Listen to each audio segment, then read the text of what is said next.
Okay, Stapana group, your screen is visible and is correct. Please now don't share, it's off, make it off.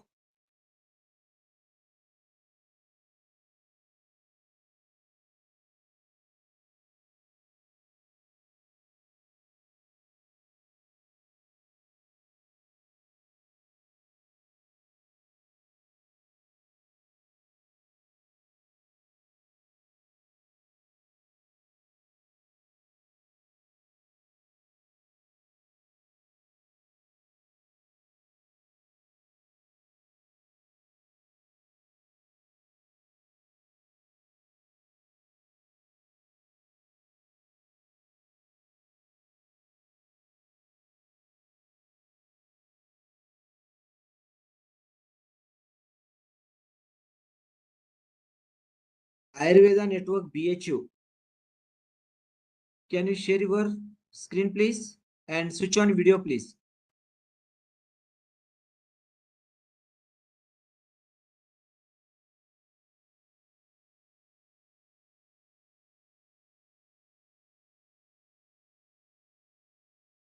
BHU College, can you switch on your camera, please?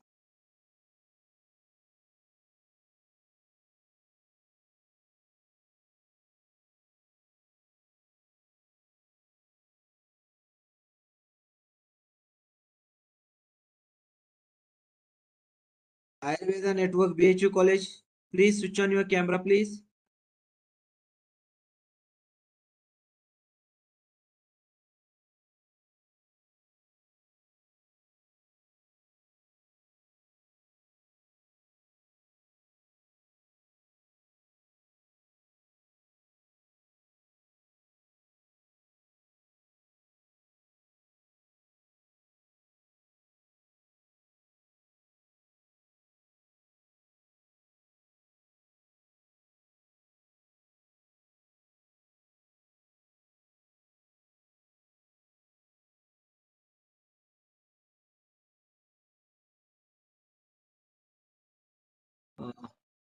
BHU College, can you hear me, please?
Good afternoon. BHU College, can you switch on your camera, please?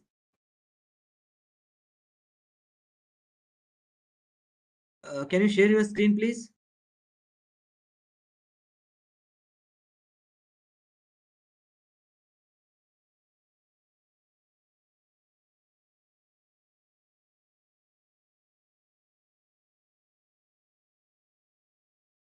Any difficulties in to share the screen?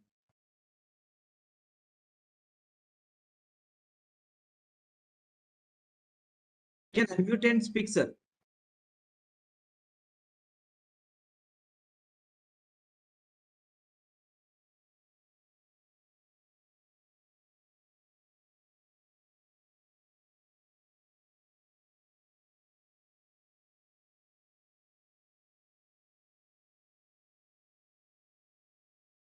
please. Page.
Ayurveda Network BHU. Any technical difficulties?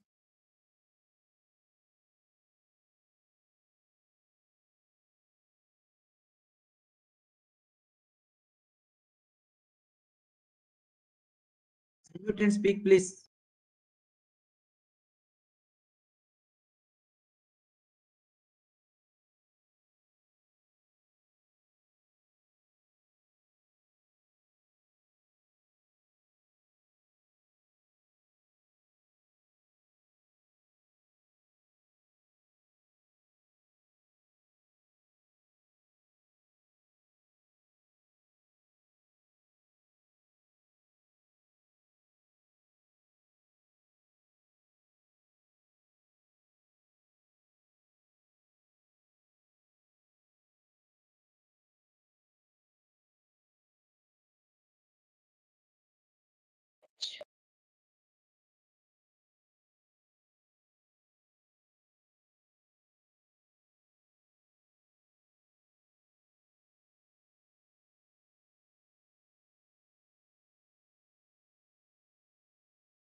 audible, sir? Vinayak, sir.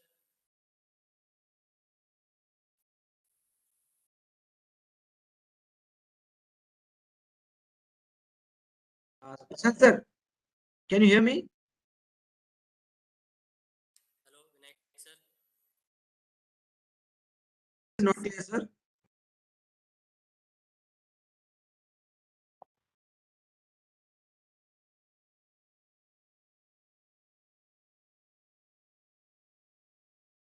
Hello, Vinayak, sir. Am I audible, sir? Hello.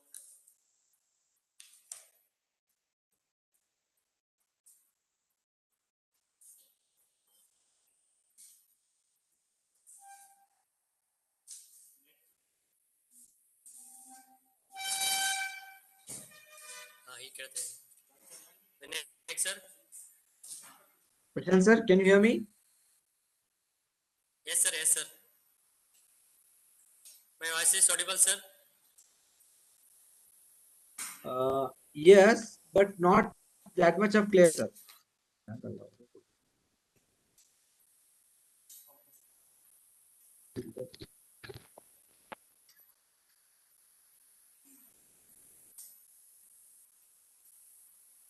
No, sir.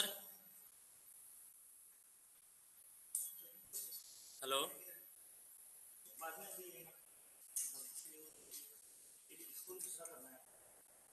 Sir, can you share your screen, please, with video?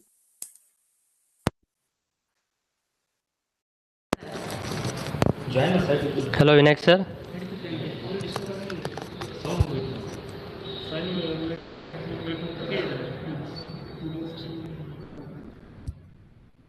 Am I audible, sir?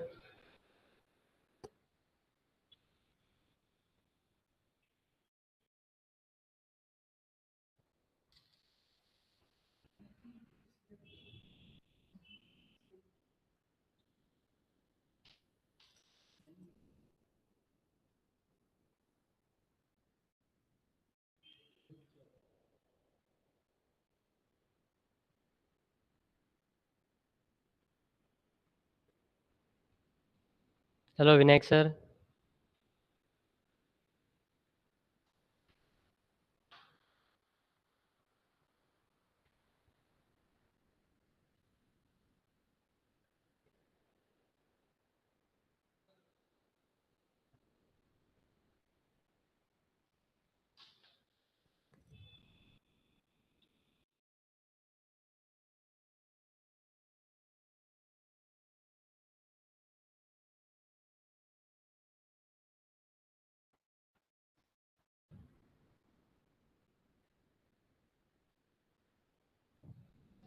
Hello, Vinayak, sir. Am I audible, sir?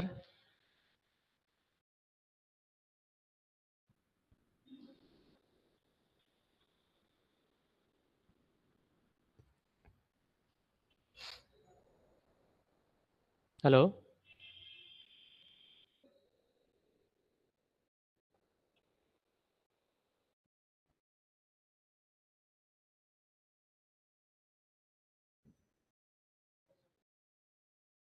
Am I audible, sir? Vinayak, sir. Hello.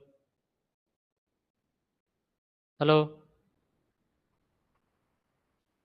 Yes, sir, you're audible. You are audible, Dr. Prashant, you are audible. Okay, okay. कहते हैं, sir. Okay, sir. Thank you.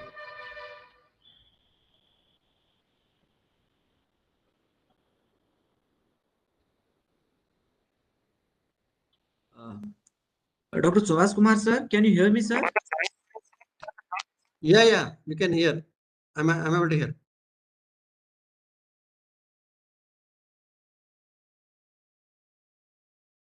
Am I audible?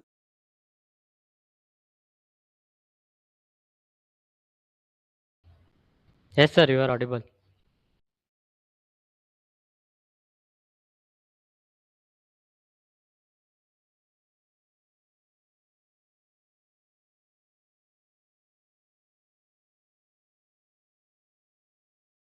All the teams has joined.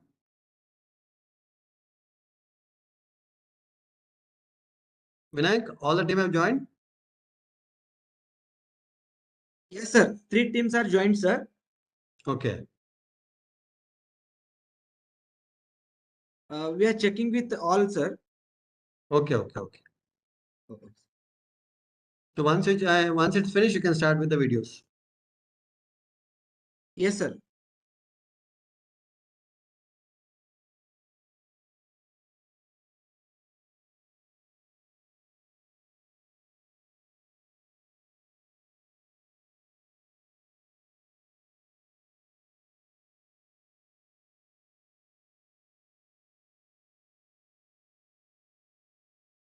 Hello, Vinayak sir. Now am I audible? Yes, sir. You are Okay. audible, sir. Okay. Okay. Thank you, sir. Santa group, are you ready?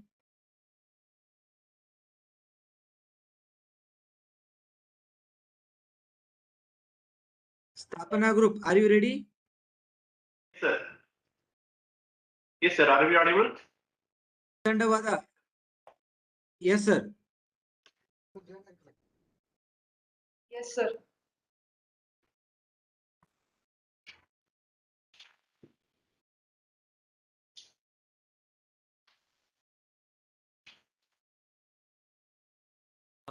AHU College, are you there?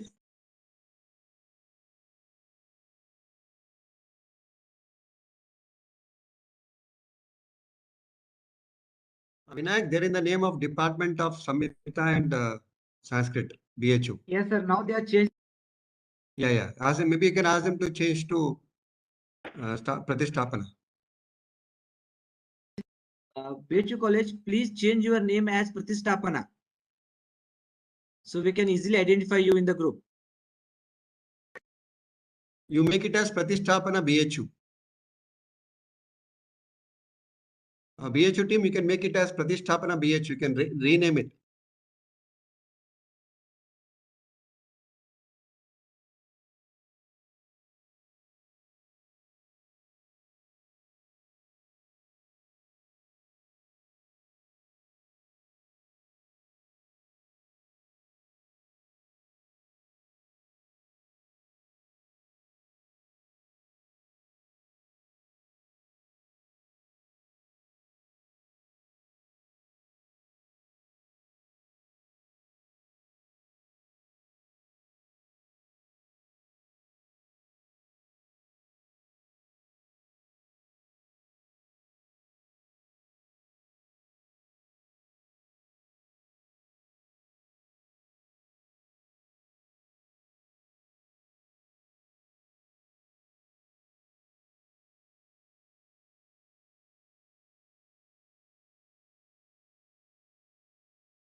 Pratistapana group, can you hear me? Actually, we are in faculties. I will the network structure. This is not my personal computer. This is my faculty's computer. Pratisthapana group. Okay, thank you. I have logged in. BHO को host. मैंने कंघी भी नहीं करने दिया. वैसे ही मेरे बाल बिखरे हुए हैं. गंजों को पास कंघी करने के और कोई काम नहीं. Hello. Pratistapana group, can you mute please? Yes, yes. अब mute unmute करो तो. Unmute है. Yes. Should I unmute myself? Sir, yes sir. Yes. Unmute करो. Mute करो.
Ayurveda is one of the world's oldest Indian holistic healing systems, has a global demand and acceptance as a major health and wellness provider. It is a perfect blend of solution to the modern day health challenges. The best of Ayurveda is nurtured in the ambits of Keli Academy of Higher Education and Research. The pious commitment of inculcating tradition, technology, and innovation is deep-rooted in the world's best abode of Ayurveda, Keli's Shri Basapanna Mallapanna Kankanwadi Ayurveda Mahavidyalaya, Shahpur, Belgavi, Karnataka, aptly known as Keli AYURWORLD, the first institute in India to have a constant crown of NAC and NABH accreditation. With all its academic, research, moral and social responsibilities, Keli AYURWORLD is marching its journey towards its centenary celebrations. Keli AYURWORLD is a proud and remarkable wing of Keli Academy of Higher Education and Research, a deemed to be university of global standards with a consistent NAC A grade. Also has its ranking in MHRD, Swachh Bharat, NIRF and many more feathers in its crown. Keli AYURWORLD has more than 65% of greenery and listed as a clean and a green campus. The campus of Keli AYURWORLD is spread over 11 acres of land and an exclusive herbal garden over 32 acres of land. The library, with the all-modern amenities of management system, has a vast collection of books, e-books, journals, etc., accounting to over 35,000. The 24 hours reading room and a spacious study area in the library makes the library user-friendly to the students. The library, in addition to the available books, is also Wi-Fi enabled for easy internet access for a hassle-free flow of study materials. Institute has 14 departments for undergraduate and postgraduate teaching and training, with renowned, experienced, and also young and dynamic team of facilitators.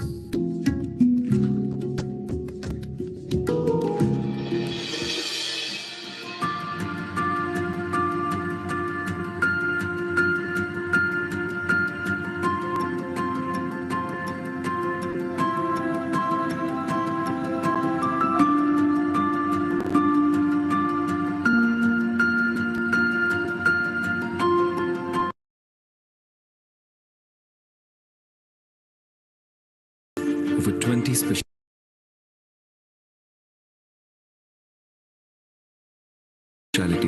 and super specialty OPDs, has wards for all economy status with equal care, has potential treatments for neurological, cardiac, cancer, infertility, developmental problems, respiratory problems, skin disease, lifestyle, and lipid disorders, in addition to routine OPD of all specialties from pediatrics to geriatrics,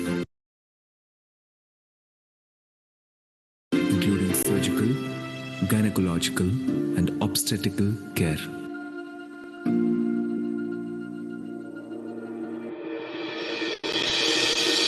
Keli AYURWORLD is a commanding central research facility wing with all modern research facilities.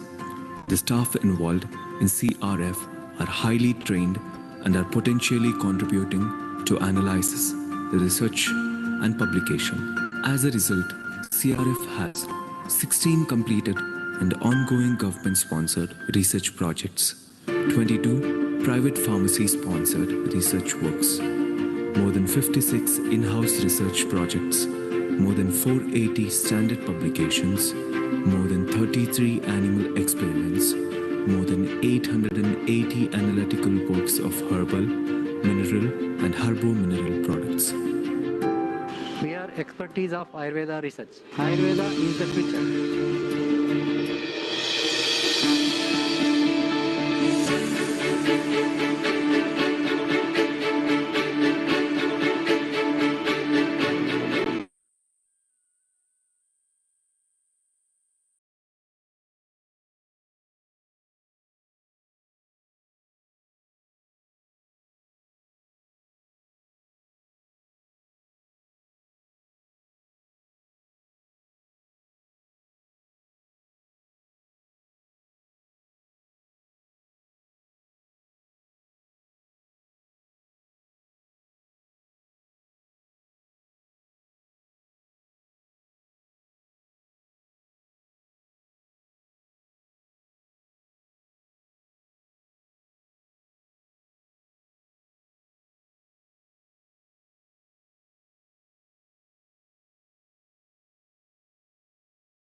Start ಮಾಡೋದು ಎಲ್ಲ stop ಆಗಿದೆಯಲ್ಲ.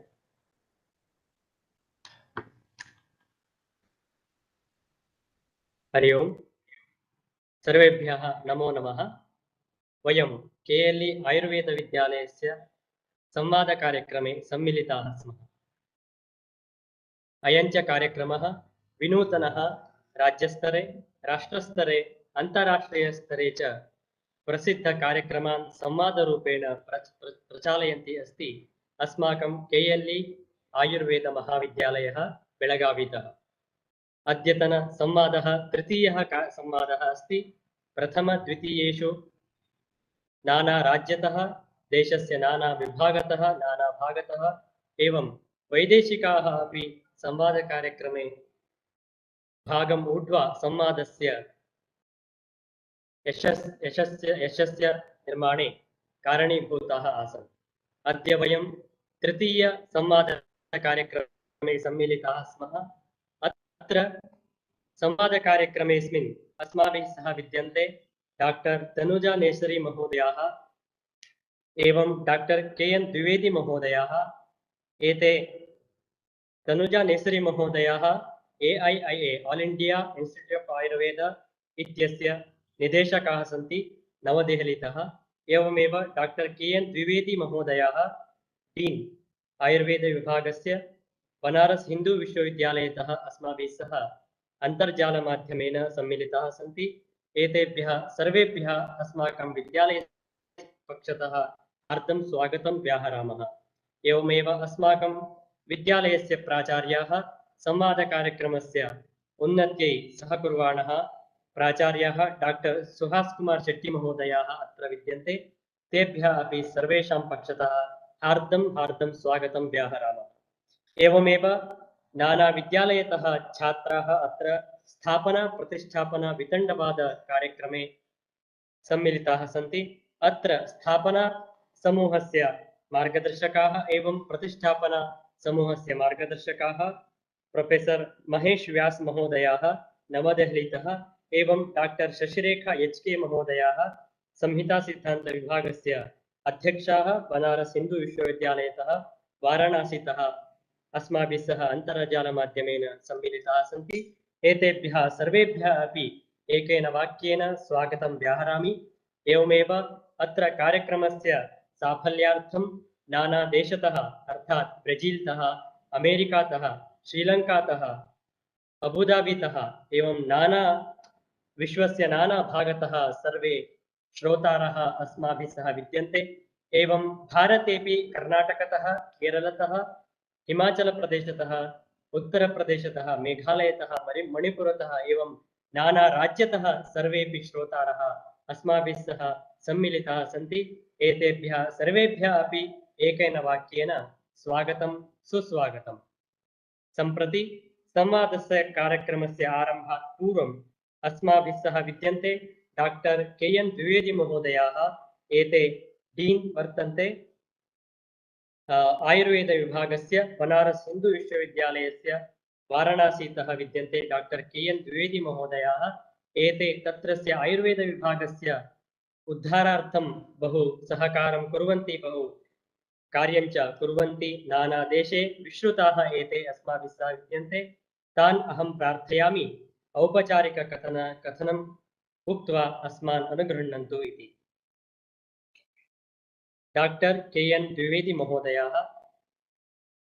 धन्यवादः. I request Dr. KN Dwivedi मेरी आवाज sir to give opening remarks. धन्यवादम् आयोजक महानुभावा. And very firstly, I would like to tell my expressions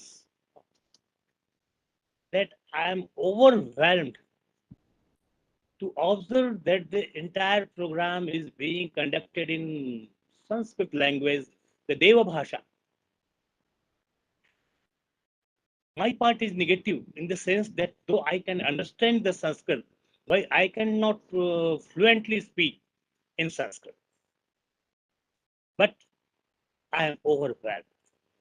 Next, I am very much pleased to see that KLE Higher Education Institute, and especially its Ayurveda section, is organizing such a nice program,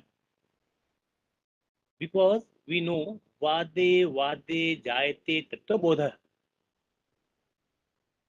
If we don't introspect ourselves, we can't prove our pathy or system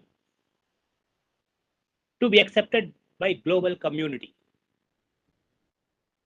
So we do believe that soayam Ayurveda shashvato nirdishyate anaditvat swabhava sansiddha lakshanatvat shashvatatvacha. But my institution has been provided to oppose the Pumsavana Sanskar. Here also we are not back, not behind, but our presentation, our discussion, that it is not a negative, on negative part, also indirectly says information for positive part. Because unless we prove it on any scientific parameter which can be reproducible, not only global community, but we also have not faith and confidence to use it. So there must be such type of vada, not vivada, vada, for the betterment of entire Ayurveda, for making a global presence of the siddhantas, the practical and the therapeutic effects of Ayurveda. I am very much pleased to see here my one of dearest friends, Dr. Mahesh Vyasji, and Dr. Tanuja Nesriji also. So I wish that KLE will always be pioneer to organize such type of interactions, to feel the students and teachers both that yes, we are true. Unless we explore its negative point, how we can gain its positive points? So I again praise well KLE, Institution of Higher Education, and Ayurveda system of its college, particularly for organizing such type of effects. With these words, I again wish for a grand success, and wish that this program should be proved as legendary program in the Ayurveda fraternity. Thank you. Doctor K N. Dwivedi महोदयाः स्ववचसा अस्मान् अनुगृहीतवन्तः। तेभ्यः KLE Ayurveda महाविद्यालयतः हार्दं धन्यवादाः। सम्प्रति अस्मिन् संवादकार्यक्रमे अस्माभिः सह विद्यन्ते KLE आयुर्वेद महाविद्यालयस्य पूर्वतनप्राचार्याः एवं संवादकार्यक्रमस्य मूलकारणीकर्ताः, सम्प्रति NCISM नवदेहली इत्यस्य आयुर्वेदविभागस्य अध्यक्षाः डाक्टर् BS प्रसादवर्याः अस्माभिः सह विद्यन्ते। तान् अहं प्रार्थयामि वचनद्वयेन अस्माकं कार्यक्रमम् उद्दिश्य किञ्चित् वदन्तु इति। डाक्टर् BS प्रसाद महोदयः।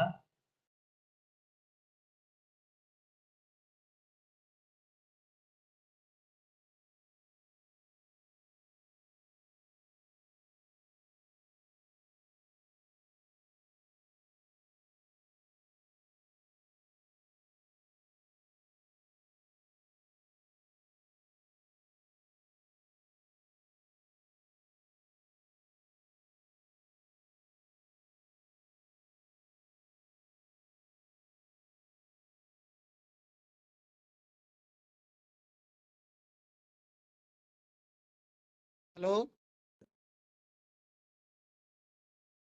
वदन्तु आचार्याः।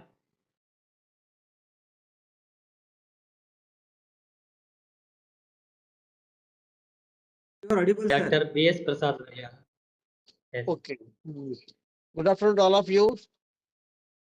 I'm very happy to be part of this third event on the SAMVADA Charkokta Vada Margas. And in my experience as when I was a principal, when I conducted peace seminars, I used to observe a lot of there's no discussions most of the times, very passive. I was thinking how to activate the people, and again when the Charaka has given Vada Marga,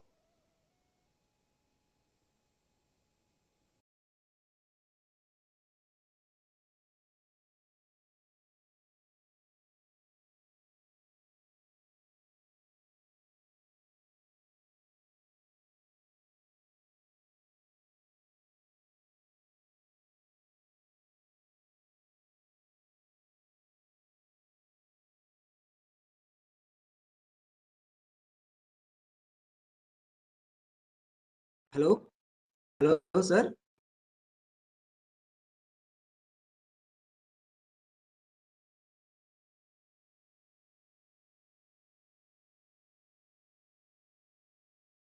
Hello.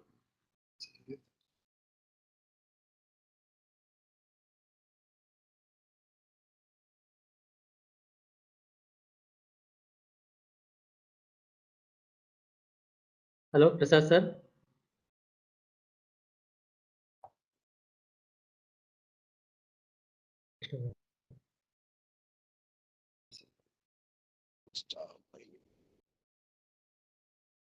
Can you hear me, sir? yes. Continue, sir. Prasad sir. You continue. Yes, sir. Please continue, sir. Please continue.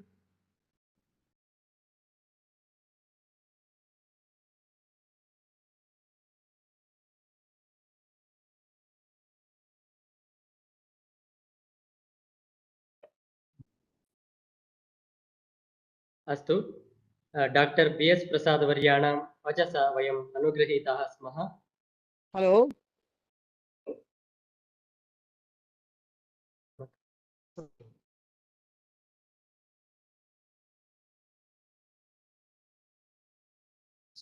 सम्प्रति अस्माकं विद्यालयस्य प्राचार्याः सन्ति doctor Suhas Kumar Shetty वर्याः। अस्य कार्यक्रमस्य आयोजनार्थं नानाविद्यालयस्य संयोजनार्थं कारणीभूताः सन्ति। एवम् अस्य कार्यक्रमस्य अध्यक्षाः अपि सन्ति doctor Suhas Kumar Shetty वर्याः।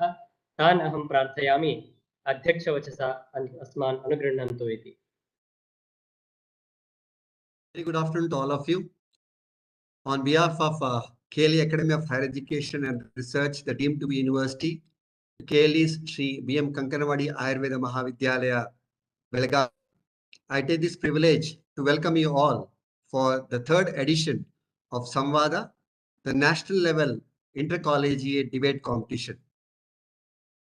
And on behalf of the institution, we'd like to thank the former principal and the present president of Board of Ayurveda, NCISM, Dr. B.S. Prasad, for gracing the occasion and blessing us. It was his vision to start such an intercollegiate debate competition, which has initiated to this level. We are always thankful to you, sir, for all your guidance and your presence. At the outset, I also would like to thank Dr. K.N. Dwivedi, sir, the Dean of Faculty of Ayurveda, the prestigious Banaras Hindu University. Thank you very much, sir, for accepting our invitation and gracing the occasion. And special thanks to Honorable Director of All India Institute of Ayurveda, Dr. Tanuja Nesri, Madam, who will be joining us shortly. Thank you very much, Madam. We also would like to appreciate and the dedicated efforts that is taken by the mentors of all the three institutions, Dr. Mahesh Vyas, the Dean of All India Institute of Ayurveda, Dr. Shashireka HK, the department head from the Banaras Hindu University, and Dr. Praveen for mentoring the students to participate in this great occasion. As you all know, this institution established in 1933 is one of the oldest in the state, in fact, the country. and also has the proud distinction of being the first Ayurveda and Ayush institution to be both NABH and NAC accredited. And to its credit, always the institution has been conducting various innovative programs, maybe in the form of the education, in the form of healthcare services and research. In the form of the education, the institution is very proud to have a separate department called as Department of Ayurveda Medical Education to train the teachers to be better teachers. In the care of healthcare system, we have specialty OPDs, not only the specialty OPDs, the general medicines, but also on cancer, cardiology, psychiatry, fertility, etc. And especially in the area of research, we have the only Ayush approved, Government of Karnataka approved Ayush drug testing lab for ASU drugs. So it's a matter of pride and great privilege to all of us to be a part of this program. And one of such initiative is been SAMVADA program. And this always we used to select topics of debate. The first was focused on the Daivapasha Chikitsa. The second one was focused on Agni Chikitsa. And now we have come out with the third edition focusing on one of the debatable concepts of Pumsavana. I would like to appreciate and thank all the three institutions for accepting our invitation, and special appreciation to the Department of Basic Principles of our institution, who has taken a lot of interest in organizing this program, and special appreciation to all the participants, delegates who have joined, more than 1,200 delegates who are joined and registered across the world. I'm sure this particular platform will create a new innovation and interest among the stakeholders of Ayurveda. On behalf of the institution, I once again welcome all the participants, guests, and delegates for this program, wishing this program a grand success. Thank you very much.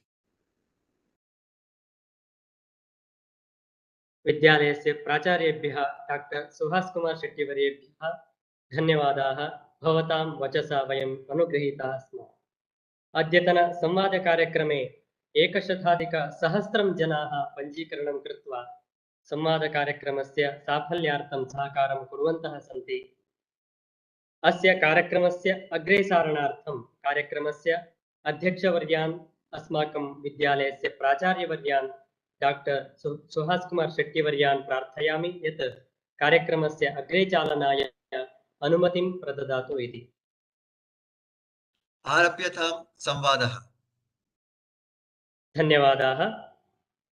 अस्य संवादकार्यक्रमस्य तृतीयसंवादकार्यक्रमस्य विषयविशेषज्ञाः सन्ति कर्णाटकराज्ये तेरदालस्थ SDM trust इत्यस्य संस्थायाः आयुर्वेदमहाविद्यालये कायचिकित्सा विभागस्य अध्यक्षाः doctor सुकुमार महोदयः, सुकुमार नन्दिगौडर् महोदयाः तान् संवादकार्यक्रमे सम्मिलितेभ्यः परिचाययन्तु इति अस्माकं विद्यालयस्य संहितासिद्धान्तसंस्कृतविभागस्य अध्यक्षवर्यान् doctor Savita पडशेट्टिवर्यान् प्रार्थयामि। Doctor Savita पडशेट्टिवर्याः Sukumar नन्दिगौडर् महोदयान् परिचाययन्ति। Audible, sir? Yes, ma'am. Yes, ma'am. Thank you, Dr. Prashant. It is my proud privilege to give an introduction about today's speaker, that is expertised, Dr. Sukumar Nandigowda, sir. Sir was born on 9/3/1979, and also it is a proud moment to say that Sir is also a proud alumni of the same institution of BMK Ayurveda Mahavidyalaya. Sir completed same BMS degree from our own institute. Sir also got his post-graduation studies in Kaya Chikitsa from Government Ayurveda Medical College, Mysore. Sir is having a 12 years experience in UG and PG. Sir also worked as officer in charge of Medical Research Center, that is MRC, from KLE Ayurveda Hospital since 7 years. Academic Council member from the KLE University for 2 years. Sir is having 12 years of clinical experience as a sexual health consultant and also andrologist in the field of Ayurveda. Sir also guided 10 PG scholars, worked extensively on Uttarabasti in the management of sexual dysfunctional and infertility. Sir also presented many scientific papers in national and international seminars. Sir is also a resource person for more than 20 main events including the national and international.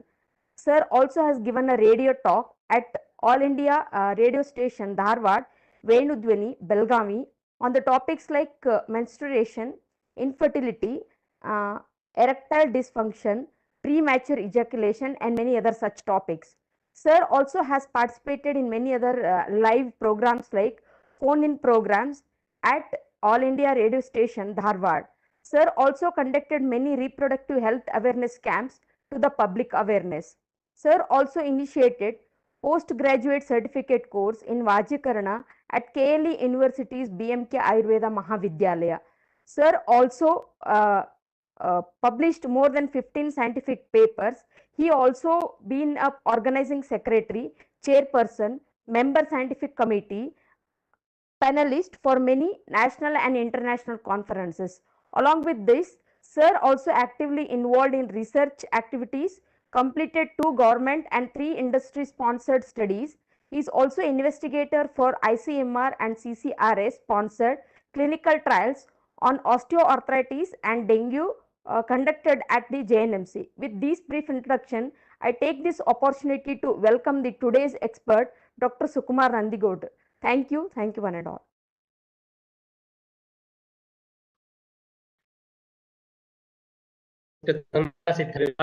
अध्यक्षाभ्यः doctor Savita पटशेट्टिवर्याः धन्यवादाः।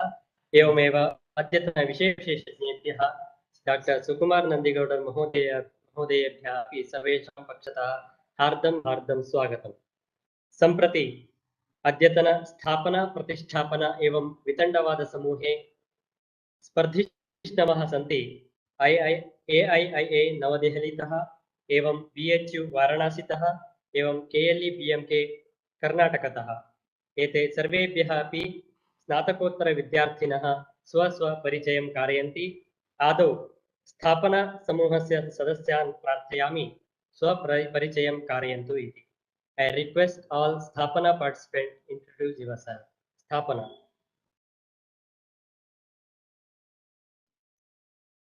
Myself Dr. Sandharani Padi, second year PG scholar, Sri Rog Prasuti Tantra Department. Namaste all, myself Dr. Divyamal MT, third year PG scholar from Department of Sri Rog Prasuti Tantra. Namaste everyone, my name is Dr. Karthik KP and I am from Department of Kaumara Vidya, All India Institute of Ayurveda. Namaste, myself Sajin Gede from Department of Samvada and Siddhanta, All India Institute of Ayurveda. Namaste, myself Vaidya Sumit Joshi, final year PG scholar, Department of Dravya Board, All India Institute of Ayurveda.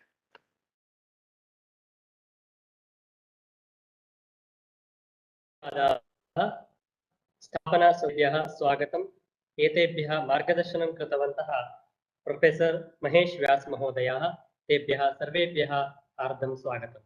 सम्प्रति प्रतिष्ठापना सदस्याः। प्रतिष्ठापना team, please introduce yourself, all PG scholars. Namaste, I am Bharadwaj S. Prasad, first year PG scholar in the Department of Siddhanta Darshana. Namaste, myself Dr. Sonal Gupta, JR2 from Department of Samvada, BHU. Namaste, I am Dr. Shivangi from Department of Siddhanta Darshan, Faculty of Ayurveda, BHU. Namaste, myself Ambalika Singh. I am from Department of Sanskrit, JR first. Namaste, myself Dr. Shiva Prasadu. I am from Department of Samhita and Sanskrit, Faculty BHU. Thank you. प्रतिष्ठापना सदस्येभ्यः हार्दं स्वागतम्। एतेभ्यः मार्गदर्शकाः आसन् doctor Shashirekha HK महोदयाः, ताभ्यः सर्वेषां हार्दकम्। संवितण्ड सदस्याः KLE BMK Ayurveda महाविद्यालयतः परिचयं कारयन्तु। वितण्डवादसदस्याः। Hello everyone, myself Dr. Kumar, second scholar, Department of Rasashastra and Vaisheshya Kalpana. Good afternoon, myself Dr. Mansa from Department of Kaya Chikitsa, KLE Shri BMK Ayurveda Mahavidyalaya. Namaste, this is Dr. Dwani, second year PG scholar from the Department of Rasashastra and Vaisheshya Kalpana. Good afternoon everyone, myself Dr. Varuni Ispari, second year PG scholar from the Department of Ayurveda Tantra. Namaste everyone, myself Dr. Karthik KV, second year PG scholar from Department of Shalya Tantra. धन्यवादाः वितण्डवादीसदस्येभ्यः हार्दं स्वागतम्। एतेभ्यः मार्गदर्शनं कृतवन्तः doctor Praveen एन् भिर्डी महोदयाः, तेभ्यः सर्वेषां पक्षतः हार्दं स्वागतम्। सम्प्रति तृतीयसंवादस्य अस्य कार्यक्रमस्य विषयविशेषज्ञवर्यान् डॉक्टर सुकुमार एन् नन्दिगौडर् महोदयान् प्रार्थयामि अद्यतनसंवादस्य विषयस्य उद्घोषणं कुर्वन्तु इति।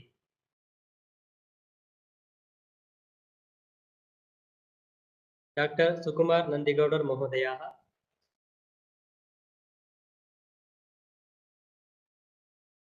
Namaste everybody. So herewith I am going to announce the topic for today's scientific debate, that is Pumsavana vidhi, a unique scientific way of planning pregnancy. And herewith I wish all the best for all the three participating units, and herewith you can start the debate. Thank you. धन्यवादाः। सम्प्रति संवादकार्यक्रमस्य वर्तुल आरम्भः। तदर्थम् अस्माकं विभागस्य प्राध्यापकान् doctor Prabhakar Hegde वर्यान् प्रार्थयामि संवादकार्यक्रमस्य अग्रे सारणार्थम्।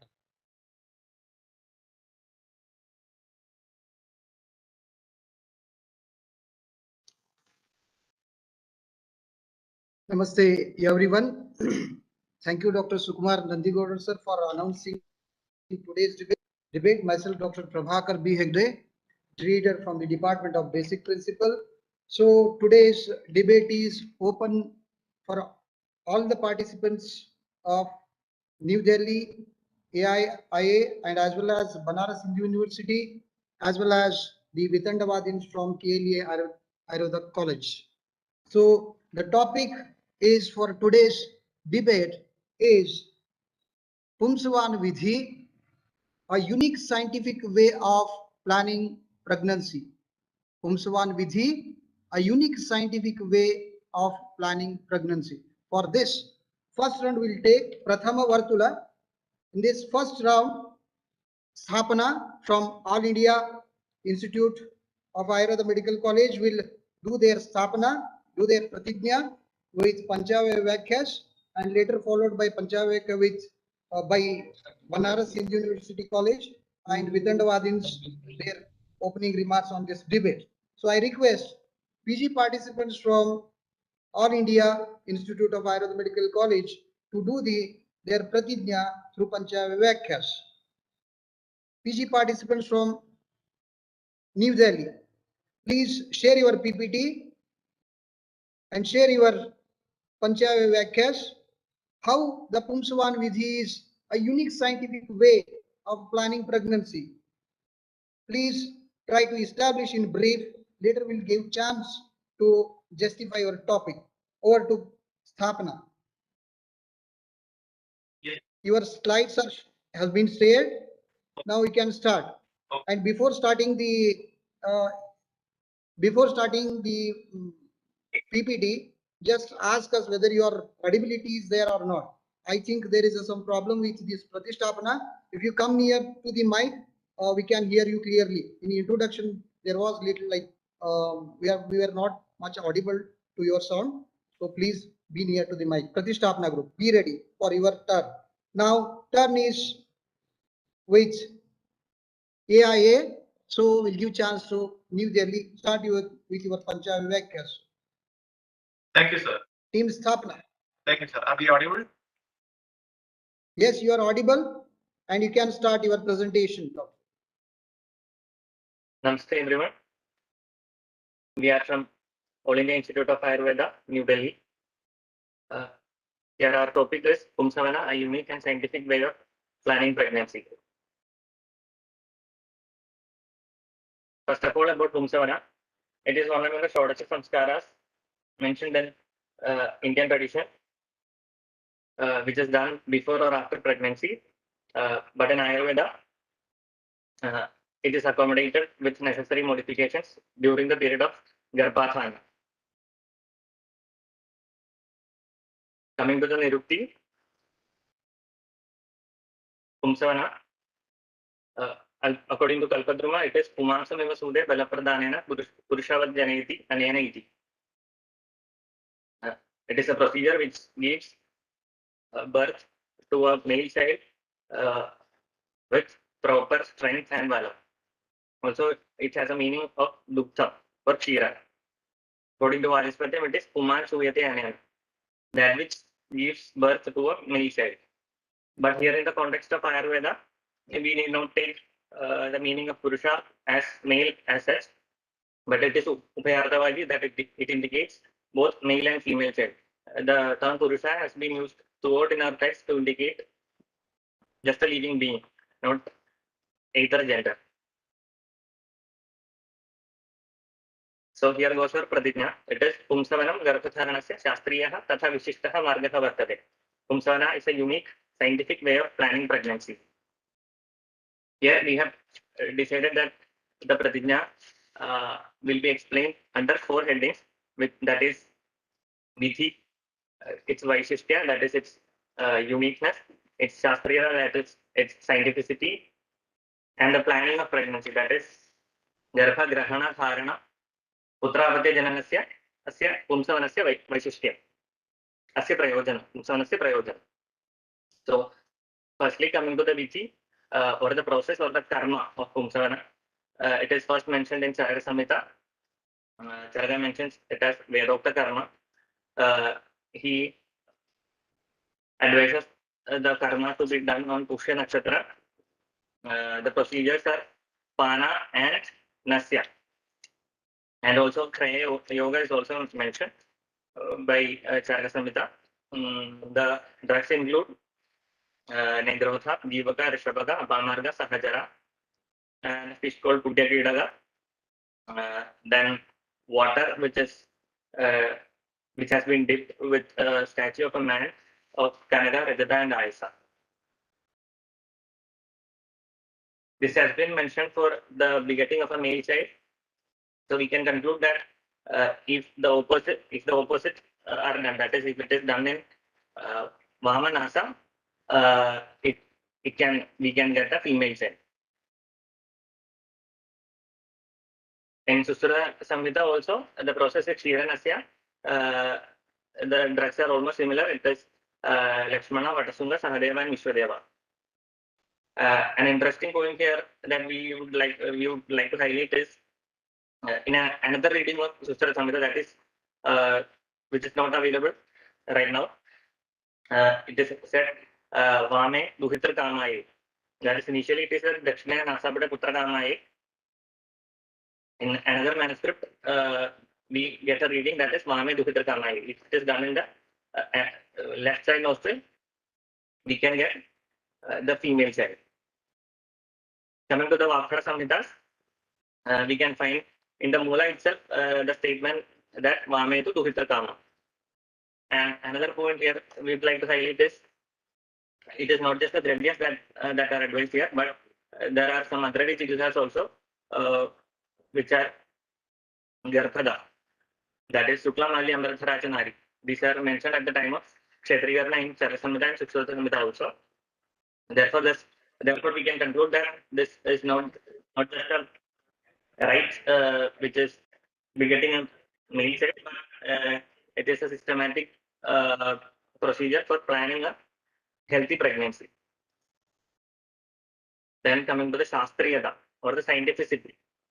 The points enlisted here are the definitions of or the characteristics of science which are given by modern science. That is, it is according to empirical observations. We are considering the Pumsavana. The empirical observation is that it has been carried out through centuries. We are observing the result also. Thus, it is empirically observed, and thus we have accommodated in our Shastra. Then comes the replicable experiment. The replicability of Pumsavana is strictly prone to regulations. That is why Chaka has said Iteresham Idaratam. That is, if it is done according to proper vidhi, you will get the result. Else, the results cannot be guaranteed. Then provisional result. This is like the ability to be proven wrong. That is, once if a Siddhanta is proven, it does not stay the same till the end of the world. But if it is proven wrong with further researches, it can be changed. That is provisional results of falsifiability, the ability to be proven wrong.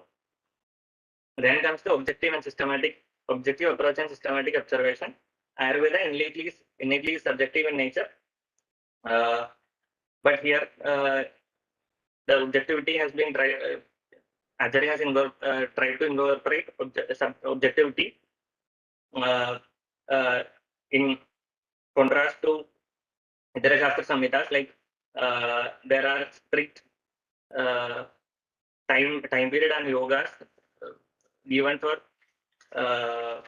according to doshas, and for different intentions we are doing in different times, and for different doshas we are doing with different yogas. For example, it can be done for Garbha Dharana, for Sthavana, and Putrakamartha.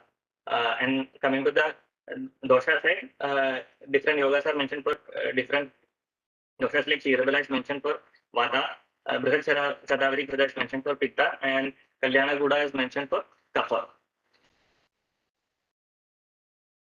The Arthigaranas of Pumsavana Vidhi, that is in Ithara Tantras, first the mention can be seen in Atharvaveda, then in Kaushika Sutras or Girkya Sutras, and in Bhagavata Purana also the term Pumsavana is seen.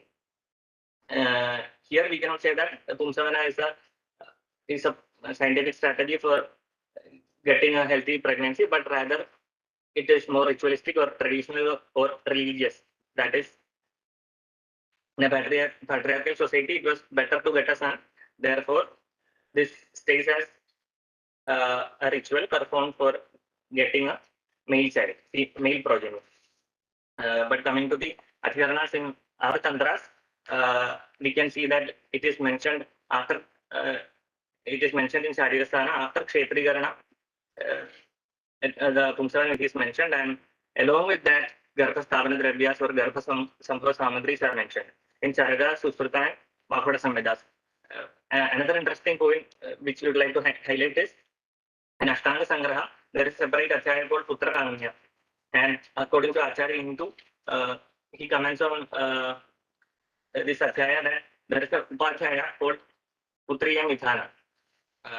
It is in this Acharya, it is in this Adhikarana that he puts forward a Matandara and the Siddhanta Paksha of Pumsavana Vidhi. And he follows this with Garbha Sthavana Dravyas also. Thus, we can conclude that Pumsavana has a role in Garbha Grahana, Dharana, and Apati Janana. Thus, Garbha Grahana, Dharana, Apati Jananeshu Pumsavana se Prayojana. Then coming to Hetu.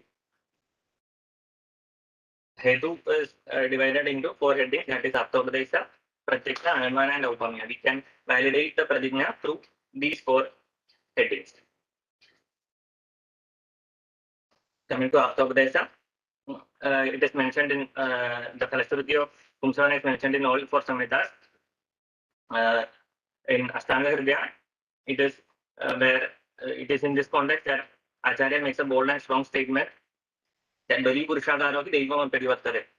That is, initially it was said that the gender is decided at the time of conception itself. But if the Ikaloka karma is strong enough, it can outpower or overpower the Deva also. That is Bali Purushadharo ki Deivam Api Adivartare. Coming to the Pratyaksha Pumsavana se Kala Dravya Vidhinam Siddhavalato. That is, we are observing right now that the yogas mentioned in Pumsavana Adhikarana can be used as better treatment for infertility. That is, we have real life examples of healthy children born out of Pumsavana Chikitsa. Then coming to Anumana, Pumsavana Tvasya, Sukrasrik Doshanaritvasya, Garbhadatvasya cha Falashrutishu Sahajarya. That is, there is a coexistence of in the Falashruti of certain yogas, that is Pumsavana, Sukrasrik Doshana, and Garbhada. For example, Shadavari Sada, Falasarpi, and Kalyana Sigrata. Then coming to Aupamya or Upamana, Yatha Vajikaranasya Prayojanam. That is, the same technique is employed in Vajikarana also, where an important or incapable man is provided with valor after undergoing this Vajikarana procedures. It is the same Siddhanta that is applied in Pumsavana also, where male progeny or female progeny is intended. Now I hand over the dais to Dr. Sandhya Rani for the Udaharana, Upanaya and Nigamana part. Thank you, Dr. Sajjan. After the completion of Hetu, now we are coming to the topic Udaharan. Here we can describe it in three proper ways, that is Punsavana Prayojya Samaya Vaisityam, the specialty of time mentioned, Punsavana Dravyanam iti Tantra Upayogitam, uses of Punsavana drugs at other places, Ita Tantranam api Samana Kriya Prayojanatvam, other domains following similar modalities and purposes. Next, focusing on the first point, Punsavana Prayojya Samaya Vaishyam, the specialty of time mentioned. Acharya Dalhan, explaining the objective of Punsavan Vidhi, mentioned the time period in three ways. That is, Garbha Grahanartham, before conception, for achieving healthy progeny. We can give medication to the healthy couples for the better qualities of the progenies, and also we can give to the to reduce the prevalence of infertility. Second one, Garbha Sthapanartham, after conception, for proper implantation and stability of Garbha by using Prajasthapak drugs to prevent or to reduce the repeated abortions. Third one, Putra Apatya Jananartham, for desired sex of child before 3 months of pregnancy, that is the best qualities of male and female child. From Samhitas, we get the reference that Pusya Nakshatra, because according to the Indian astrology and religious scriptures, Pusya Nakshatra is considered to be the king of all nakshatras. Besides this, Nakshatra is the provider of prosperous, supreme, fruitful and beneficial results. Hence, Punsavan Vidhi performed during the Pusya Nakshatra definitely gets the best result. For the from the different context, we get the beneficial time for the Punsavan karma is the Ratri time. Next one, Punsavan Dravyanam iti Tantra Upayogita, uses of Punsavan drugs at other places. Acharya Susro described Punsavan dravyas are Sahadeva, Viswadeva, Vatasrungi and Alakshmana. Prajasthapan Dashmani, explained by Charak Acharya, gives the reference of Lakshmana, which is the synonym of Amogha. औषधि जीवन्याश्च बाह्य अंतः उपयोजयत. That is Ashtang Hridaya explained that Jivanya Dravyas have been mentioned for internal and external uses during the course of Punsavana. Also, we get the references that Jivanya drugs are also recommended for the sustenance and replacement of ojas, which is present as the essence right from the beginning of Garbha stages. That is, Yat Sarang Ado Garbhasya Yat Garbhat Rasarasaha. That is, from the successful development of the Garbha, also ojas increases accordingly. From Ashtang Hridaya, we get the reference that uses of Jivanya Ausada with Kshira in the treatment of the Ojak Kshira. Hence, we can prove that Punsavan Jivanya drugs using Punsavan Vidhi can stabilize the Oja during the intrauterine life. This means that Punsavan modalities sustain or replenish ojas, thereby facilitating conceiving, that is Garbha Grahan, sustenance of pregnancy, that is Garbha Sthapan, and birth of a male child, that is Putra Apatya Jananartham. Brihad Satavari Grit, mentioned by Acharya Charak, given with Kshira, Saki and Jivanya Aushadham, results in the Garbhadam, that is helps in the fertilization also. Yog Ratnakar appreciates the word Garbhadam, and also added some properties of Punsavan Dravyas and add new drugs to the list. Lakshmana, collected in the Pusya Nakshatra, given to the Ritusnata, gives results as Putram with Atyanta Virya, Artha, means a healthy progeny with extra potentiality. Nasal explication of Lakshmana with Kshira also gives rise to the Vidyadhara Putram, means a good healthy progeny with good intellectual properties. With the uses of Bala Vedaha, a Vamdhya also can give rise to a Putra also. Yogratnakar also added Matulang and Ashwagandha in the list of the Punsavan Dravyas. Next. Third point, itah tantranam api samana kriya prayojatam. Other domains following similar modalities and purposes. Like Punsavan Vidhi, Bajikaran also have the same prayojan.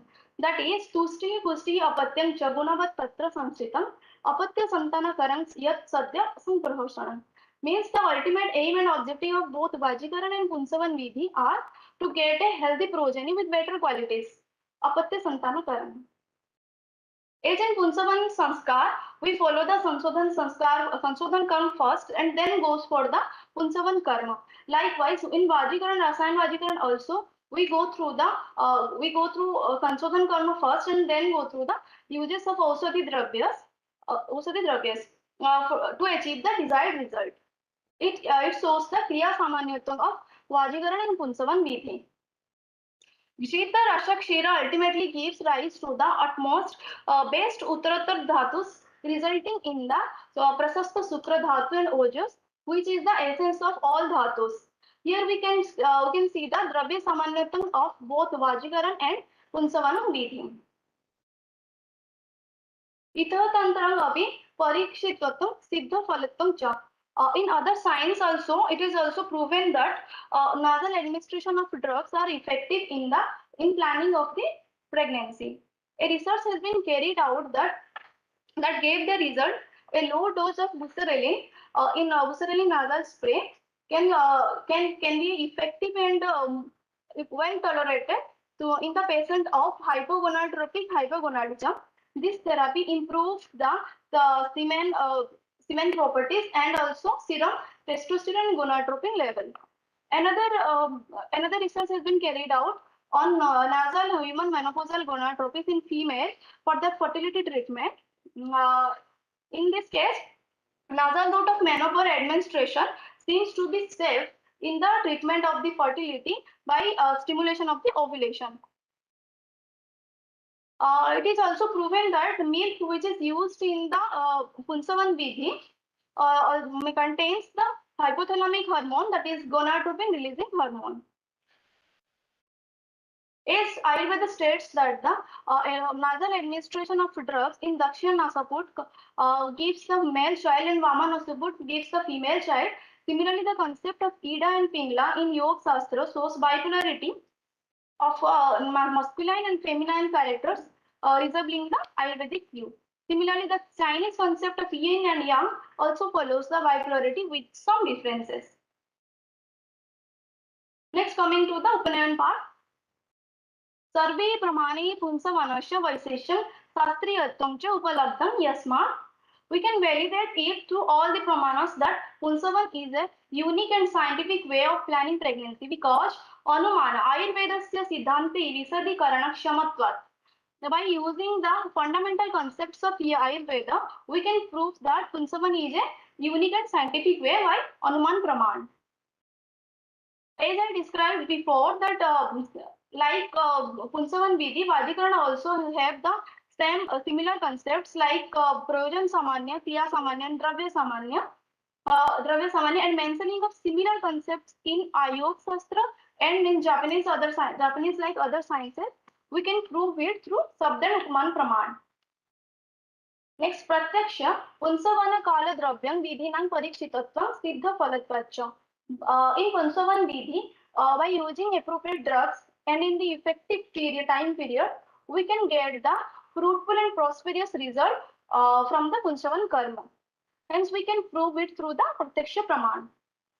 So, Punsavan Vidhi is a procreation of ideal and healthy progeny which contains both pre and post-conception method.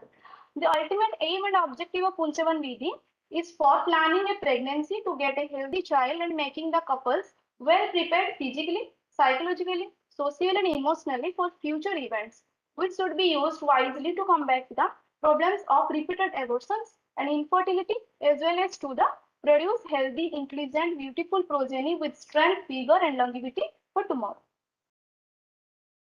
Then coming to the part, Nigavan. Hence, by using all the pramanas, we can prove that Pumsavan is a unique and scientific way for the planning pregnancy. पुंसवनं गर्भधारणस्य शास्त्रीयः तथा विशिष्टः मार्गः वर्तते. Thank you.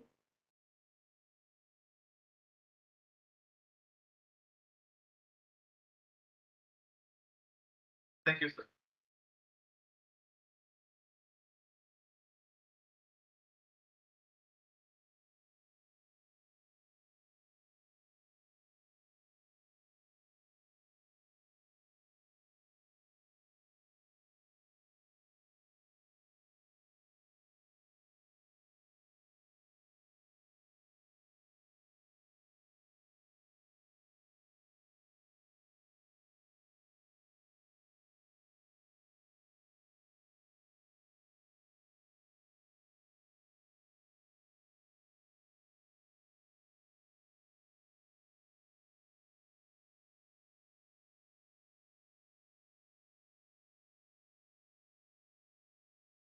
So, sir.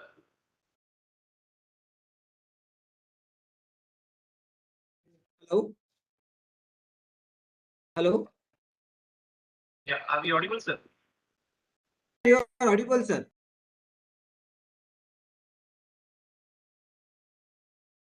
Yeah, Hello, you are audible, sir. Yeah, that's all from our part, sir. From our Punjabi Vakya.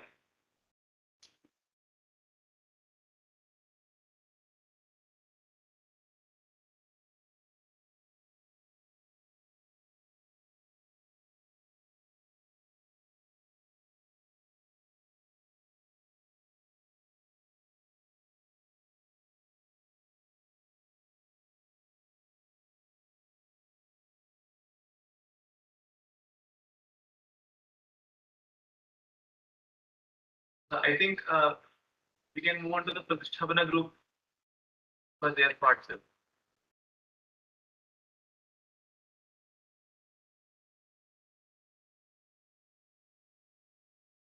Hello, sir. Are we audible?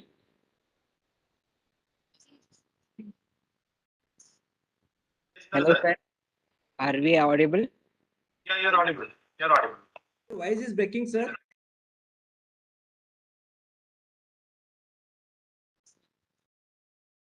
Is the sound okay now? Hello. Sir. Are we supposed to start our Pratisthabana now?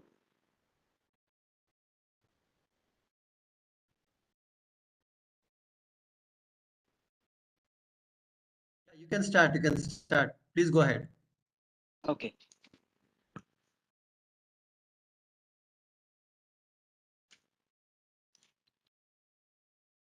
Hello, Pratishthapana group. I thank Sthapana group for completing their Panchavya Vakyas, and they are proposing the statement that Pumsavan Vidhi is a Shastriya Vidhi, and it is done for Garbha Grahanartha, Garbha Sthapanartha, and Putra Praptyartha. The statement is clear from Sthapana group. Now I take the opinion of the Banaras Hindu University on this statement. What is your statement? What is your Panchavya Vakyas? Please put forth in the assembly. Pratishthapana group.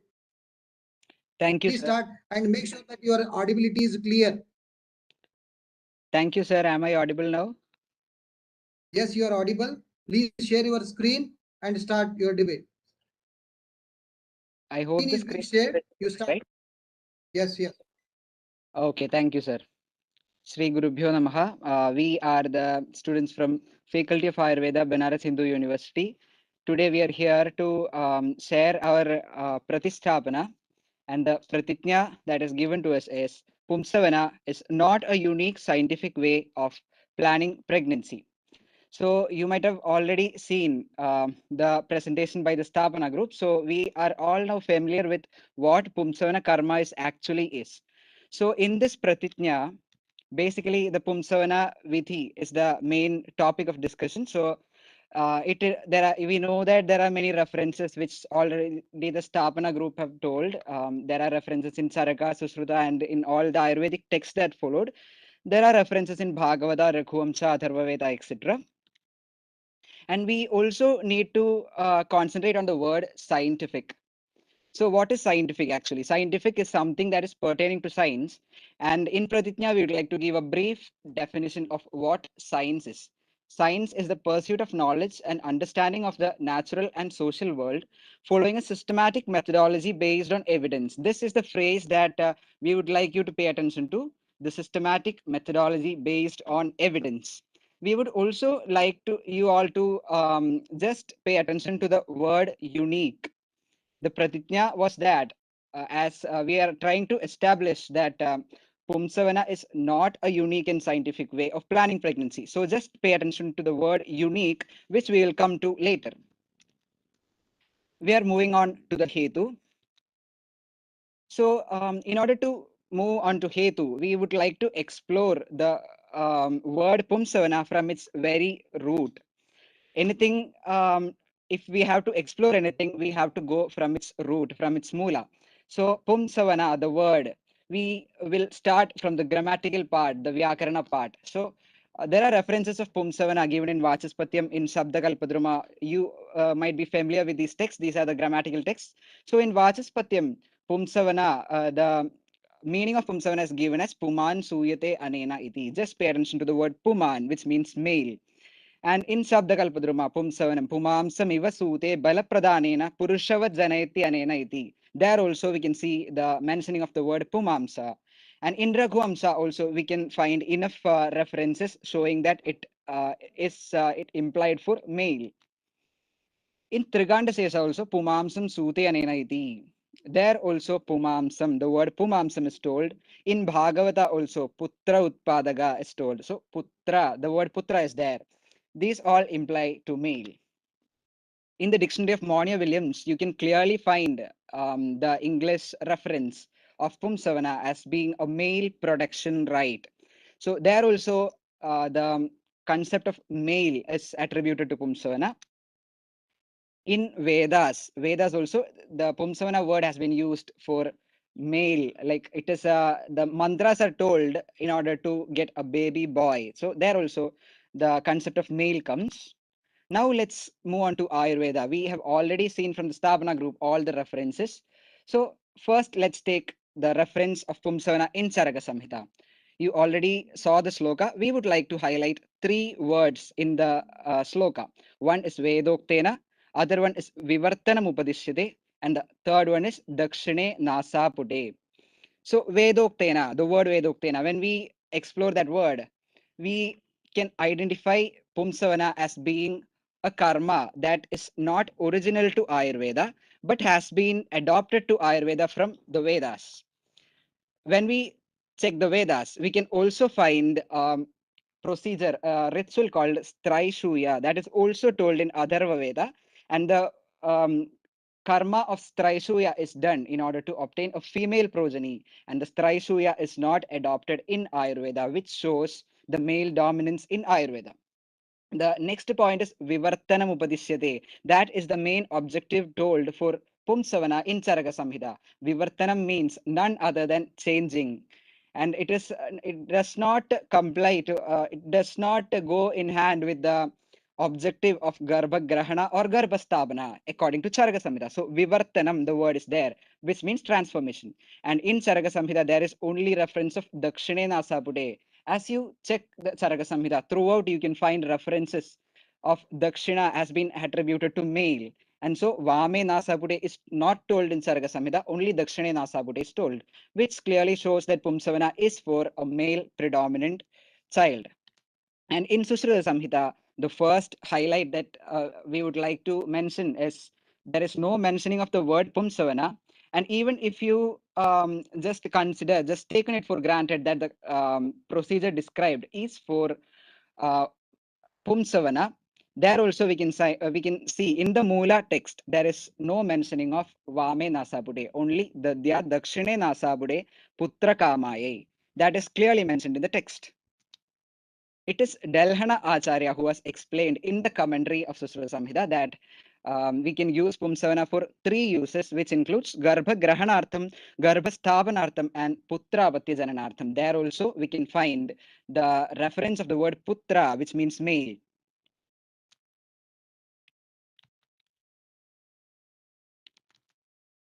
Let us go detail into the explanation given by Delhana.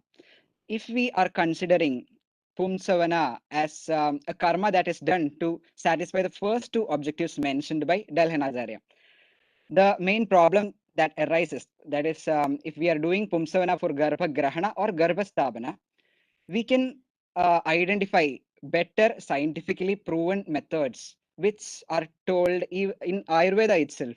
So, and we have many clinical studies supporting these statements. For example, like Shodhana procedure done before conception by the male and female partners that can improve the chances of conception and improve the pregnancy period, all those things. So there are enough references and enough clinical trials done for that. And if we are considering Garbha Grahana and Garbha Sthapana as the objective of Pumsavana, what is the uniqueness of Pumsavana? We are set to prove, we are set to check if Pumsavana is a unique procedure. If we are considering Pumsavana as a unique procedure, as a something that is having a Vishesha, then it should have something other than a unique feature that is exclusive for Pumsavana, which is not obtained from any other Garbha samskaras that is told in Ayurveda. So we cannot consider the first 2 objectives as something unique to Pumsavana. And if we are considering the 3rd objective as the objective of Pumsavana, it is clearly noted that it can raise many ethical issues regarding gender equality. And why is that? We are living in a socialist, secular, democratic republic country, India, where the Constitution of India in Article 15 secures the citizens from every sort of discrimination, and that includes sex discrimination also. And also we can find the PNDT Act, Preconception and Prenatal Diagnostic Techniques Act, and it was passed in 1994, and it was to prohibit sex selection before or after conception, and it was also intended to prevent the misuse of sex determination techniques, which led to female feticide. And you might be wondering, while we are talking about ethics in a scientific debate, this is our answer. In 1999, UNESCO and ICSU had organized a World Conference on Science for governments to discuss problems regarding science and society. And in that conference, they eventually approved a document, the Science Agenda Framework for Action, that contains a chapter on ethical issues. Even the CSIR has released guidelines for ethics in research and in governance. And before starting any scientific research, we have to choose a research question, and that should be according to the finer criteria, in which the E stands for ethics. So ethics and science they cannot be separated. And coming directly into the word scientific, these are some of the definitions given to the word scientific by the World Science Council. Scientific methodology should include the following: objective observation. Just pay attention to these features and just think if the karma of Pumsavana satisfies these features. Objective observation, evidence, experiment and or observation, induction, repetition. Repetition is an important aspect. If you do Pumsavana karma in 20 individuals, can you expect the same result in all the 20 individuals? We don't have evidence for that. Critical analysis, verification, and testing. So these are the features of scientific methodology. So we are searching for articles. When we search in PubMed, you might all be familiar with what PubMed is. So in PubMed, the database, we are searching about Pumsavana, and we can find only 8 results, out of which only 3 are related to the subject. Out of those 3, 1 is a literary review, 1 is regarding the need to remove the topic from Ayurvedic education, Ayurvedic curriculum, and the 3rd one is regarding the harmful effects of SSD, the sex-selecting drugs. Let us consider the Ayurvedic way. Siddhanto nama sayaha parikshakaihi bahuvidham parikshya hedubhissa sadhayitva sthapyate nirnayaha. And Charagacharya has also told parikshakarino hi kusala bhavanti. So definitely we must do pariksha, regular pariksha according to desha and kala to every karma and that includes Pumsavana also. But sadly, we don't find any clinical trials regarding Pumsavana that is available to us till date. So we would like to conclude the Hetu into two things: avaijnanikatvad, which means unscientific, and anaitikatvad, which is non-ethical. Let us come into few drishtantas, few examples given in the text. There are enough examples we can find in the text which are unethical and unscientific till date, the practices in Ayurveda. These are some of the examples. Not treating the king's enemy, that is in fact a medical negligence in today's era. There is Jugupsa Chikitsa in Rajekshma, where the consent of the rogi is not taken. Then there is Droni Pravesika Rasayana described in Charaka Samhita, which is not yet scientifically proven. There is the mentioning of Kakapada. There is Vajikarana. In Vajikarana itself, you can find many examples which are unethical and unscientific. You might not mistake us that we are talking against Ayurveda. No, we are not doing that. We are complying to the Ayurvedic concepts because we can find examples where we have accepted scientifically better options and we have adopted technology in application of Ayurvedic concepts. For example, formalin is used to conduct Savachedana to learn anatomy. Ascitic tap is still used in Jalodhara. We use anesthesia, modern anesthetic techniques to conduct many surgeries in Ayurveda. We are not using Madhya. Use of to do Vasti is also found. So these are some examples of acceptance of scientific options in application of Ayurvedic concepts. Now, these are some examples. You have ample evidences of gender inequality, dominance told in the text. Are not going to mention them one by one. We would like Mr. There is a disturbance. Is my voice clear? Okay, I hope it's fine now. So we would like. Yes, continue, doctor. Continue, please. Okay, thank you. Yes, doctor, continue.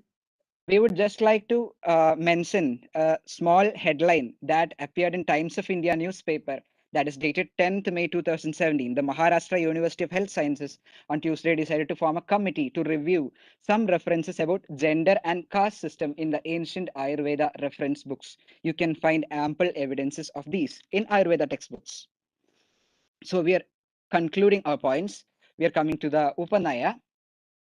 Ayurveda, as you all know, is a holistic way of living, and it is the fundamental concepts and principles of Ayurveda that are eternal and can be scientifically proven. And this was what Acharya meant when he told, "So I am Ayurveda Shashwataha Nirdishyate." The concepts of Ayurveda are the ones that are eternal, but the practices and methods of execution of these principles cannot be considered as eternal. So this leads us to a questions. Is Ayurveda equal to Charaka Samhita?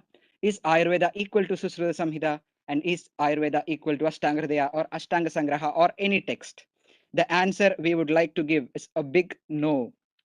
You know why? It's because a text of Ayurveda must be considered just as a cross-sectional view in the time period of evolution of Ayurveda from its beginning and is to be interpreted when we are interpreting any text of Ayurveda.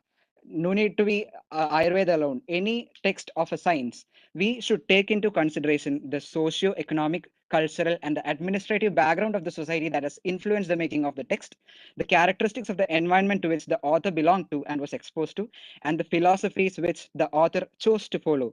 You can just clarify this by citing the example that we can find ourselves. We can find many contradictions between Acharya Charaka, Acharya Sushruta, and Acharya Vagbhada in many of their concepts.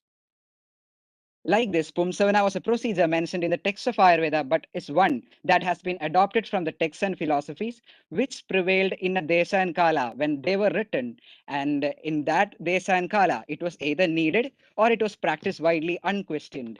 And it makes no sense to drag such a practice into the present Desha and Kala, the 21st century, into the modern world. And it does not comply to the modern science and the concept of bioethics, which is very important in scientific research. The application and execution of the principles of Ayurveda must be continuously updated according to Desa and Kala. We have reference of that even in our text. Yuga Anurupa Parivartanam is very essential for any Shastra. And samskara done to the Shastra by omitting the outdated practices and adopting new methods and techniques to apply fundamental concepts and principles in accordance with the present Desa and Kala. This alone can lead to the glorification of Ayurveda.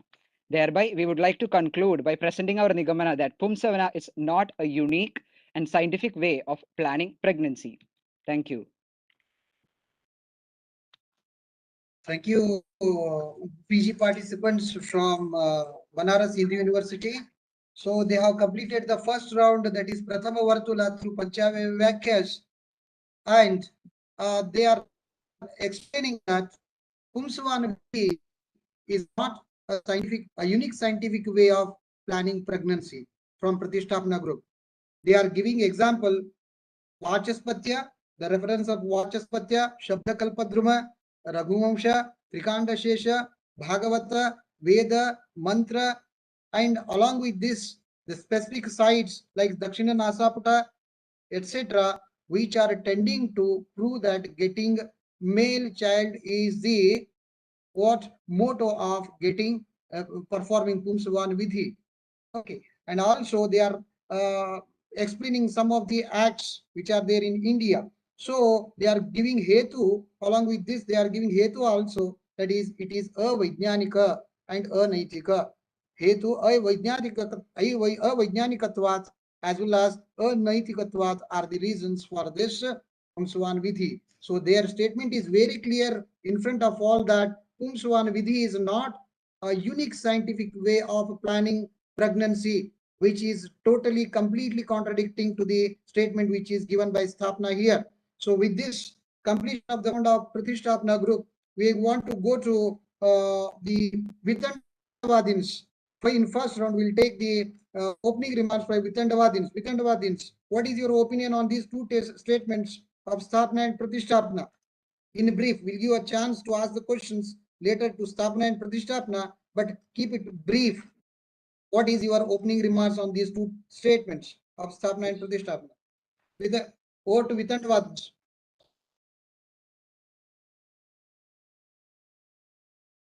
Vitandavadins, audible?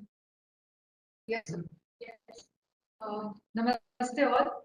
So after Okay, listening please. to Sthapana, first of all, as Vitandavadis, our role is Parapaksha Dosha Vachana Matrameva.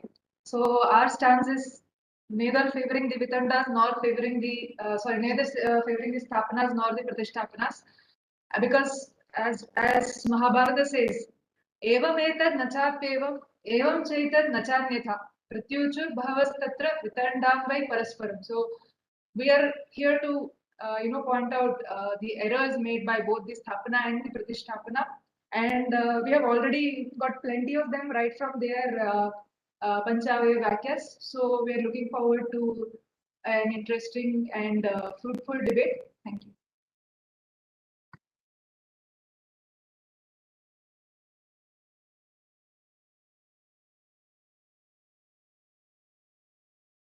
Hello, Vitandavadins. Hello, Vitandavadins. Yes, sir. Yes, sir. Have you completed?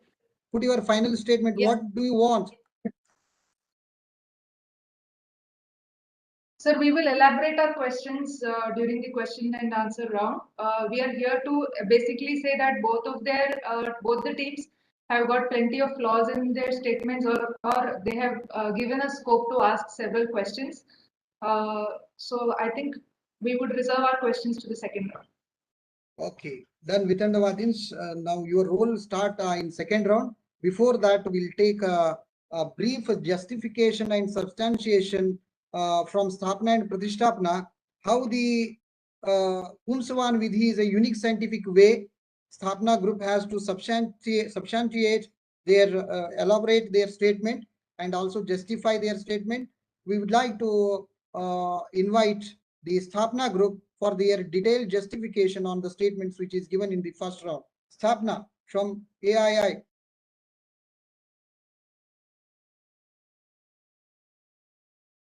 Stapna group. Are we audible? Am I audible? Hello, sir. Are we audible? Stapna from New Delhi. Yes, you are audible. Now you get the chance to elaborate and give the justification and substantiate your point. How the Pumsavana vidhi is Shrestha. How the Pumsavana vidhi is a unique scientific way of planning pregnancy. Please elaborate and give justification for your pratigya. Your time starts now. Over to Stapna. Okay.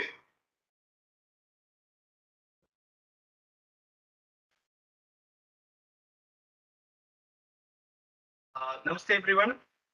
Respected jury, our honorable opponents of Pradishthavana as well as Vitandavadis, other respected faculties and dear friends. So we are here to substantiate the fact that Pumsavana is a unique and scientific way for planning pregnancy. And first, I would like to start from the very point the Pradishthavana team has put forward. First point is that Karmana Vedoktam. So it is from Vedas.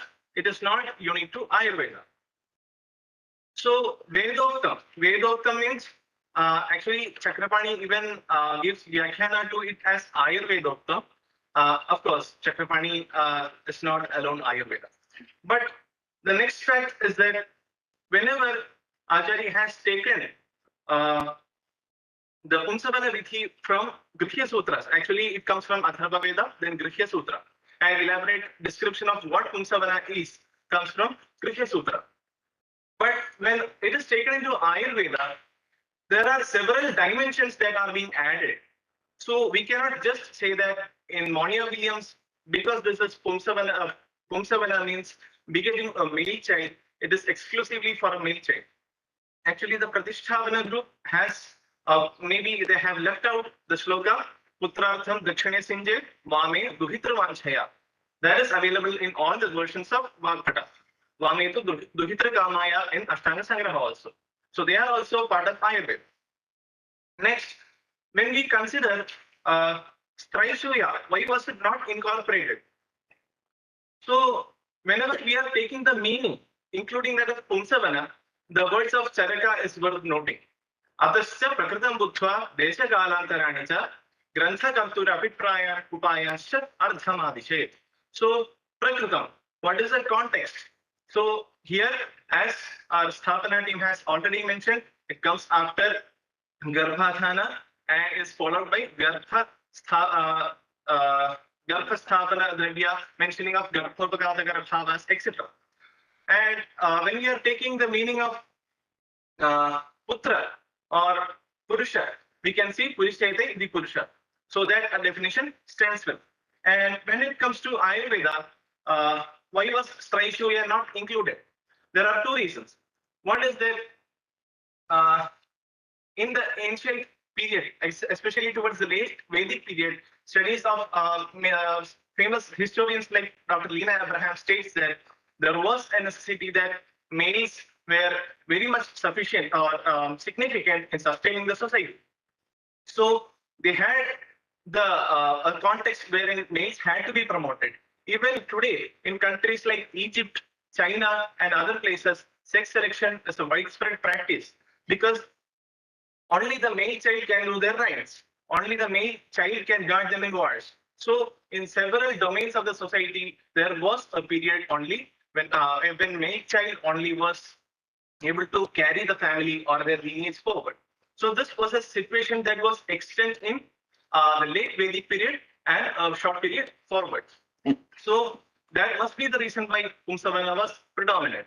So when it comes to this period, that it is mentioned in Shastra, it is not necessary that we have to follow it as such.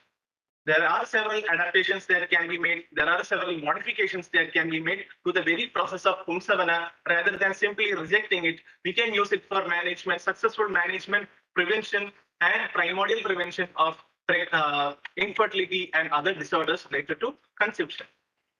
And so the Pumsavana mentioned in Grihya Sutras is as follows. I am not going to explain what it is. It is as described in Paraskar Grihya Sutra. And one thing I forgot to mention, so it is mentioned in Shastra. That it is mentioned in Shastra need not be implied as such. It is very clearly mentioned by Vatsyayana in Kama Sutra. That is, na shastram aspityedavat prayoge karanam bhaved rasavirya vibhagadi shumamsasya vivaidike. The properties of dog's meat has been mentioned in Ayurveda, but we do not consume it just because it is given in Ayurveda, isn't it? So that it is mentioned in Ayurveda, it is not necessary that we do it as such. There are several ways of processing it that it is relevant to the time, season, and geography. Okay. And coming to the difference between Grihya Sutra and Ayurveda while mentioning Pumsavana. And as Dr. Shadin had mentioned, it is a classical example of Anumadam, Paramadam, Apradeshitham, Anumadam. So while adapting it into Ayurveda, the changes that has been made by the Acharyas can be noted here. So when we analyze different domains, we can see Kala. So as a part of Shodasha Samskaras, we can see that Grihya Sutras mention Pumsavana exclusively after Garbhadham. But in Ayurveda, we can see it comes right after Shukra Shonita Shuddhi. So Shuddha Shukraptavam Swastham Samraktam Nidhanam Mitha Snehi Pumsavana Snightam Shuddham Shilidam Astikam. So Pumsavana starts right after Shukra Shonita Shuddhi in Ayurveda. Okay. Then coming to Prayojana. In Paraskara Grihya Sutra, Apastamba Grihya Sutra, we can see Evam Pumasam Janayati. Puman Eva Sute. So these are the philosophies. When it comes to Ayurveda, the context of Pumsavana as per Vakpita we can just analyze. What are the philosophies? Avandhya evam samyoga syad apatyam sa kamata. So avandhya, that is the copulation thus done will be fruitful. It would not be infertile. Syad apatyam sa kamata. So apatyam sa kamata. The apatyam thus born would have all the properties as desired. That not only pertains to the gender, it also pertains to the color, the features, the mental constitution, physical constitution, all the features. So Pumsavana in an Ayurvedic context, at least to that of Vakpata, does not confine itself to just gender selection, but also prevention of infertility and its effective management. And next we can see in the same context, Duravatyam Pulangara Gotrajatara Mahatyati. So Duravatya, to avoid Duravatya. So congenital genetic disorders are very prevalent in today's society. So what is an effective method to prevent congenital disorders? Pumsavana can be employed in the same context too. And Putrartham Dakshine Sinjit Vame Duhitravanshaya. It has been made secular as and when time progressed from Charakas and Sushrutas period. When it came to Vakpata's period, he has clearly mentioned the necessity and the possibility of Pumsavana being used for a female child too. And when it comes to the later period text, we had mentioned in our Sthapana, Yogaratnagara mentions that Pumsavana, the Bhalashruti is often framed as Garbhada, Vanthyanam Garbhada. In Lakshmana, we can get Vidyadharam Putram and Atyanta Vidyam Putram. So it is not only confined to Putra selection. Okay. And Putrotpada Sthiti Pradam. Payasa Lakshmana Mulam, Putrotpada Sthiti Pradam. Putra Utpada. Yasya Putra na Utpadyate. Tatha Utpannova Sthitin na Labhade. Isn't it? She does not conceive, or when she conceives, the Garbha is not sustained. So Garbha Grahana and Sthavana. And it is not only confined to the gender. Ichhekam Yadrisham Putram Tadrupa Charitamshito Chintayetam Janapadan Tadajaka Perichado. That is, if a woman decides a progeny that possesses the properties of people confined to a particular region, she has to transfer with travel with her mind to that region, and she also has to adapt to diet, regimen, and facilities that are available in that particular region. Then coming to the role, in Grihya Sutras, the Pumsavana methods are more or less ritualistic and mantras have large importance. Whereas in Ayurveda, we can see it is moreover a primary prevention and therapeutic strategy. And we can see that mantras are not as elementary as we see in Grihya Sutras. For example, in Ayurveda, we can see mantras have been changed as per the Acharya's convenience. For example, in Kushta, we can see Vratadama Seva Tyaga Svilabhi Yoga. Duja Swarup Guru Puja Sarva Satreshu Maitri Shiva Shiva Sutatara Bhaskara Aradhanani. The Jainas have converted it into Jina Jina Sutatara Bhaskara Aradhanani. So the acharas, the mantras are flexible in Ayurveda. They are exclusively for Shraddha Janana. Okay, and the target population, it is a healthy couple in Grihya Sutra, whereas in Ayurveda, it is a healthy as well as an ill couple. The Vrthajivaga statement regarding the same is ethical. See, we can see that Vrthajivaga says, Tatra Dvayor Damatyo Swabhavad Swakarma Parinamadva Prajabhir Vrthar Bhavati Tauthanyo Atonyatha Krishajitavyo. That is, it is not necessary that interventions are to be given to everyone. Mostly all the couples, by the virtue of their karma or by their physical characteristics, they give birth to children. Those who do not give birth to children, they are to be subjected to Garbhadhana, Pumsavana procedures.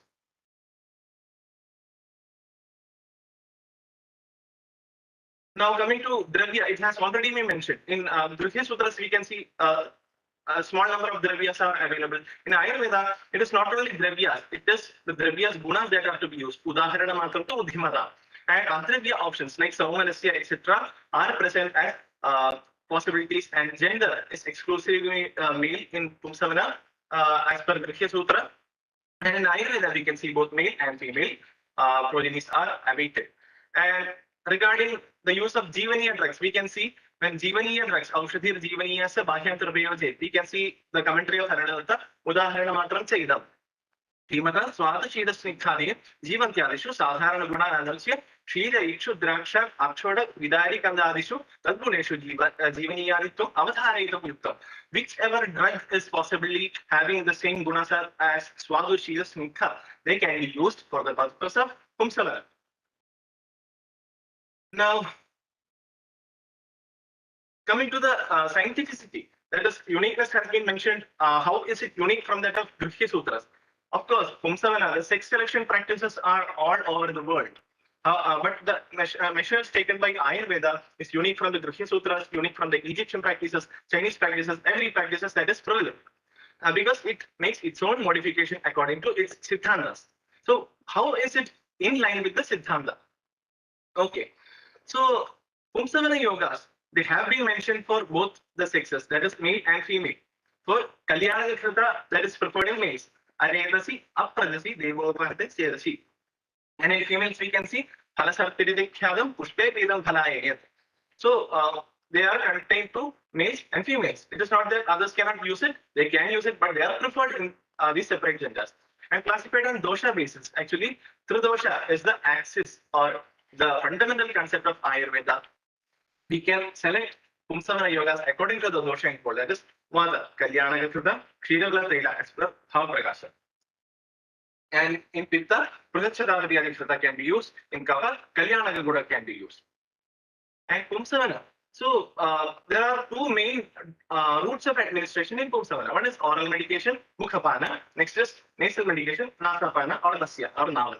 Okay. And in Pumsavana, we can see the oral medications, they are more or less dependent on the Dravya, Rasa, Guna, Vidhi, Vibhaga of the drugs administered and Agni Samparka.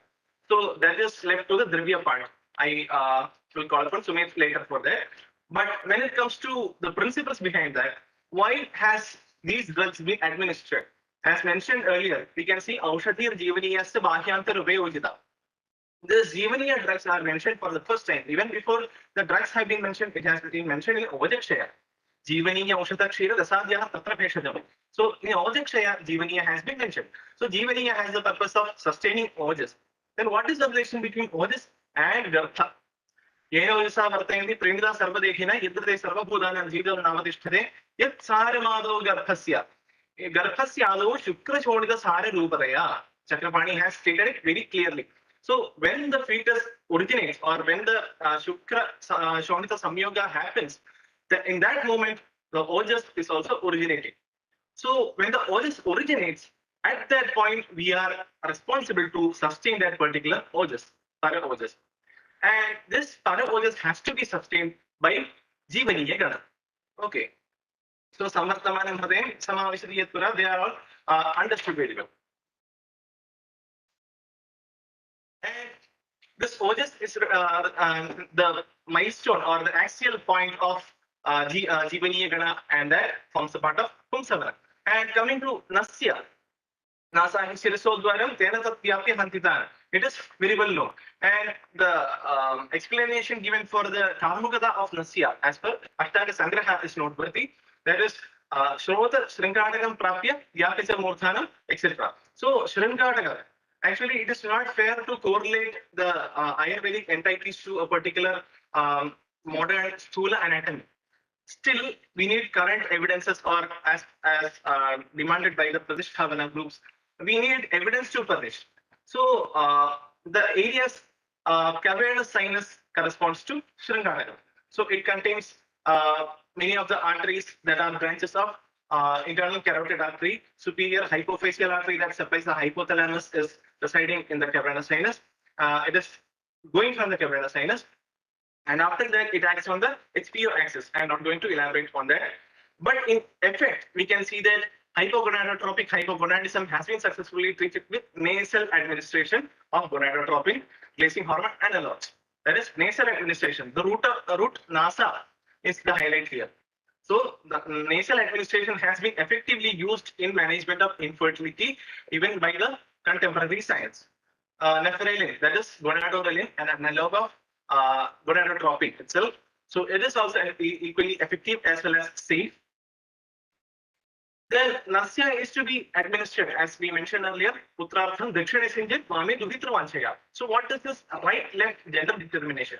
So as mentioned in Pradishthavana, Savyanga Cheshta Purusharthinicha Savyan Pradukshastri Neva Sude. So Savyata, the left side is dedicated to female feminine characters in the human body, and right side to male. It is not only mentioned by Ayurveda. J.M. Tanner in his book Fetus into Man mentions that it is necessary to add that the right side of the body on an average is more male. Then the yogic concepts that correspond with this is Ida Pingala Dvaya. So Ida is the Stri Nadi and Pingala is the Purusha Nadi.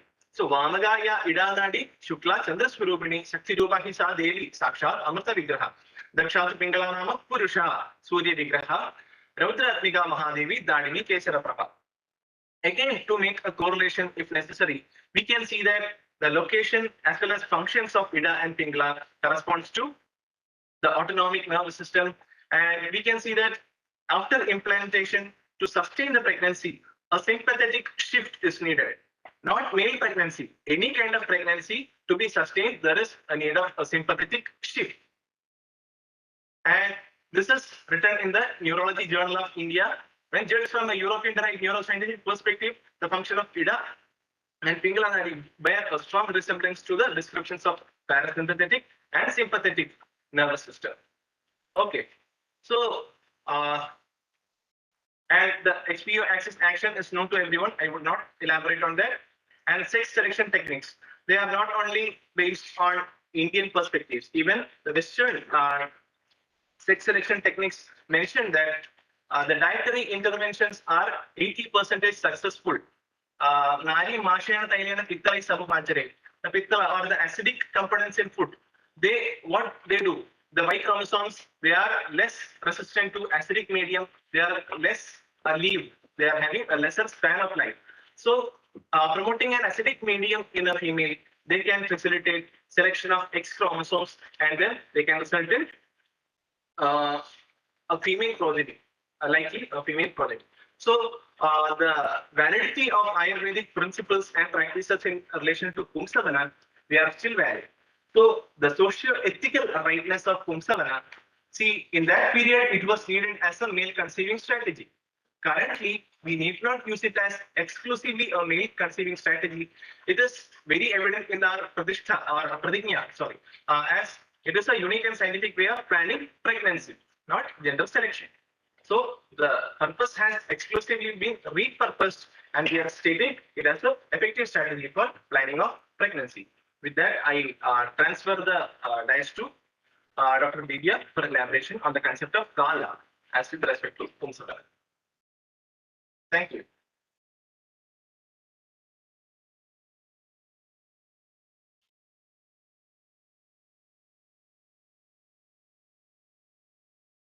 Thank you, Dr. Karthik. Kala, a scientific basis of time in Pumsavana vidhi for planning pregnancy. Pumsavana is a scientific way of creation which can be analyzed leaving behind the concept of Kala. Kalohi Nama Bhagavan. Kala itself is the creator without a beginning or end. So when we find the factors which are required for developing a good fetus or healthy progeny, we can find the excellence of factors such as Shukra, Asra, Atma, Ashaya and Hida, Anna, Upajara along with the factor Kala. And the Karma Pumsana Vidhi judicially focus on these factors also like Shukra Sambat, Asra Sambat and Hida, Anna, Pana, Ajara while describing its procedure. In some contexts, we can find that along with the factor Kala, Acharyas have given importance to the factor Deva also, therefore Pumsavana Siddhi. But in the next concepts in Ashtanga Hridaya, Sharira, Acharya has cleared this fact that Beli Purishakarohi Devamappi Adivartade, which means if the actions on this life, it overcomes the action of the past life, that is Deva, then Deva has no role in Pumsavana Karma Siddhi.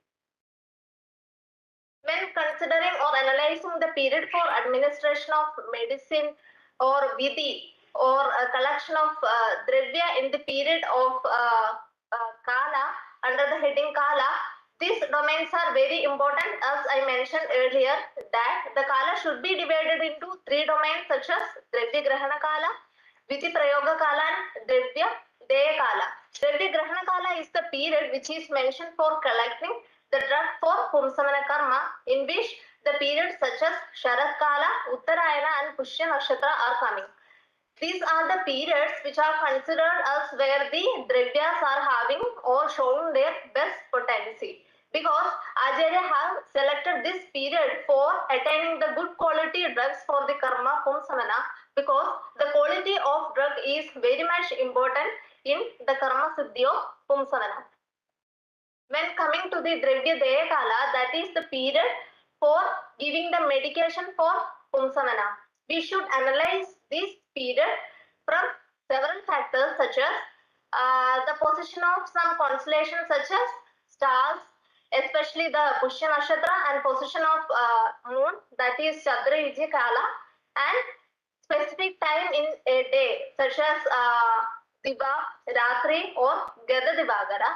And when considering the Ritu Kala, especially Uttarayana and Sharat Kala, and there is also mentioned that during the contraindication of Pumsavana Kala, Amavasi is considered as not a perfect time for doing Pumsavana.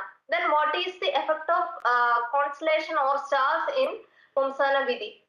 Effect of Pushya Nakshatra. Pushya Nakshatra is considered as very much important when coming to the Vidhi of Pumsavana, that is, in astrology, it is believed that Pushya Nakshatra is the king among all nakshatra.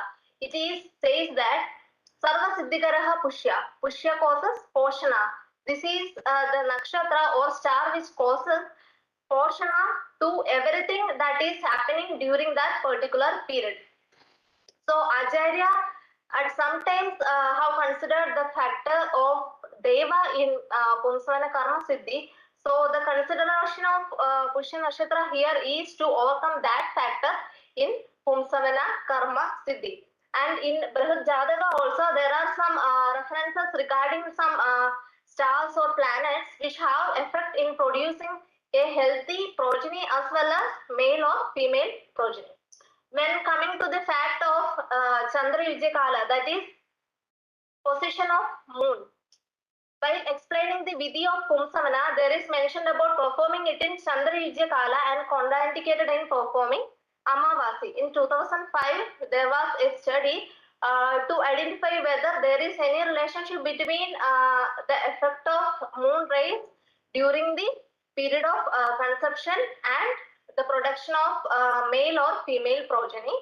In that study, they have found that out of 42 females who have conceived on the full moon day, 40 of them were given birth to male child. And they have summarized that the effect of alkaline vaginal fluid medium and more rise in basal body temperature favors the consumption of male babies during full moon days. When coming to the specific time of a day, that is Nisha, Ratri and Gada Divagara, most of the references are available that Pumsavana karma should be done during the night and contraindicated its prayoga in Diva. And some of the contexts are elaborating this fact that in nights of even days there will be decrease in Ardhava, and in nights of odd days there will be increase in Ardhava. So as per desire of a male or female progeny, the coitus should be done accordingly. When coming to the aspects of contraindications of Pumsavana karma is mentioned that it should not be performed during Amavasi. And in the same study that I have been mentioned earlier, that in 2005, and another aspect of the study show that among the 5 women who have conceived on new moon day, most of them, that is all of them, are given birth to female babies. This may be the reason because Acharyas have advised that those who are desiring for a male progeny should not do the Pumsavana karma during Amavasi. When coming to the Vidhi Prayoga Kala, Pumsavana is not merely a ritual for attaining male progeny, but it is a Garbha Samskara for Garbha Grahanartha, Garbha Sthavanartha and Putra Abatya Jannartha. While analyzing the time of administration or Vidhi Prayoga Kala in Pumsavana, we can find that it starts as early from Ritu Snana Anandara and as late as to 2nd or 3rd month before occurring this Spandana in the fetus. So from this it is clear that Pumsavana can be performed at any time around the around the periconceptional period. So the analysis of scope of Pumsavana karma should be analyzed on the base of its scope in pre-conceptional period as well as post-conceptional period. In post-conceptional period also, the Pumsavana karma is mentioned as both in terms of early post-conceptional period and as well as for late post-conceptional period. When coming to the pre-conceptional period, Pumsavana karma is mentioned to perform after Ritu Snana, which means on the 4th day of menstrual cycle. And some says that it should be performed before coitus or cohabitation, which means Gamanat Purva. So these references indicate the benefit of Pumsavana for Garbha Grahanartha before cohabitation and coitus. This explains the role of Pumsavana in some aspects of the treatment for infertility.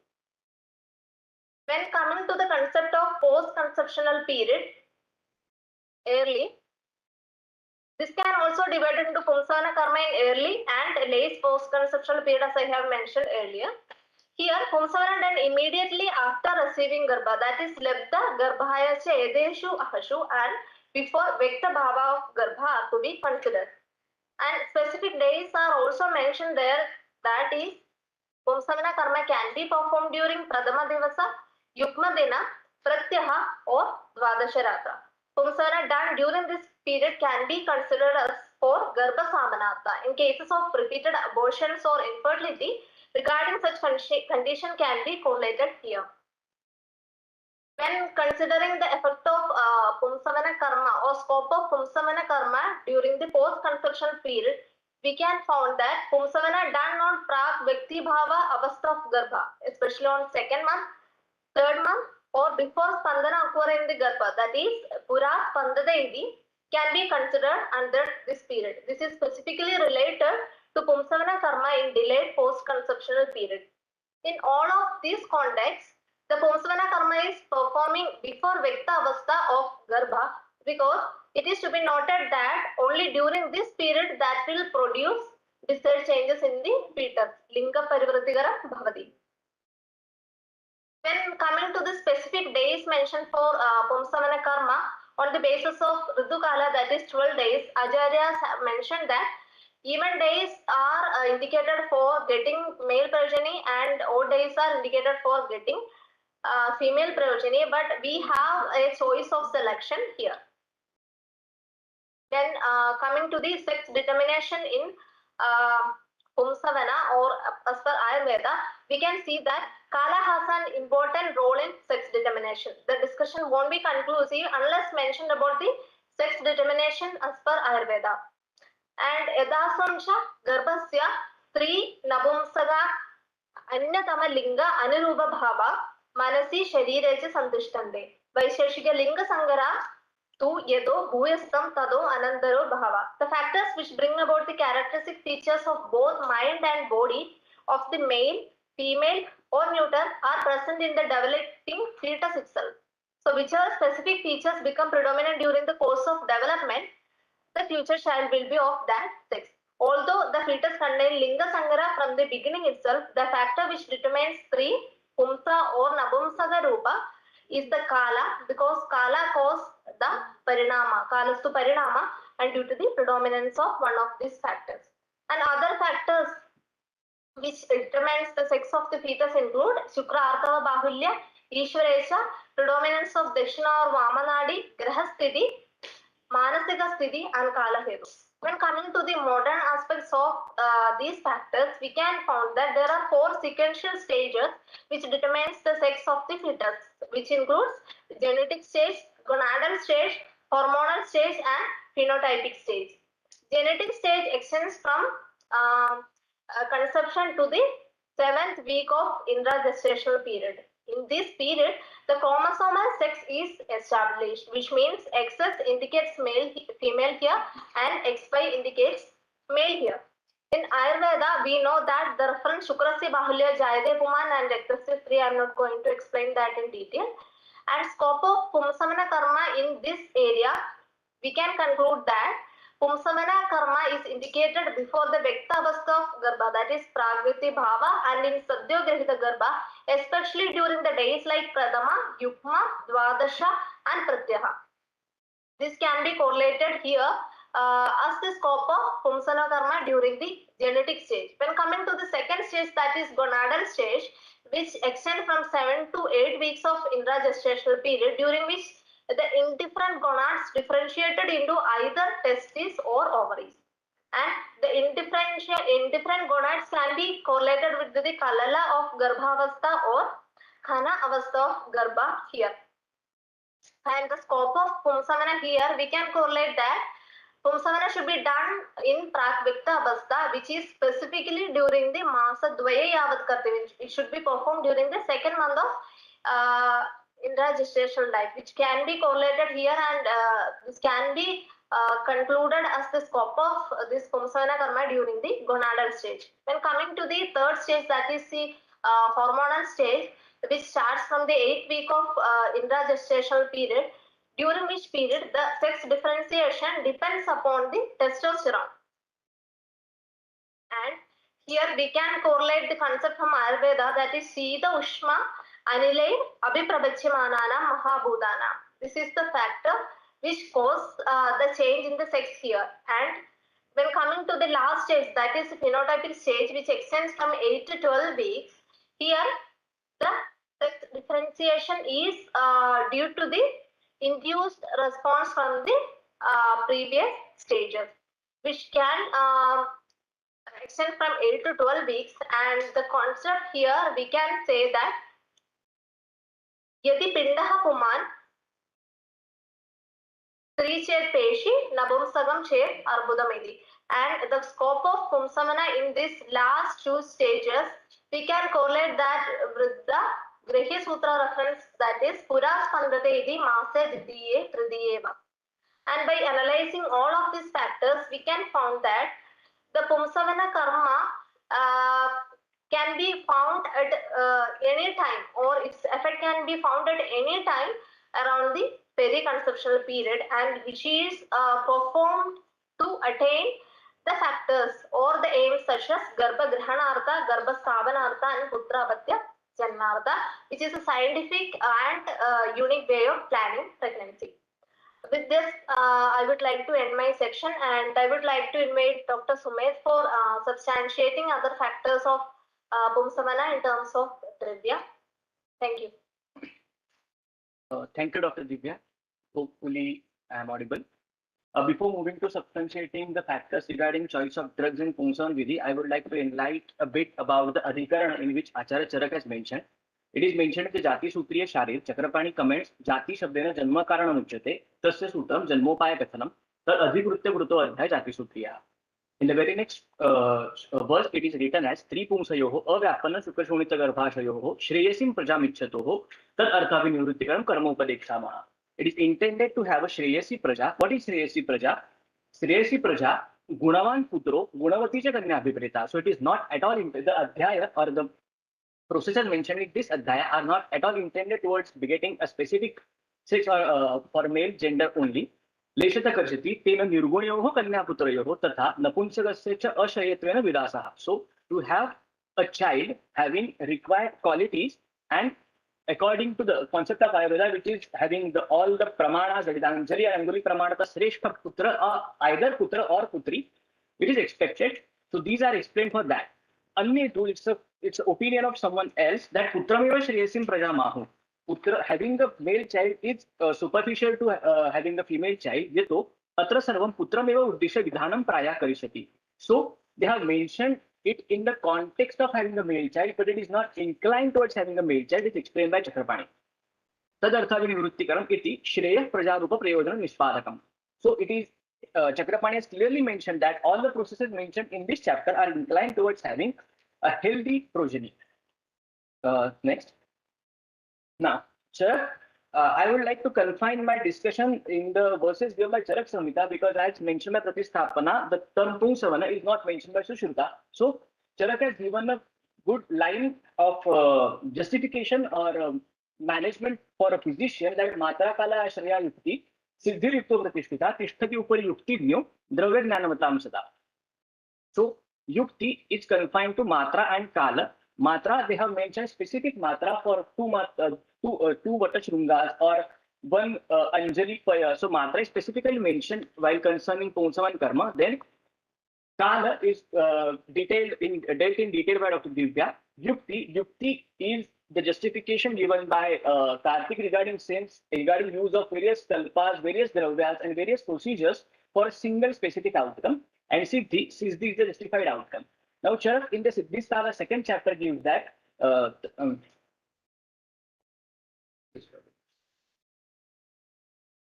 I think it is only mentioned in the text should not be implied as it is by physician. It is a physician's intellect which has to be applied before dealing with the situation. Next.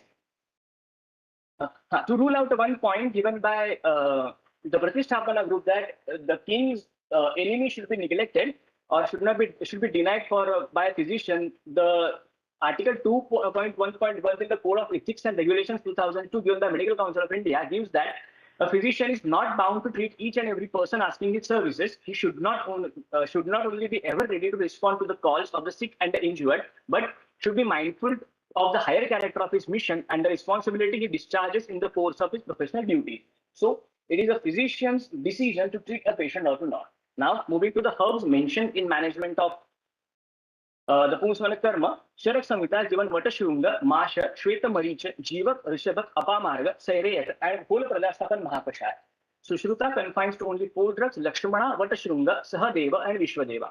Ashtanga Sangraha has given a bigger list: Lakshmana, Vatashrunga, Sahadeva, Vishwadeva, Utpalapatra, Kumudapatra, Jivak, Rishabhak, Shankhapushpi, Madhyadanda, Sahachara, Gauradanda Apamarga, and whole Pradasthapan Mahakashaya again. The list is more in case of Yoga Ratnakar, Chakraputta, Vangasen. The list increased mainly because of the observations they have made in the community. Because in the shloka of Pumsavana Karma, Charaka has mentioned to follow the guidelines given by Vruddha Vaidya, Vruddha Sri, which are merely or maybe the observational outcomes or the evidences which are required these days. Even Dhanvantari began to give Sesham Sakashat Upalabhya Vaidya, Paschatya Shastreshu Vimrushya Buddha, Vikalpe Rasavira Prabhavan, Vibhaka Viran Tatha Prayogat. So you have to collect the data available in the society or in the public regarding use of various drugs, which is again implied in the concept of ethnomedicine or ethnopharmacology. So it is nothing but the ethnopharmacological evidences that they have collected from various sources available at that time and then converted into a scientific approach in a form of management. Next. Now, rationality behind these drugs can be mentioned on 6 aspects. First is their effect on three dosha. As Dr. Karthik has mentioned, there are specific kalpas mentioned for mentioned when the specific dosha is vitiated and Pumsavana karma has to be done. Then effect on Panchamahabhuta. As we know, Garbhodpatti is specifically mentioned on the basis of Panchamahabhuta by various acharyas. So the drugs having specific action on specific Mahabhuta should be considered by Pumsavana. Specific karma, Dravyan, as Charaka has mentioned again, द्रव्याणि द्रव्य प्रभावात् गुण प्रभावात् द्रव्य गुण प्रभावाच्च तस्मिन् तस्मिन् काले तत्तत् अधिकरणम् आसाद्य तां तां युक्ति अर्थं च तं तम् अभिप्रेत्य यत् कुर्वन्ति तत् कर्म. It is not to give any specific or just a Vadashunga Lasya given in the right nasal root will give birth to male child. It's not as simple as that. It should be tasmin kale. It should be in specific adhikarana. It should be according to specific yukti. So the karma will obtain then only. It should have the potency to perform a specific action. It should have a specific target specified organ, target specificity. There are many drugs which are having similar properties. You have Lakshmana, Vatashrunga, Sahadeva, Vishwadeva, Shatavarya, Shwagandha, many are there. But all of them can't do the same function because they are non-specific. Yatha Prabhanti Supaya, the physiology or the process or the pharmacology of action as mentioned by Dr. Karthik. I will repeat it again. Thank you. Next. So these are the botanical identifications or identifiers of some of the drugs mentioned. First is Vata, Ficus bengalensis, Vatashrunga the beetroot. Sorry to interrupt. Dr. Prabhakar. Hello. Hello, sir. Dr. Prabhakar, is there any time limit? Yes, sir. The team will is. Complete it shortly, sir. I will. Okay, yes, sure. Right. Yes. Because just I wanted to judge Make it short. Just, you have taken enough time. All India Institute of Ayurveda Medical College. You have given enough reference. Make it short and conclude your justification. Okay, sir. Okay, sir. I'll conclude. Next. So just moving towards the next slide, that these two drugs which are not at all mentioned directly for Pumsavana karma has been studied vastly for the activities on experimental basis for Durva, Sanadam Dactyla, which is mentioned by its synonym in the Prajastapana Mahapasha. Putra and Jiva is not at all mentioned in any of the Samhitas. Next. These are dravyas having controversies. I won't get into detail. Next.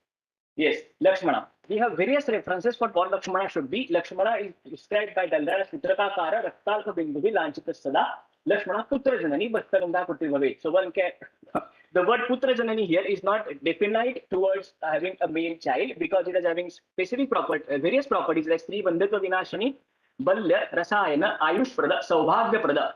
Saubhagya Prada, Garbhada, and Vrusha. So it is not confined to having a male child. Again, all these plants have been studied for their fertility, efficacy in the increasing fertility on various bases. Next. Vatashunga, Chakrapani has commented that Vata is a Nishpatra and Nebrodha is with having the Praroha. So Vata it should be having without having the Praroha, that is the leaf primordium of the Vata should be used, and the transverse section of the primordium shows a similar character resembling the Travarta uni. So use of Vata may be according to the basis of nature signature, Lokapurusha Samya Siddhanta. Next. These are the drugs of Prajastapana Mahakashaya, having variety of Rasavira Vipakas, having different interactions, but most of them are Doshavina. So they are having the rationale behind use in management of Bandhya or in having the Garbhada action will be varied according to the Doshik Avastha. Dusham, Desham, Balam, Kalam, Analam, Prakrutim, Vaya, everything should be considered before doing the Pumsavana karma. Next.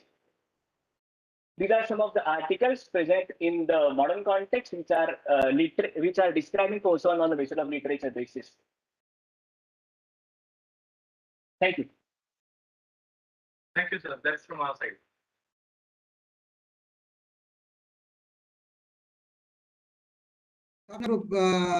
I think you completed your justification. Is it? Yes, sir. Yes, sir. Yes. Thank you, Stapna Group, for what all other references and what all other researches and textual references, Samhitas, Vedas, and whatever the reference they want to put forth to in support of their statement. So Pratishthapana and as well as Vitandavadins, Stapna group is very clear with their statement, given all references, okay, and explained through classical as well as modern explanation that Pumsavana vidhi is a unique scientific way of planning pregnancies.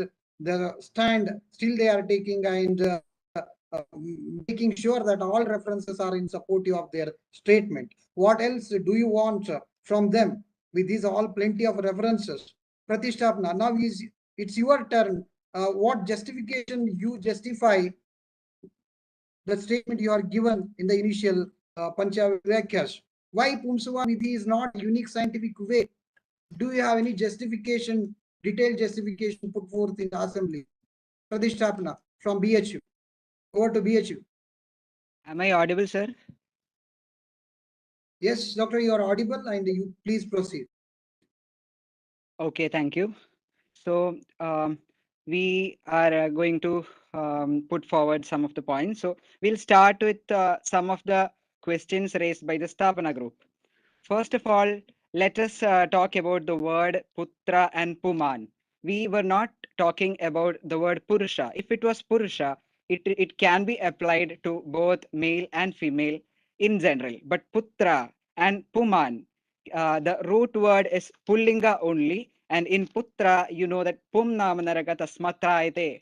That is the definition of putra, and it is attributed only for male. So the not using the word purusha and the usage of the word putra and puman can itself show that this was intended previously for male child only. So exploring more in this aspect, let us explore more to find out why there was an increased desire for a male child in ancient days. So there are two aspects. One is the need and other was the greed. As I told you earlier, Pumnavanaraka Asmatrayate, that is the definition for Putra. And that was a common belief that if you have a male child, you get salvation. That was a belief that prevailed in the society in primitive times. That was one need the people had to get a male progeny. And also, there was a need for males because in primitive times, there were many battles and many males lost their lives in battle protecting their country. And it led to less number of males as compared to females. So there was a need for more males, and that was one that might be one objective why the Pumsavana was practiced very widely in the ancient society. But later this need changed into greed, because the other reasons like socio-cultural practices including dowry, social and financial securities associated with sons, violence against women, low social status of women which once prevailed in the society, consideration of daughters as liability and sons as assets. These all led to the exploitation of Pumsavana karma in the later stages. And what was the result? The sex ratio in the country in 1991 was 927 females per 1,000 males, and government had to implement PNDT Act and other laws to prevent female feticide. And this use of Pumsavana karma and other such methods for decide sex. So it was implemented in 1994, and as a result, according to the National Family Health Survey in 2019-21, the sex ratio of the country was 1,020 females for 1,000 males. Also, they had explained about mentioning of Vama and Vama Bhaga for Putri in Vagbhada, in all the Samhitas written by Vagbhada. So in Charaka Samhita, there is no mention about that. In Susruta Samhita, he has not at all mentioned about the word Pumsavana. In Vagbhada, he has mentioned Pumsavana for both the sex. So where is the standardization? Different texts are speaking about different things. So that itself shows it is not standardized, and standardization is an essential feature that we require to prove something as scientific. Also, they have explained about many scientific papers supporting Nasya Karma. That is only the karma, but we have no scientific evidence so as to prove that the particular combination told by Acharyas will result in improvement of the progeny as well as getting a desired sex. Whatever be the object might be, we don't have any scientific evidence to prove that. Also, the repurposing of the objective according to the Kala. if we are repurposing the objective, how can we call it Pumsavana? We can just call it Garbha Samskara. We are here to prove that Pumsavana is scientific. We can just call it as Garbha Samskara. And if we are repurposing the object, there is no uniqueness in Pumsavana karma. And people will definitely prefer to go for some other karmas which are scientifically proven rather than this Pumsavana karma. Also, they had mentioned about Matra Kalasraya Yukti. And Yukti, in the definition of Yukti, it is told it should be it should be according to the Trikala and it should be according to Trivarga. Yuktis Trigala Satnyeya, Trivarga Sadhyadeya. So it should be according to the Kala. Is Pumsavana good in this Kala? We don't have any scientific evidence to prove if it gives us a good progeny. On the other hand, we have evidences of many quacks using such sex selection drugs and causing harmful effects for the pregnant ladies. And also, it is not ethical in this 21st century. Also, it should be according to Trivarga, which also includes Dharma. Is it Dharmika in this society? That is a question we need to ask ourselves. They had explained about Pumsavana karma, increasing ojas, all the other things. All those mechanisms are okay. But how does increasing ojas can improve the Garbha? Is there any scientific papers regarding that? We don't have any. We don't even have any scientific evidence to prove what ojas is. Some Acharya has told about 2 types of ojas. There are like a description about the color of ojas. What is the scientific data that proves in this era about the scientificity of these concepts? Also, he has the Sthapana group had told about they had substantiated Putra Janana by Saubhagyaprata, Vandhya, Ayushprada. These terms were used to explain that it is not only for the male progeny, but I don't think there is any meaning of Saubhagyaprada, Vandhya, Haratva, Ayushprada. These terms will not explain with much evidence that how these yogas can be used for both the sexes. Also, the meaning of the word putra has also been told. So these are some of the answering of the questions. And finally, the Desa and Kala should also be noted to adopt the Pumsavana karma to this era. Is it necessary? That is the question that we put forward. Now I'd like to transfer the mic to Dr. Sivangi.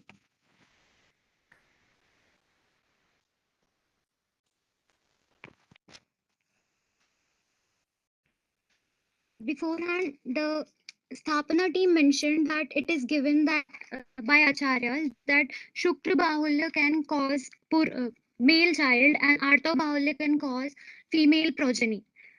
Just like they related it with modern science that XY gene can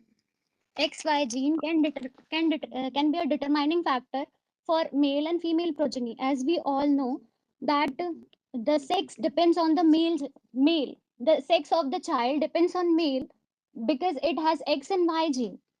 So when Y chromosome and we have it is established that Y chromosome has SRY gene which stimulates the development of sex cord, which further increase the growth of testes in males, which will secrete the testosterone in male fetus, and which will further lead to the development of male gonads as like in female, and this will also cause the cessation of Mullerian duct, which will lead to the formation of female gonads. And in female there is no SRY gene because it will have X chromosome. So the growth of Mullerian duct will be continued, not the male. Not the male X. Hello, am I audible, sir? Yes. Please continue. Sorry, continue, please. Okay. As the Sthapana team also mentioned that it is for procreation of good progeny, not sex determined progeny. So we can use there are many different processes we can use for good progeny. Just like in Charak Sharir, Atulya Gotri Adhyaya, it is told, marriage should be in Atulya Gotra. Garbhadan, there were many processes that should be done to perform, to be the child free from any congenital and genetic deformities. And as you mentioned that on as you mentioned that the female uh, who have intercourse on full moon form female child, and on amavasya in full moon caused male child production, and amavasya it caused female child production. Then it is a differentiation that on full moon kala can be major factor to differentiate in both the sexes. First, I would like to raise another question. Why do we need Pumsavana? There can be a Garbhadharan Samskara. But Pumsavan, if it is leading to sex determination, why do we need to determine the sex of a child? If we are proposing, as mentioned in the text, Ishwariksha should be there. Then why don't we take it as Ishwariksha, whatever child we are getting, male or female, without any preconception, without any biasness for the male and female baby preconceptually. Now I would like to transfer the mic to Dr. Bharadwaj. Next, we would like to discuss a few things about the ethical aspect. There is this concept called scientific misconduct. It is the violation of codes of scholarly conduct and ethical behavior in the publication of professional scientific research. In our first presentation, in the Panjavaya Vakya, we had mentioned about the CSIR guidelines for ethical things. In the index of it, if you just search for that, you can find the fourth point. The fourth point is regarding gender issues. Also, in an article published by Dr. Paul Copeland in the Journal of Nature, it is titled "Science and Ethics Must Not Be Separated." He has told about a concept of bioethics as an independent discipline that has resulted in a confrontation between ethics and science, and that has obscured the similar aims of both. And it is concluded that scientists must take the lead in ensuring that the progress of science is both ethical and free from political intervention as possible. And there is an article about Pumsavana Samskara, myth or science. You can find that in Google Scholar. In that also, the article concludes by failing to explain Pumsavana Samskara based on scientific methodology. Also, there is an article regarding consumption of indigenous medicines by pregnant women in North India for selecting sex of the fetus. What can it lead to? It is by Sudaba Bandhopadhyaya Niyogi, Preeti H. Snegandhi, and some co-authors. So in that also, they have explained about the harmful effects that has been caused as a result of consumption of the sex selection drugs. Under General Guidelines for Clinical Evaluation of Ayurvedic Intervention by CCRS Ayush Ministry, the areas of clinical research broadly comprise validation of the fundamental principles of Ayurveda, validation and development of diagnostic assessment tools, standardization and validation of therapy procedures to establish dosage form, dose, duration, indication of any given drug as per the classics, and to develop new regimen. So we can clearly say that validation of this procedure of Punsavan Karm is needed under area of clinical research, which is not done yet. Under these guidelines, ethics for clinical trials on pregnant or nursing women have been mentioned. Under this, research related to prenatal diagnostic techniques. In pregnant women, such research should be limited to detect the fetal abnormalities or genetic disorders as per the Prenatal Diagnostic Techniques, Regulation and Prevention of Misuse Act, Government of India 1994, and not for sex determination of fetus. So we can say that clinical researches on pregnant women should not be done for sex determination as per the ethics of Government of India. For standardization of raw drugs of ASU given in 158B as referred in section 3A, published literature is must required for validation. Hence, neither we can do any clinical trials for its validation, nor we have any scientific data at present for this. As the Sthapana group has stated that Punsavan Karm is for bringing healthy child in various aspects, but Vajikaran subject is also for completing this motto only. So what remains the uniqueness of Punsavan Karm? Now, I would like to talk about the drugs used in Punsavankar. In an article of Jamnagar, most of the drug mentioned for Punsavankar are either controversial or unidentified. Consumption of indigenous medicine used for sex selection, also called as sex selection drug, also um, during the first trimester of pregnancy. There was taken a sample, 87% of sample collected from doctors, quack and faith healer to be taken by the pregnant woman after conception.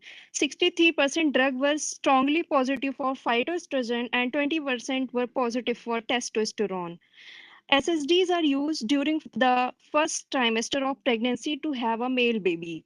Consumption of such drugs is dangerous and detrimental to the growth and development of embryo since these contains phytoestrogen and testosterone in amounts beyond the acceptable quantities.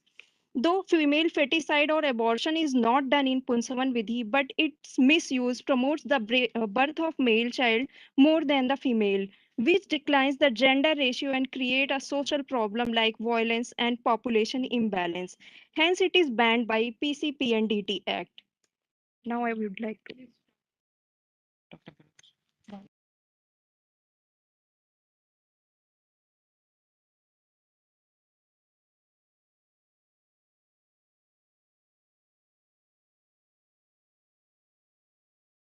Pratishthapana. Pratishthapana.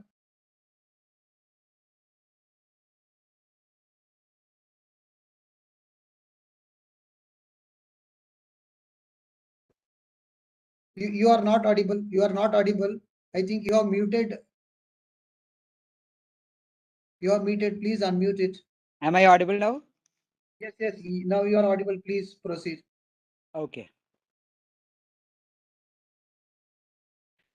Next, we would like to interpret, we would like to do the pariksha of Pumsavana according to what Charakacharya has told. Charakacharya has explained the Dasavidha Pariksha Bhava for any karmas. So, starting with the Karanam, the first aspect of Dasavidha Pariksha Bhava. What is the Karanam? Karanam is actually the Bishak, none other than Bishak. So we would like to put forward a question. How many colleges, how many Ayurveda colleges offer proper training in Pumsavana Karma to mold a Bishak who is an expert in the procedure? We don't have any data. How many of the Bishak are practicing it right now? It is not there. So the Karanam of among the Dasavidha Pariksha Bhava does not go in hand with the Pumsavana Karma. Next is the Karanam, that is the Bheshajam. So we have already seen that there have been many differences in the drugs told by Susrutacharya, Vagbhadacharya, Charakacharya and all. So according to their desa and kala, they might have done sufficient pariksha and made it scientific according to their desa and kala and might have included those as a particular siddhanta in their textbooks. But what have we done now? How many research papers are available that explain the mechanism of action of all the drugs administered in the prescribed combination as mentioned in the Pumsavana Karma? Or have we developed any other combination that we can call as Pumsavana for this era? It is not available. So even the Karanam does not comply with the Pumsavana Karma. Coming to the Karya Yoni and Karya. If we treat Karya Yoni, if we take the Karya Yoni as the compromised conception or implantation or the poor health of the fetus, there are two aspects. There are other scientifically proven methods available. So why using Pumsavana alone? And also, where is the scientific evidence that Pumsavana can clear these dhatu vaishamyas? That is also not possible. And if the Karya Yoni is undesired sex, then there is a question of ethics as well as lack of scientific evidence to prove that these drugs can alter sex. These drugs in this particular combination, in this particular administration can alter sex. And Karyam, if it is good progeny or desired sex, the same problems arise. Moving on to the next one, the Karya Bhalam. If actually the desired sex, the alteration of sex is needed in this era, there is no need. It's only greed. We are not living in an era where there is no need of conservation of any gender. We are hoping to make a society where gender equality exists. Also, it is unethical and unscientific. Even if it is getting a good progeny, that is also unethical and unscientific. And next is Anubandha. If good progeny is there, we don't have the scientific confirmation, and also we have confirmation about the harmful effects of SSDs. We have reports of that. And if the Anubandha is desired sex, we have to ask ourselves, is that right? Coming to the next aspect, Desha. Desha is divided into Bhumi Desha and Deha Desha. Deha Desha is the Garbhasya or the Garbhini. We can take Garbhini as a whole. So what is the confirmation that it is safe for Garbhini? And there are reports of harmful effects. As I have mentioned earlier, consumption of indigenous medicines by pregnant women in North India for selecting sex of the fetus. What can it lead to? This is the title of a paper that reports harmful effects of sex selection drugs. And if we consider Bhumi Desha, we know increased pollution level has even caused the decreased efficiency of scientifically proven drugs. So what is the case of scientifically unproven drugs? We cannot even imagine. Moving on to the next Kala. Kala is also divided into Nityaga and Avastika. In Avastika Kala, it is the Garbhini's time. It is the time of in the life of a woman when utmost care should be taken. Garbhini should be taken care like a vessel filled with oil. So there are many references showing that. So that is a very, no doubt, that is a very important time period in the life period of a female. So in that particular period of the life of a woman, is it safe to administer these drugs, which are scientifically unproven? And also, it can also cause many mental, it can affect the mental health of the woman, thinking about what can happen to the sex of the child after administration of these medicines. Can there be side effects? There are no reports. So it can even affect the physical as well as mental health of the Garbhini. So the Kala is also not right for Pumsavana Karma. And next, coming to the Nityaga Kala, we are living in the 21st century in the modern world. Is Pumsavana Karma actually needed in this Kala?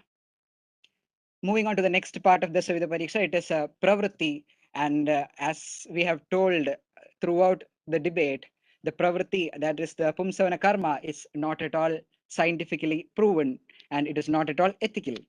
Coming to the Upaya, Acharya has told Upaya should be Desha Kala Satmya Anusara. So is it in compliance with the Desha and Kala that we are living now? Or has there been any studies of another drugs that can be used in the form of Pumsavana, in the name of Pumsavana? Has there been any studies about this combination used for desired sex or even for good progeny? There are no studies. So we cannot call it Pumsavana. So thus we can just conclude by saying that according to the Savida Pariksha, this karma, Pumsavana, is not scientific both in terms of modern science as well as in terms of Acharya's Dasavida Pariksha Bhava. Now I would like to hand over the mic to Dr. Shiva Prasad.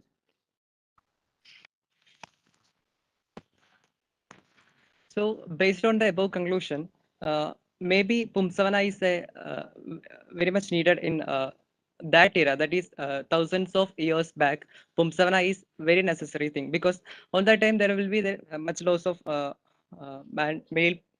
Also, that is a male predominant society on that time. But in the present era, we can't say that, because this is the era of gender equality. So Pumsavana is unethical, and also it is not scientific, because there is no research paper on clinical research paper on Pumsavana. we can get papers, but it is only review papers we get online. So we can say it is scientific.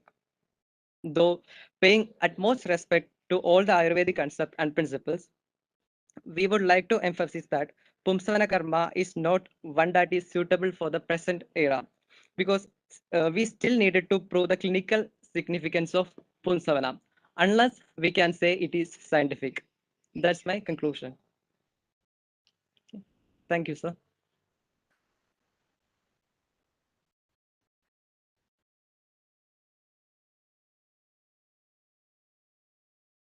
Hello, sir. 2 minutes, sir. National anthem is going on.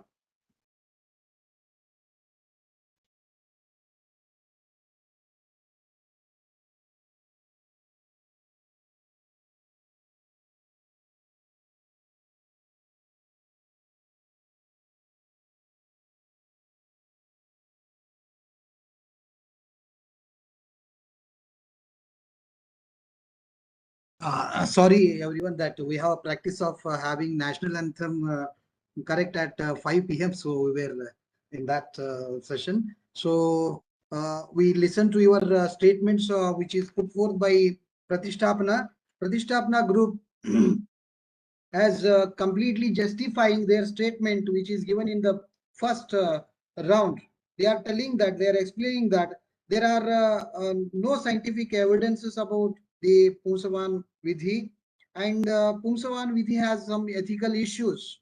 Okay, and also with this, Pumsavana Vidhi is not validated yet by research, and there are misuse acts also, and through Dashavida Pariksha is also, it is impossible to prove that Pumsavana Vidhi is a unique scientific way of planning pregnancy. Through these all justification, we come to conclusion of the Pratishtapana group that Pumsavana Vidhi is not scientific way of planning pregnancy. Okay. Thank you, Pratishtapana group, for your detailed justification. Now we'll take questions to Sthapana and Pratishtapana. So directly we move to the questionnaire round. Vitandavadins, you will get a chance to ask the questions to Sthapana group. Raise your questions against Sthapana and Pratishtapana. First to Sthapana, and Pratishtapana be ready to ask the questions against Sthapana after having finished by the group Vitandavadins. First chance to Vitandavadins to against Sthapana group. Over to Vitandavadins. So we would like to begin from the Panchavaya Vyakhya. So they have given like, so first of all, what is a Udaharana? Udaharana is Ut Ahriyate. It is supposed to, it should be, Udaharana as given by Charaka is something that is Murkha Vidusham Buddhi Samyam. But their Udaharana was not clear actually to many of us. And Upanaya is supposed to Samepe Niyate iti Upanaya. They are supposed to connect everything that is given prior to the Upanaya, and then they were supposed to conclude after that. And under Udaharana, they have given wide examples of various references from different chapters, different acharyas, and we don't think that is actually what an Udaharana is supposed to do. No analysis, Doctor, I want to interrupt. No analysis. Put your questions. Put your questions first. Sir, first question is, according to Bhava Prakasha Purva Kanda, they have mentioned the three nadis, that is Chandramasi, Gauri Nadi and Samirana Nadi. Then according to that also they have told what, that is Putra or Putri. How is it depending based on these three nadis they have been mentioned. Then is this scientific or this is not scientific, and how are you going to substantiate with respect to this concept and Pumsavana Karma? And next question is... No, we'll take one after the other. First question, what is the role of Nadi in respect to Pumsavana Vidhi? Keep it short. All India Institute of Ayurveda Medical College. What is the role of the Nadi you have explained?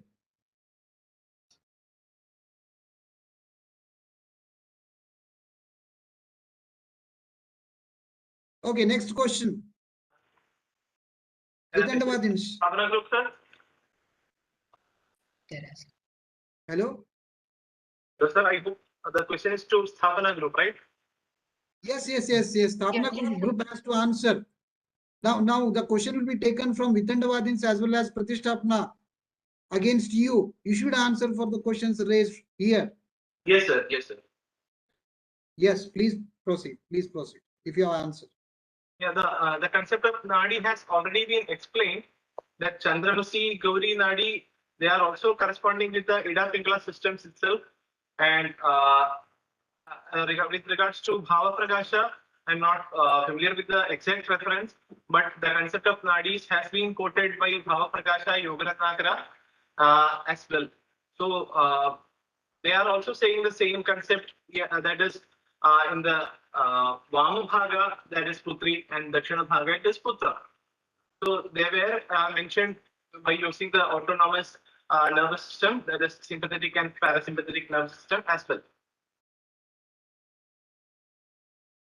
What is our question is, that is, you are telling Pumsavana karma is the only unique way. Then when there are other things, and specifically with respect to Nadi also, you are only quoting that this is there from Ida and Pingala system. Then why only Pumsavana karma is being quoted as the unique way, when other things are also mentioned like this? Other things means what, doctor? Other things means what? Be Other things specific. involves the Nadi system. What is there according to Bhava Prakasha also, sir? By this also we are telling that there is possibility of having a girl child or a male child. Then how are we going to substantiate that only Pumsavana karma is helping us to denote this? Actually, we never said that Pumsavana is the only karma that is going to support, but Pumsavana is unique in Ayurveda with respect to other sciences. It has taken concepts from other sciences, but it has modified it in terms of Ayurveda's concepts, that is pradoshas and Ayurvedic purposes. So that is what we had mentioned. And of course, the concept of Nadi, etc., has been taken from other sciences. Even the concept of Ojas has its origin in Yoga Shastra. The Bindu concept, for example. Okay, Nadis, you are trying to correlate Ida and Pingala Nadi with Samirana, Chandramasi and Gauri, but we feel they are entirely different concepts. Samirana, Chandramasi and Gauri are Manobhavagara Mukhe Abalana Tisro Bhavanti Pramada Jananam. They are entirely different from Ida and Pingala. So your correlation is not matching. And also your Pratigna was Garbhadharanasya. So for Garbhadharanasya, you quoted the unique Vaijnanika Marga is Pumsavana. Then that means you're telling that it is only Pumsavana. But here we are having these concepts also. So Vitandavada, Parapaksha, Dosha Vachana. So our dosha, this thing what we are telling is Garbhadharanasya, what you have quoted as the major mean Pumsavana, is been contradicted by other means like this also. That is what is our first Parapaksha Dosha Vachana according to Vitandavada. Next question. Vedantavadis. Next question. Sir, as they mentioned, yes, sir. As they mentioned, Ayurveda is Pumsana Vidhi is mainly a objective parameter. Can you explain some subjective parameters for Pumsana Vidhi as it is unique? And they said oral route they can use for Pumsana Vidhi. And when you are using oral route, how you will decide the gender? Like while doing Nasya, whether it is Dakshina for male and Vama for girl, then if we are administrating from the oral route, how you will decide? This is our next question, sir. Okay, Sthapana group, have you followed the question or shall I repeat? Yes, sir. Yes, sir.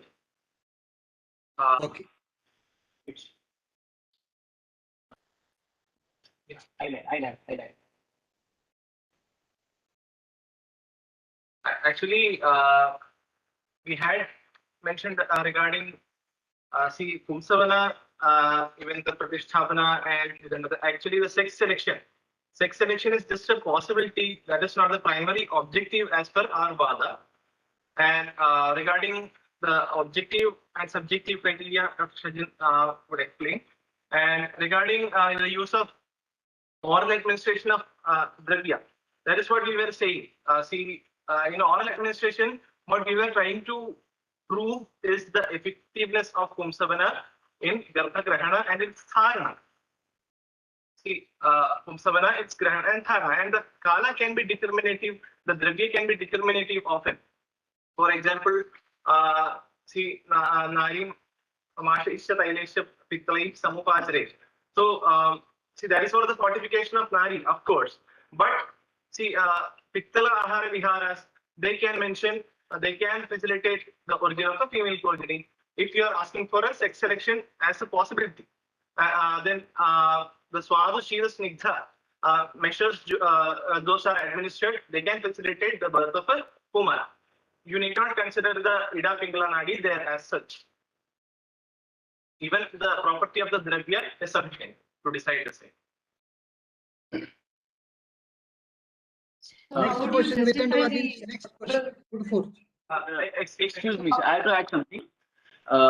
Just giving a cross reference to some concept is not a major or not a major to deny concept. See, if Newton has given something as a law, and if you say Einstein says time is relative, it doesn't prove Newton wrong.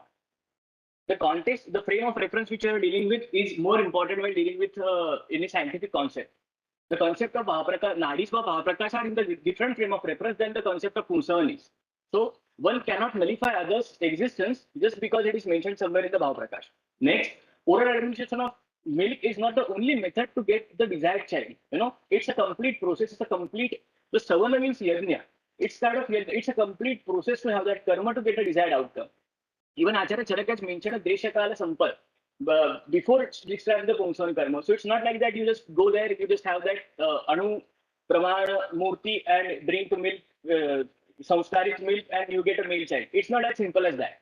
You can't just say that this is the simplest kind of method. I'll hand it to Sachin for something. The intention Okay, of we'll take up next question. We'll take up next question. Vidhandavadins. Yes, as Stapana has mentioned, that Pumsavana Vidhi helps to manage infertility. As we all know, there are many etiologies for infertility. There are like Purajanma Papakarmas, tubal factors, and endometrial factors, male factors, everything are there. How can you manage by us Pumsavana Vidhi?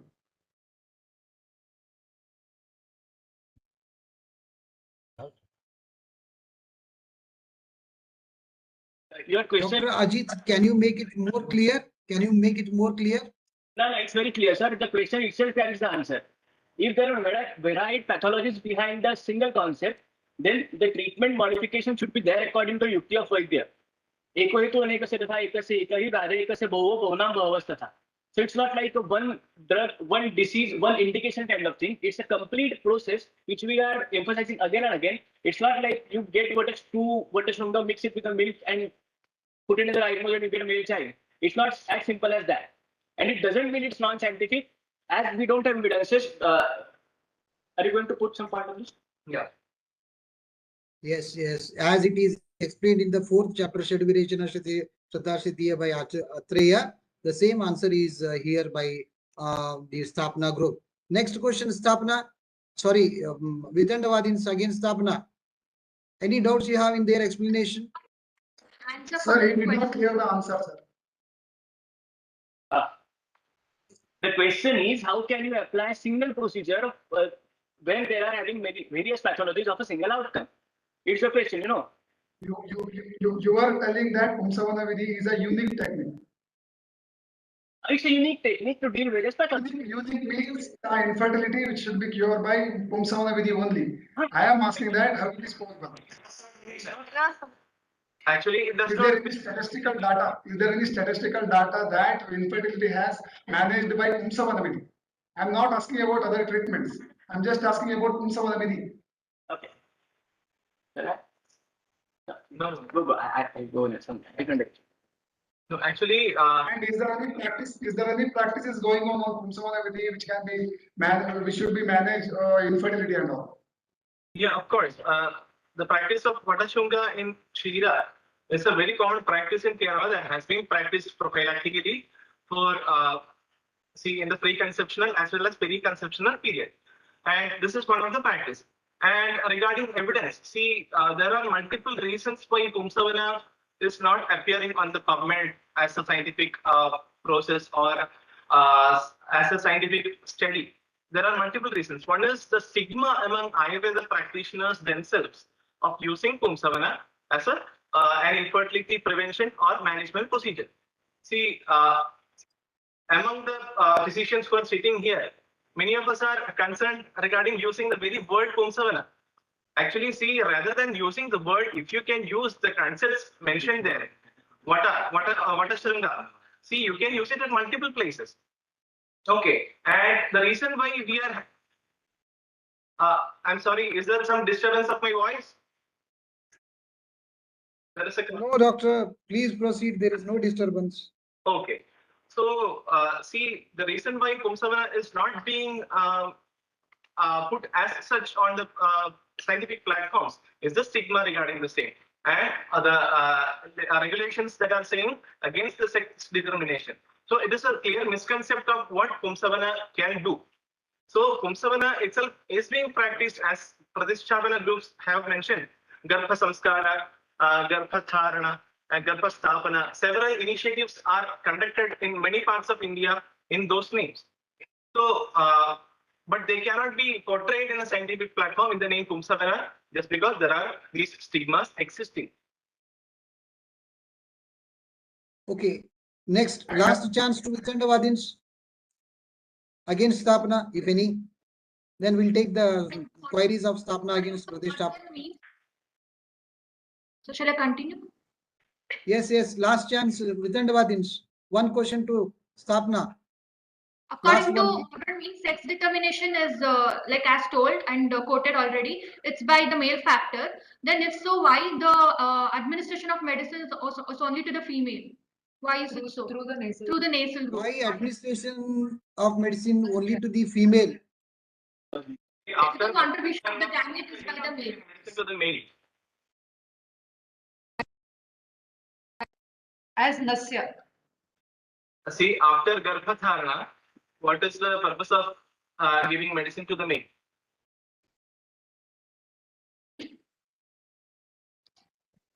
No, what we mean is if the medicine nasal administration is given only to the female, but the sex determination factor is dependent and decided by the male, then what is the use of administering the medicine through nasal route to female?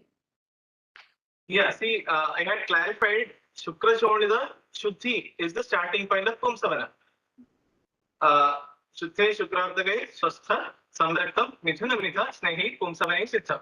There we can see that Aranadatta states clearly Kalyanaga Halasarpibhya. So Kalyanaga Krita is there for males and Halasarpi for females. So both the couples are to be fortified with Pumsavana Dravyas before copulation itself.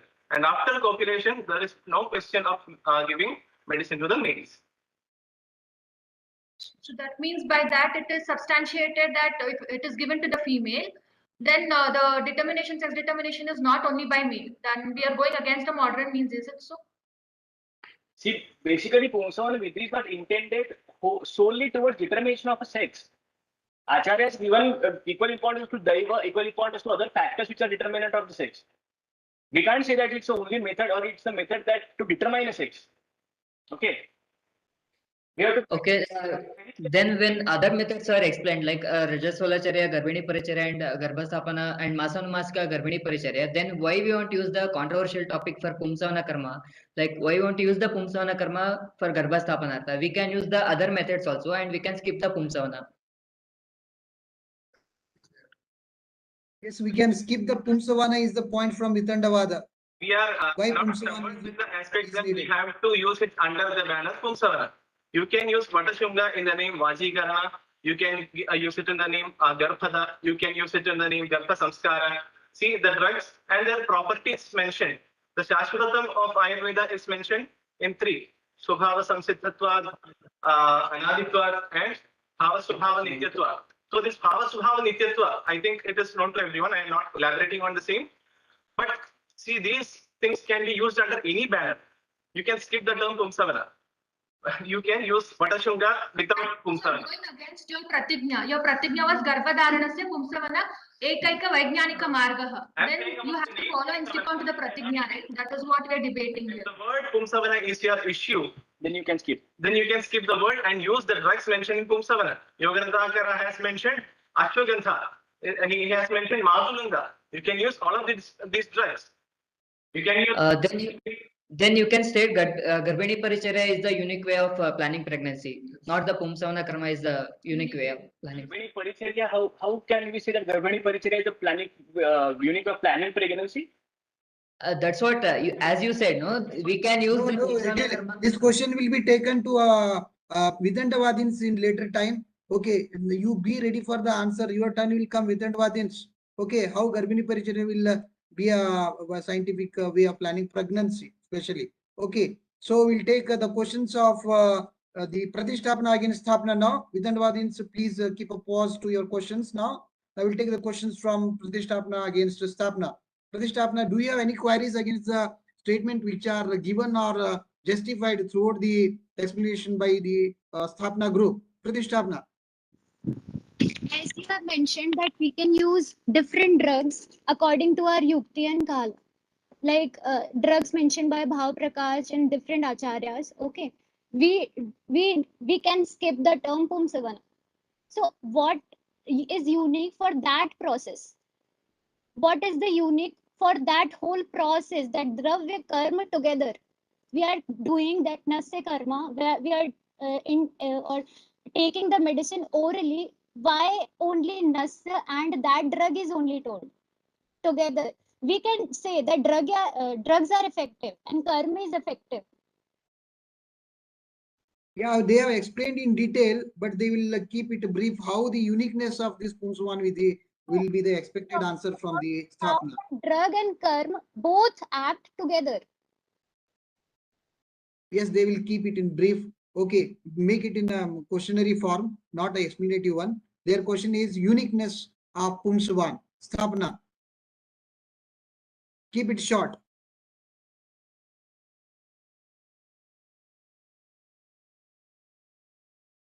Can you Sthapana group. question? Yes. Please proceed.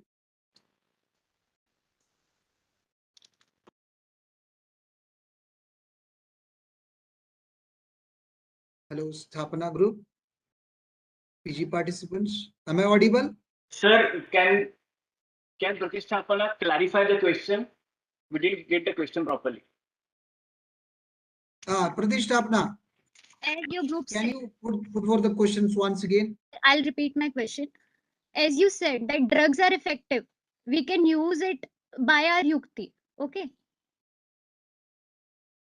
and that karma is also effective. It is not only, we can just say that Pumsavana is required for creating good progeny, but how that drug and karma, like dravya and karma, they together they act together, no, then they should, this is unique process Pumsavana in which that drug and this karma act together. We are talking about drugs, it's effective. We are talking about karma, it's effective. How this whole process is effective? Have you have any clinical studies regarding Pumsavana karma? Have you any standardized procedure for Pumsavana karma?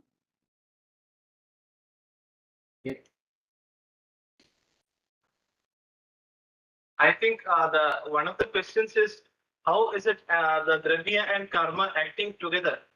See, Yes. in Ayurveda, we can see several examples of the same dravya doing different actions when used in different manners. Ushna Vidyo Sparsha, the basic concept of Amla. See, Amla, when given internally, it is Ushna Vidya. When it is applied externally, it is Shita Vidya or Shita Sparsha to be precise. So, similarly, based on the place of action or the route of administration, the difference in action occurs. The clinical evidence, see, just that it is not published in PubMed or such a platform, it does not mean that it is to be rejected. See, there is something called practice-based evidence. Anne Kish Fisher, she mentions it in her journal, Cardiopulmonary Physical Therapy Journal. So the major misconception regarding evidence-based practice is that if it isn't proven via an RCT or randomized clinical trial, it should never be done. This misconception stems from the historical concept of the scientific method, which infers that we can understand our world in a cause and effect way. However, to quote Albert Einstein, surely one of the greatest scientific minds in history, not everything that can be counted counts, and not everything that counts can be counted. So in practice-based evidence, the real messy, complicated world is not controlled. Instead, real-world practice is documented and measured, just as it occurs once and all. So, see, practice-based evidence is being discussed in a large platform today, and we can see the Global Center for Traditional Medicine has been established for this same purpose. So to make Ayurveda, generate Ayurveda, Ayush evidence. So see, evidence is to start from practice when it comes to systems like Ayurveda. Otherwise, we cannot even say many of our Pathyavathyas. The modern medicine says amla in Pandu or anemia. And see, in PubMed, you cannot find a single study where in Pandu is not correlated to anemia. And in Pandu, we have to give Tikta to the Drivyas. Amla is not mentioned as such. So, yes, I interrupt and take the next question. Okay. The question is repeated as these Vitandavadians taken up the question. Next question by Pratishtapna. Okay, I'd like to ask a question regarding the Panjaveva Vakya that you had told. And so what is the Paksha of your Sthapana? And can you mention some Drishtanta that Drishtanta should ideally be different from Paksha? So what is the Paksha of your Sthapana? And can you mention some Drishtanta that is different from, that is from a different Paksha?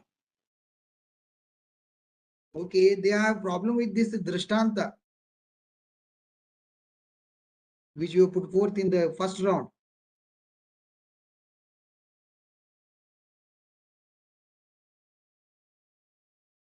What Drishtanta and what Upanaya you had put forth Hello? after Hetu? Yes, doctor. The Paksha is nothing but Pumsavana, and the Drishtanta is Vajikarana.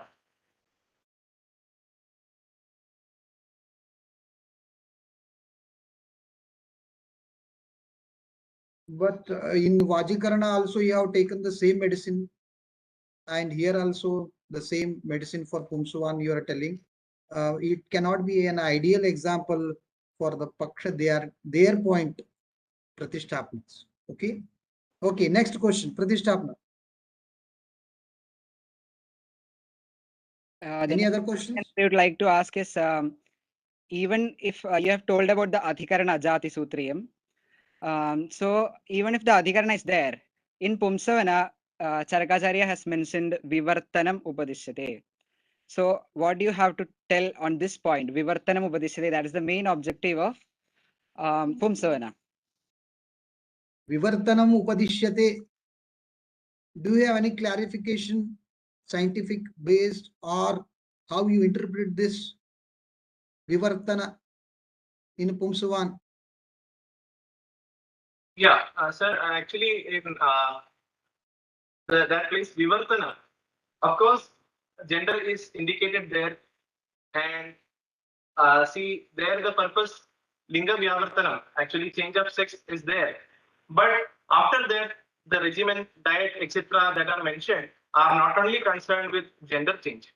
It is regarding the fortification of the Garbha or the fetus in terms of Varna, Guna. Guna means the geographical regions which are possessing the gunas that are decided by the mother, then the mother should travel to that region. So similarly, it is not confined to the gender. Vivartana in all terms. So Garbhavadhadagara bhavas, iatrogens that are largely covered in today's medicine, they are also kind of Vivartana. Of course, if you are going by the commentary, we will get limited views. For example, Vedoktena means Ayurvedoktena, but we know that it is taken from Grihya Sutra. So similarly, there are several implications. There is one view from Gangadhar in his commentary, Vivartanam Annathatvena Pravartanam. So Annathatvena Pravartanam directly implies to having a healthy progeny or avoiding the defects, possible defects in the progeny, which is mentioned in the Adhikara Sutra, in the very first sutra. That's all. Pratishtapna, last chance, if any, last question. Also, the last one is regarding the Straisuya. You had mentioned it, but it was not that clear why Straisuya was not adopted in any of the texts of Ayurveda. That is also told in Veda, and that is a concept told for getting a female progeny.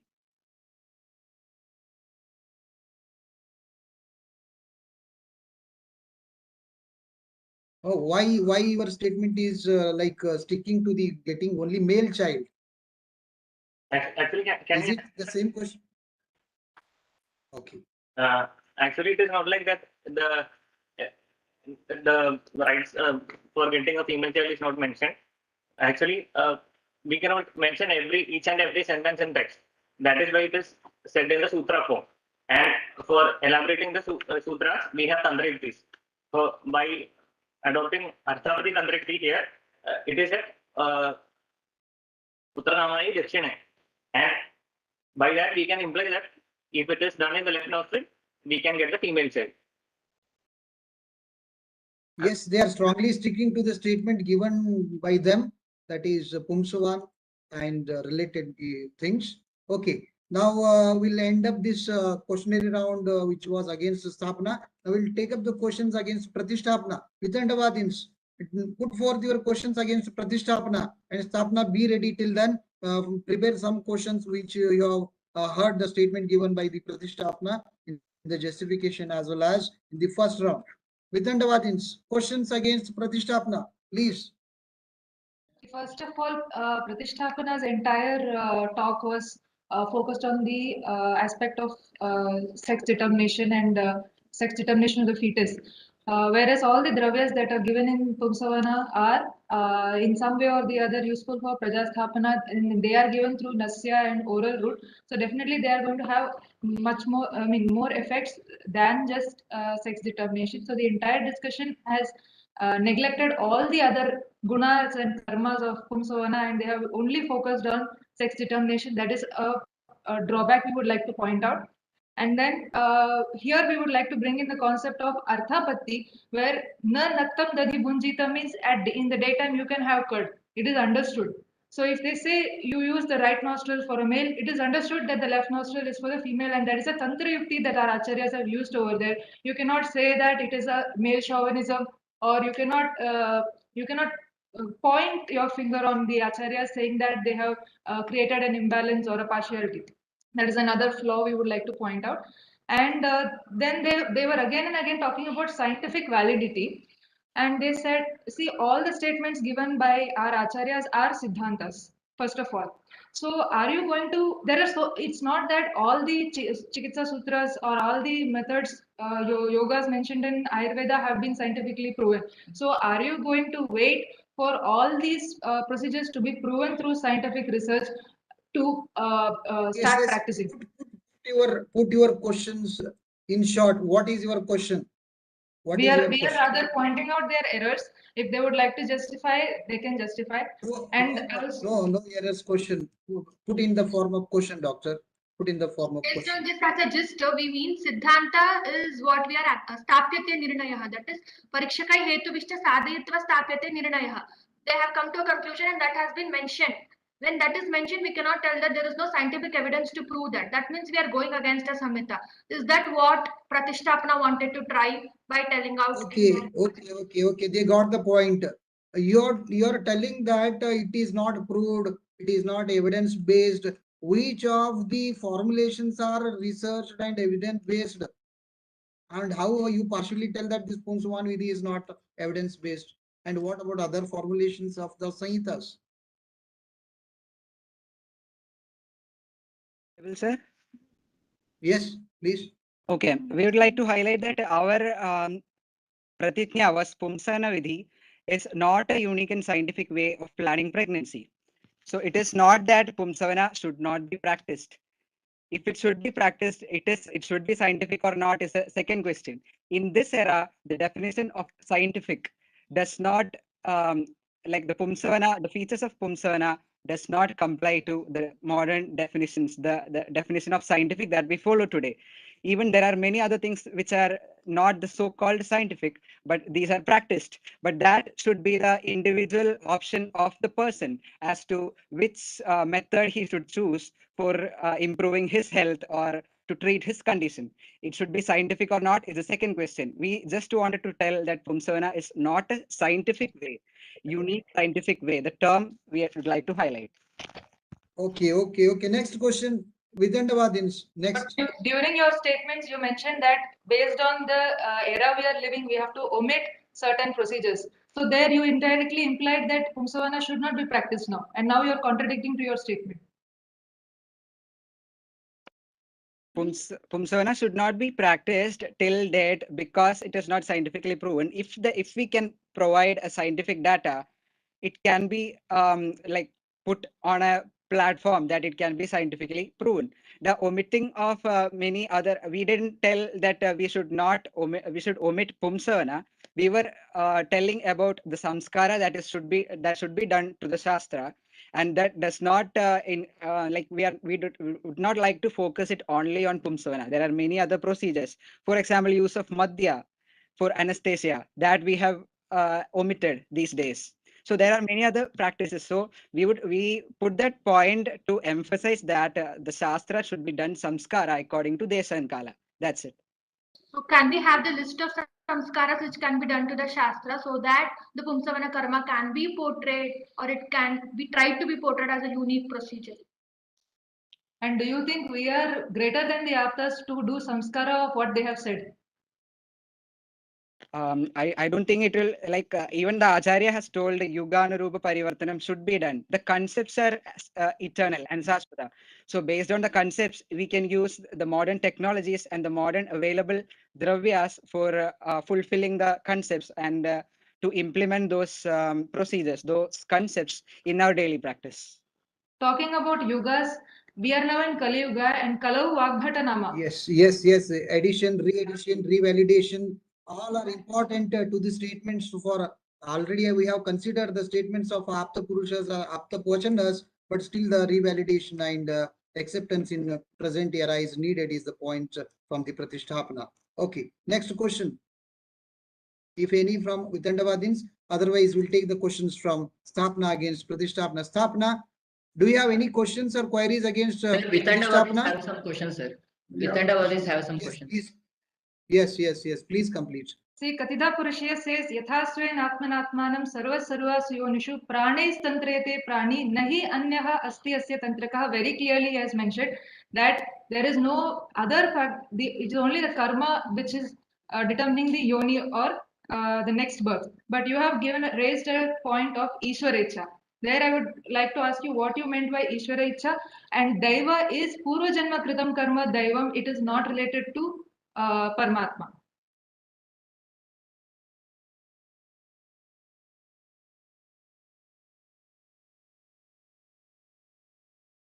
Answer from Pratisthapana. I think Ishwarecha was mentioned by the Sthapana group. Yeah. That's why I wanted to ask whether they are testing your statement or their statement. It was stated by Sthapana group, not by Pratisthapana. Ishwarecha was the another possibility. Vitandavadins. Any questions, Dr. Karthik from KLBMK? Yes, sir. They said we can omit this procedure from Pumsavana is not scientifically validated, and so that we can omit it. And even they said according to Desha and Kala we have to practice some procedures. And even in some countries it is legal for sex determination. Can we use Pumsavana karma in those countries? And they said we can modify. And in what way we can modify the Pumsavana karma and we can practice in India? You are saying that we can practice in other countries or not? Yes, they can practice if they standardize the procedures. In India, there is a PNDT Act, okay, brought in light in 1994, but amended in 1996, in which the law clearly says that prenatal diagnostic techniques should be banned, except from testing any gender anomalies. We can test any chromosomal anomalies and any different birth defects, but we cannot use it for gender determination. So it is unethical. We are not saying we cannot use it. It is unethical first, and without any ethical point, you cannot use any research. Okay, you mean to say we can practice in other countries. Whether you will change your statement in other countries, that is Pumsavana karma is a unique scientific way in planning pregnancy, and you will change your statement in India. We would like to tell. Do you want to stick to your Pratijna or your statement will change according to Desha and Kala? in fact, we don't want to change it because we should act, even if we are trying to scientifically validate it, there is a questions of the finer criteria arises there also. The R stands for relevance. What is the use, what is the relevance of Pumsavana Vidhi when there are many other scientifically proven procedures available for us? So that is the base question we need to ask. Even if it is ethically right in other countries, is it relevant? Okay, okay, Dr. Karthik and team, do you have any queries? Or let me give pause to your queries. We'll take questions from this. Yes, yes, yes. Thank you. I hope your questions are completed. Yes, sir. Yes, sir. Okay. Now we'll take the questions and queries from Sthapana Group. What fault did you find in the statements of these Pratisthapana? Do we have any queries? Sthapana Group? Yes. How you strongly support your statement and contradict the statement of this Pratisthapana? Yes, sir. Here are the questions. We'd like to ask about some technical terms of Ayurveda and whether there is statistical evidence supporting that. That is like Roga Marga, Dosha and Dhatu. Are these terms statistically validated, and how can you prove that Ayurveda is a science without the statistical evidence? Over to Pratisthapana. In fact, we are there to prove that it is not a unique scientific way. So we stick on to the things that it does not match the concept of scientific according to this era. Even the Roga Marga and all those concepts are not scientifically validated. Does not mean that is not practiced. It is not scientifically validated. We would like to stick on to that. Okay, okay. They don't want to have the Pratijna Hani. Each of them don't have the Pratijna Hani. Want to prove their statement till the end. Okay, next question, Sthapana. Actually, we'd like to point out one more thing that initially they said either one, if you consider either one Acharya, that is not Ayurveda, that is Charaka is not Ayurveda, or Vakpada or Sushrata is not Ayurveda.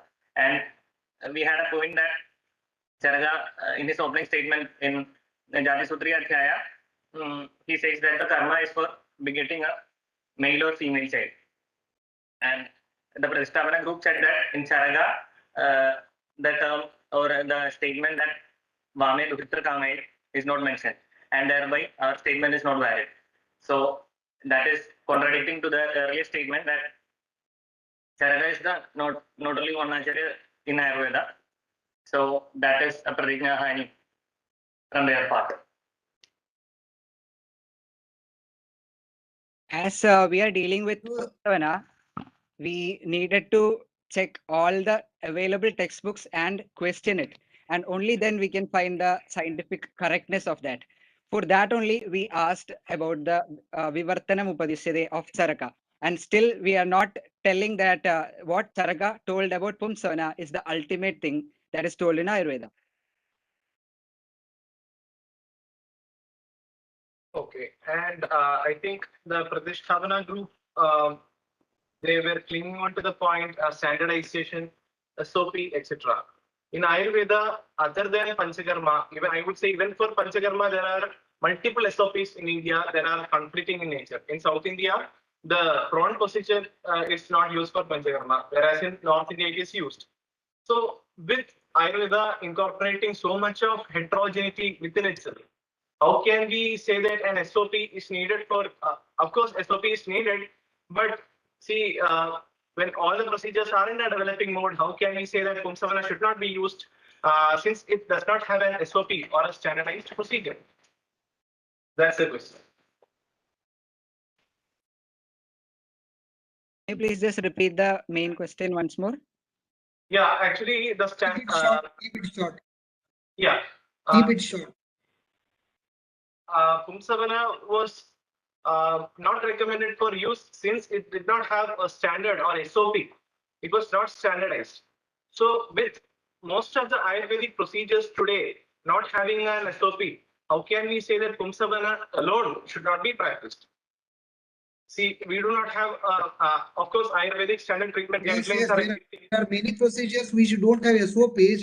Yeah. So why not Pumsavana vidhi to be performed? Yeah. We would like to just highlight our pratiknya here also. It is not Pumsavana vidhi that should not be practiced. It is Pumsavana vidhi is not a unique and scientific way. Having no SOP and having no standardization itself shows that it is not scientific, and our pratiknya was not Pumsavana vidhi, not a procedure that should not be practiced. And we can So, discuss Panchakarma later. If we are discussing Panchakarma, we are discussing here Pumsavana. Okay. Okay, next question, Stapna. Stapna, next question, if any, last chance. I'll ask one question then. If the statement is like that there is no single line of treatment given for Jwara. Okay, I'm not moving to Panchakarma now. See, there is a vidhi, there is Chikitsa Sutra of any diseases mentioned in the Ayurveda. So are you saying that the treatment in Ayurveda is not standardized? The COVID treatment which have done, for example, udaharan to give, on the basis of Panchavavi Vakya, is not standardized. So it's not scientific. Something which is not having SOP is not scientific. That's what you are trying to say. Okay. We'll expect the answer from last answer from Pratishtapna.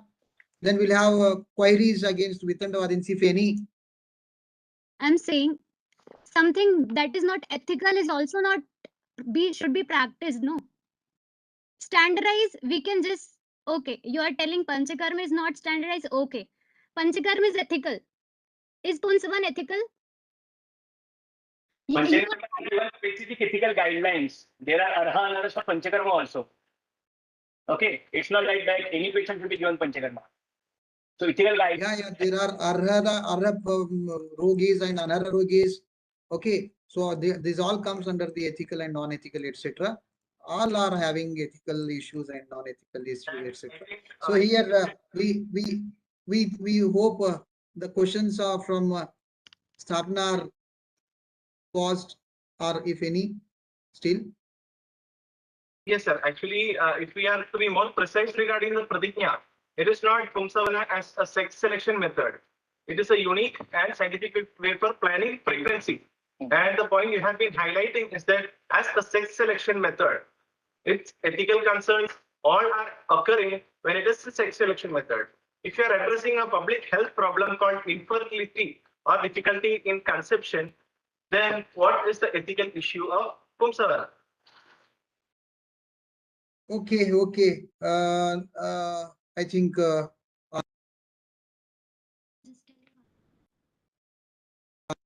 last answer. okay. So Pumsavana vidhi is the term is there in the pratiknya, and the root of the Pumsavana vidhi also shows that it is male dominant. That is one point, and also we have also addressed in our Panchavavi Vakya, we have also addressed the other things like the improvement of the progeny, all those things. But here also the question of relevance also comes along with ethical.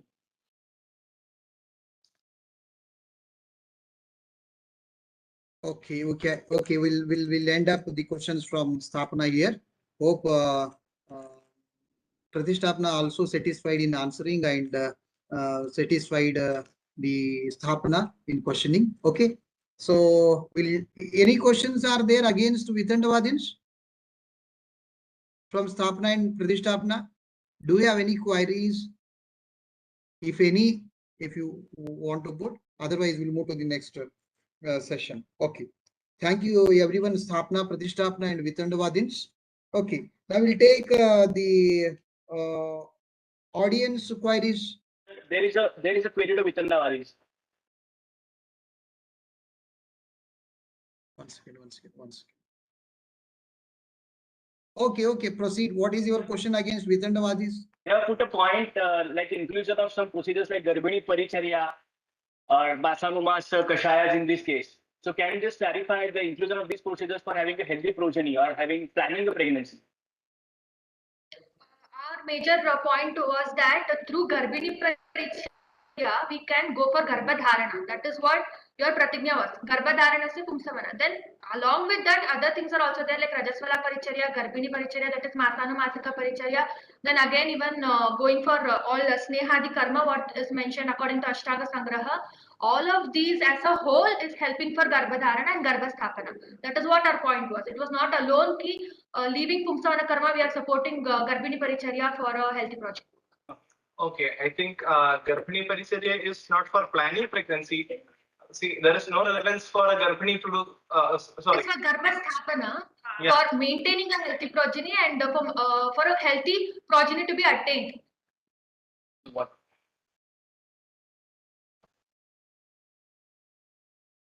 Okay, Vitandavadins there, Sthapana statement is that it is the Garbhini Paricharya which cannot be included for the planning pregnancy. Paricharya can be included for planning pregnancy was not our statement, sir. What was our statement is after the Sthapana, that is Garbhasthapana, for maintaining the pregnancy, that is one of the procedure. That was our statement. Okay, okay. We do have question for the Vedantavadis. Yeah, please. They had told about Siddhanta. Anything told in the text is Siddhanta. Okay, we agree to that. But isn't there a need to revalidate this Siddhanta? Parikshagaihi bahuvidam pariksha. So isn't there a need to revalidate these Siddhantas according to the present Desha and Kala? Otherwise, what is the significance of today's research? So you mean to say you will adopt any measure mentioned in Ayurveda only if it is revalidated in today's times? No, to prove that it is scientific. Also, a reference has been quoted as, according to Ashtanga Sangraha Sharirasthana, Tasyam Shodasha Varshayam Panchavimshati Varshaha Purushaha Putrartham Prayetat Tada Hitau Prapta Virya Viryavantam Apatyam Janayataha. That is, the age limit has been quoted in our Samhita like 25 years for boy and 16 years of age for girl. And now in present world, it is not possible that we take the same age. And according to the Yuga and the reference what we have taken from Vimanasthana, we can apply in this age and we can see that it is not the same what has been practiced. So here again, from Siddhanta, whatever been mentioned has been taken and applied to the modern terms, and then we are following what is possible right now. Similarly, that is a possible manner. But then we are not going against the Siddhanta. Is there any scope for revalidation apart from Siddhantas which are mentioned in the text? Is the question. Yes or no? Yes, sir. We wanted to stress that point. What is the scope of research done in Ayurveda then in these days?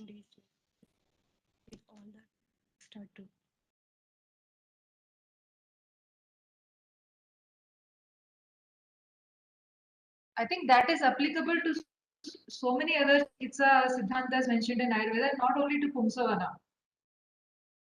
And we are doing most of the studies that we are doing today, we are doing them to prove it to the modern world, not for us to get confidence on our texts. We should have confidence on our text based on what our acharyas have written.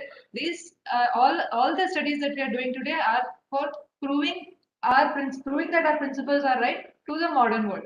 That is the scope of research in today's era.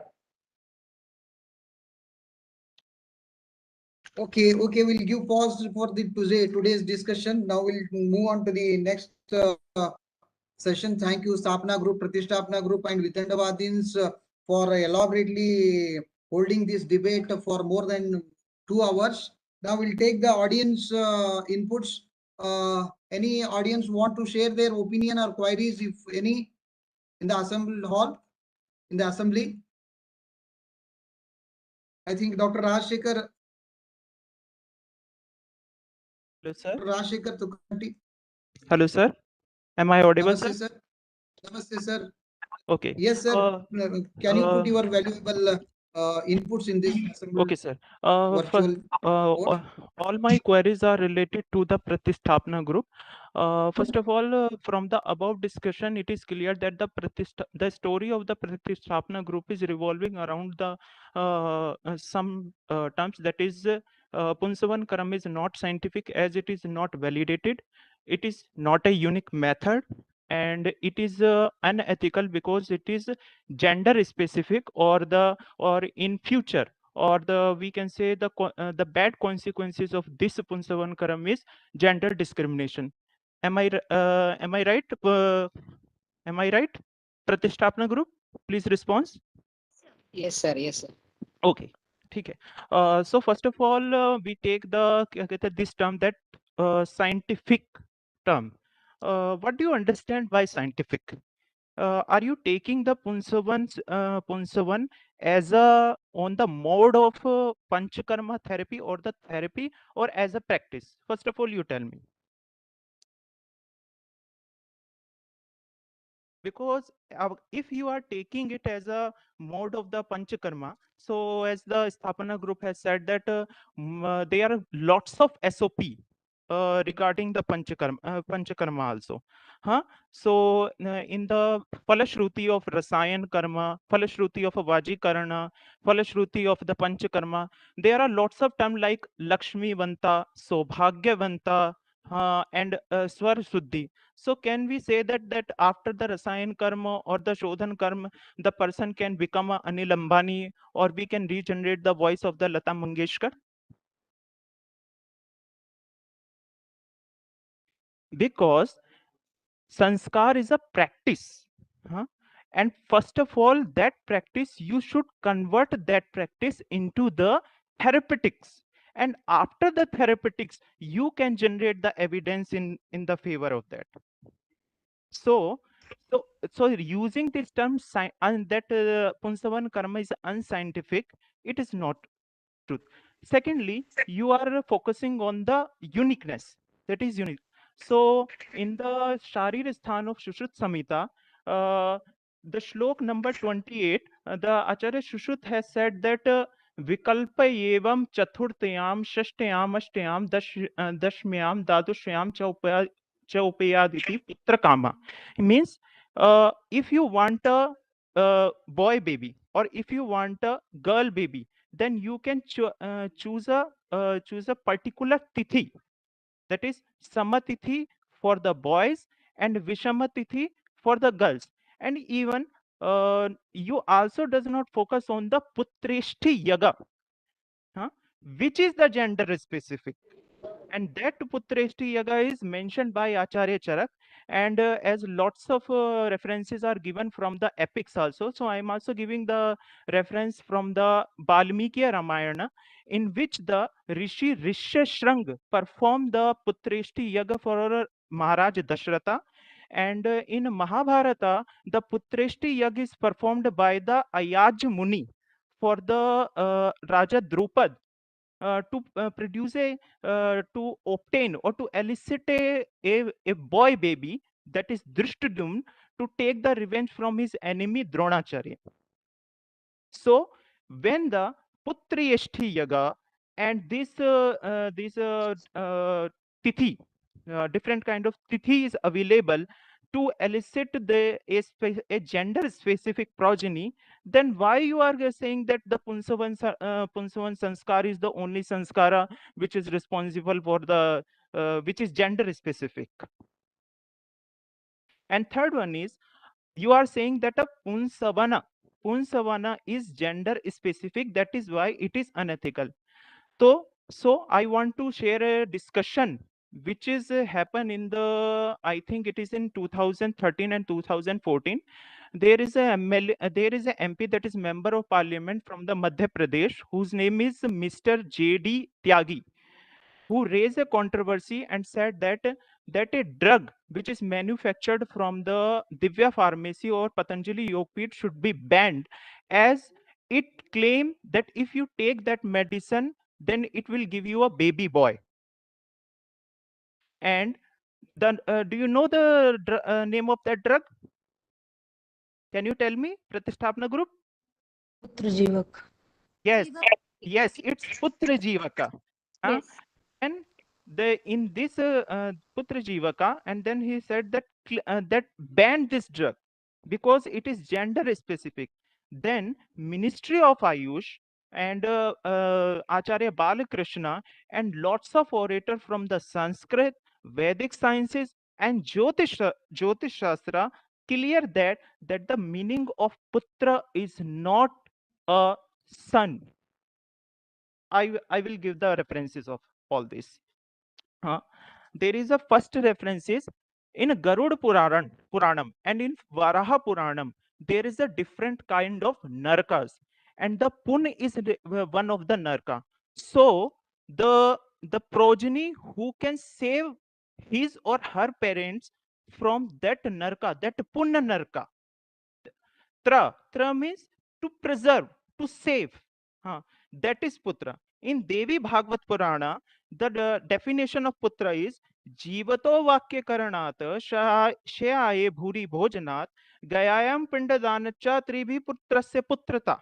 Yani means a progeny who always obeys the order of his or her parents, who nourished them, nurtured them, and after they get died. Dr. Sharma, I think can you be very specific with the question? Yes, sir. With the question, please. And as they get died, they can perform the Pindadan Vidhi for them.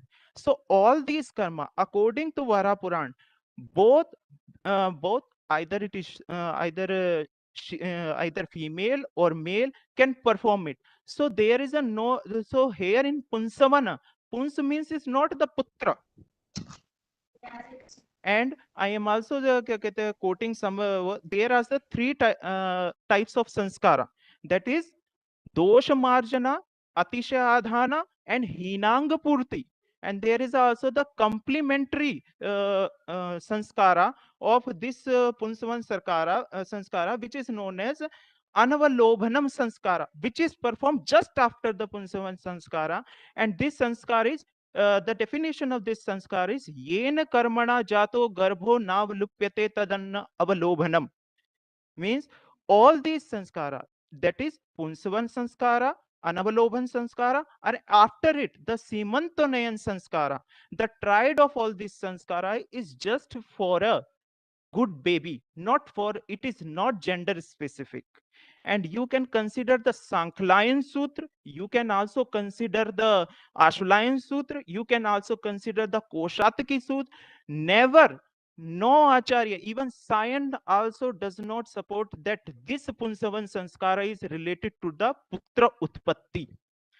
Putra Yeshti Yag is that Yag which is related to the Utpatti of a Putra. And Vitanda group is also saying that why there is no role of men in it. There is a role. The Punsavan, in this Punsavan, the Punsa means the father who assists the mother in this sanskara. Either it is nasya or the oral administration of that drug that is given by the male or the father, not taken by the mother itself. Even in the Ashwalayan Sutram, in the Triyodashi Kandika, it is clear that during the Punsavan Sanskara, you have to ask the female that Kim Pibati, and 3 times Kim Pibati, Kim Pibati, Kim Pibati. And then she said Punsavan Pibati, Punsavan Pibati, Punsavan Pibati. And that drug, or that either it is Nasya or it through the oral route, it should be performed the 3 times.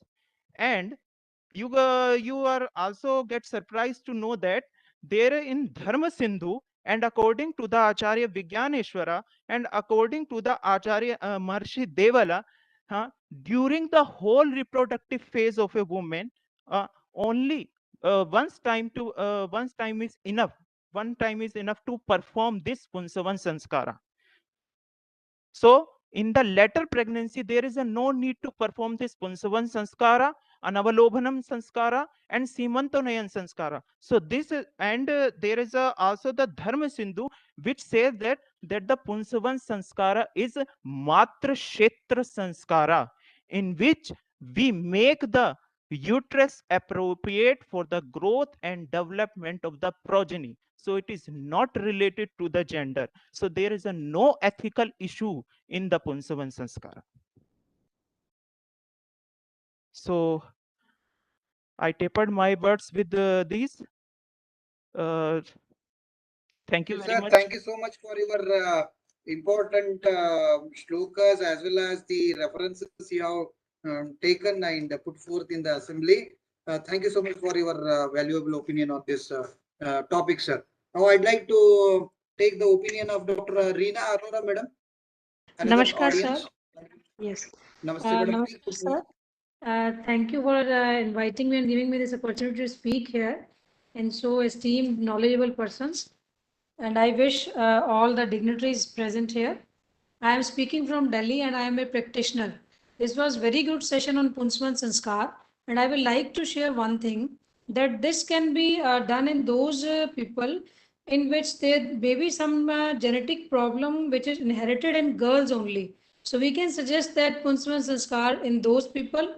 And second thing is you should involve practitioners in this research, because in this now in this time without data nobody will listen anything. We know that this is true, that Pumsavan Sanskar is there and it's good. But even then, if we have enough data, we can speak in front of public. So you can involve practitioners. I am doing Pumsavan Sanskar of my patient with the butt string in these days. This is, I think, 7th day today. And let's see the result. I will share with all of you if possible. And but I am doing for male progeny. I am speaking truly. There was some reason that they wanted a male child. I agreed. Otherwise, I have 2 doctors. I am against this. That is, this is for only for male child. This can be done for healthy progeny. And I have to say this only to all the institutes that involve practitioners for the data collection of these things, and start training for practitioners for this Pumsavan Sanskar, so that they can do the ANC of pregnant ladies and do this Pumsavan Sanskar and collect the data that what happens in which the Pumsavan Sanskar is done and what happens in those ladies in which this Sanskar is not done. Thank you. Thank you, madam. Do you use the reference of Charaka in your Pumsavan Vidhi, madam? Yes. Yes, madam. We'll get you to have a detailed discussion after this session and circulate in all the groups and the mails. Thank you for your valuable opinions on this topic. Now I'll move to the next session. Dr. Vaidya Sukumar Nandigaudar, who is the expert, subject expert of this session. Sukumar Nandigaudar, sir, are you there, sir? Please switch on your video, sir. Please switch on the camera. Yes, sir. Now Yes, you have heard Dr. the Prabhakar. word. Am I Yes, audible? sir. Yes, sir. Yes, sir. Yes, sir. You are audible and you are visible. Please Yes. put forth your analysis on the debaters' debate and just give your opinion on the statements which are made throughout the session. Yes. Thank you, Dr. Prabhakar. So I'm not going to take much time. Already it is too much late. So first of all, at the outset, I would like to thank Principal Suhas Shetty, sir, personally taking keen interest in conducting this historical event, and also the organizing team, that is like Department of Sanhita Siddhanta, taking so much of pain in conducting this event again. And more important is like participating teams. So that is like the Sthapana Group, All India Institute of Ayurveda, New Delhi, and Faculty of Ayurveda, BHU, Varanasi, and the KLE BMK. So all these 3 teams are, as per the expert opinion is concerned, I would like to give in nutshell. All the teams have come prepared very well, and especially concerned to like Sthapana team. So their way of critical analysis and justification was very good in that particular Sthapana team is concerned. And starting from all the Panchavaya Vakyas, they have put forth their theory. They adhered to their scientific, that is like scientific way of planning pregnancy. And also they rightly quoted the published data. Yes, and their presentation, their way of presentation was very good. But the thing is, like in the second round, they took the Sthapana team, they took more time. So I was not knowing like what was the time allotted. But however, the use of Panchavaya Vakya and even their answering the way of answering to the questions was very much satisfactory, and even they justified the cross questions asked, and they also quoted the right cross references. So with this efforts, it shows that that team has come prepared very much, and I appreciate their groundwork and hard work putting in this platform. So for that, personally, as an expert, I would like to thank Sthapana team for their wonderful presentation. And coming to the Pratisthapana, the Faculty of Ayurveda, BHU Varanasi. So they also see what happens here. The Sthapana team will compile the things from the classics. That is, sometimes that may be very easy, but the Pratisthapana group, they will not have the ready-made food. They have to analyze the facts. They have to do their own efforts, right? So really, it is a very tough job for the Pratisthapana team. But however, like they come up with very good points, like counteracting points, considering the gender equality and ethical practice concerned, and even like Vedokta, that is like, in that I would like to say, like Ihakalu Ayurveda Nama Upanga Tarvedasya, you would have stated that. And regarding the evidence concerned, right?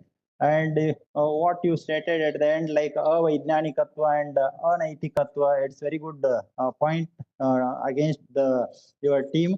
And also rightly have quoted, made use of like PCP and DTA Act. So you said like there were no publications, but because of this act itself, nobody came forward for the open publications and to put the scientific evidences in front of the public. That may be the reason. And in your presentation, the revalidation, ethical issues, misuse of this particular Pumsavana.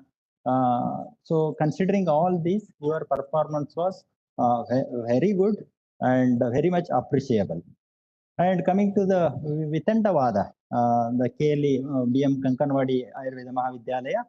So here, like in the first round, the Vitantavada group, they didn't go for the justification and other this thing. They just switched to, they kept their questions pending for the next round. But in that round, they came with very good questions. That is, put authentic questions to the various teams. They were very they were from the authentic sources and very much appreciable. So with all these, what I would like to say is, this Samvada 3, the national level virtual scientific debate, is very much useful to the all the participants. I hope so. And there were very good participants, more than the 1,000 participants, I hope. And if you ask me regarding the personal opinion from my clinical practice, so especially when I was in BM Kankanwadi College in Srishti Fertility Center, so I worked under the guidance of Dr. B.S. Prasad in Srishti Fertility. So there we used to practice this Pumsavana on regular basis, and we also generated data, which is near about 1,000 patients. But when we analyzed that data, we almost came to know that like there is 80% of the result outcome. But we got mixed results here. In 20% of the cases, we got female babies also. But in that, we didn't come to notice any anomalies, fetal anomalies as such, like hermaphrodite, etc. So that negative results may be because of the time duration, there may be a miscalculation of the date and so many other factors. So based on this very limited evidence, this is my personal opinion, what I feel, this Pumsavana effect is not only the medicinal effect. This is a samskara. When we call it this samskara, it will start with, it's part of total Garbha samskara. It will start with Rutumati Charya, right? And as a whole, like nakshatra effect, medicinal effect, and odd days, even days, Shukra Bahulya, likewise, whatever, and dietary effect. So all together, it is a collective effect in deciding the either sex or in creating a healthy baby. So that's why if we adhere only to the medicine which is going to be instilled in the NASA, we may not get 100% sure result of a male baby. There may be a chance of female baby. So that's why it is a overall effect of the samskara rather than the Pumsavana vidhi. So there are also other things, like if you ask me the scope of this Pumsavana vidhi in the present era. So before going for the IVF, nowadays even IVF failures are also very much. So for that reason, if we have very good understanding with the IVF centers, the Ayurveda, as the other person rightly said, like it is going to clear all the uterine anomalies, the fetal, like it is going to prepare the kshetra, the uterus, for the proper conception. If that is so, we are having very good scope prior IVF treatment or ARC treatment. So one can adopt, or we can ask the couple to undergo the Ayurvedic like Pumsavana vidhi or samskara. So once again, like if you ask me the research concerned to this particular subject in Ayurveda, if you go through the Kashyapacharya, if not wrong, so he has done so much of keen observation only on the yoni. So Bhago Yonihi Tasyaha Tritiye Avarte Garbhashaya Pratishtita, you know it. But his keen observation as a pediatrician, the Kashyapa, his observation is on Yoni. What he quotes is like Yonihi Shakatakrati Apatya Lavaya, Lamba Apatya Vadaya, Suchimuki Daurbhagyaya, and Madhya Nibida Kanya Jananaya. Mausala Putra Janane. If the Yoni is Mausala, it is Putra Jananartha. If it is Madhya Nibida, it is especially Kanya Jananartha. So what kind of observation it is? What kind of long cohort survey it is? So mere getting the delivery is not. After that, like the baby observing that particular this thing and what kind of child he is going to deliver, this kind of long observation is needed even still today. So that is one of the important. And nowadays, what has happened is like most of the pregnancies are failure of contraception. No couples are prepared well. So it is somehow they have to accept that already they have conceived, they just don't want to go abort it. So just let's continue. If this is the scenario, we are not going to give any healthy individual to the society. So that's why rightly it has been told vivaho na vilasartha prajartam eva kevalam. So totally we cannot adhere to that. If you go to the Vatsayana part of this thing, that is Vilasartha. But when it comes to the Praja Utpatti, definitely we need to adhere to the Shodasha Samskaras and get the healthy baby.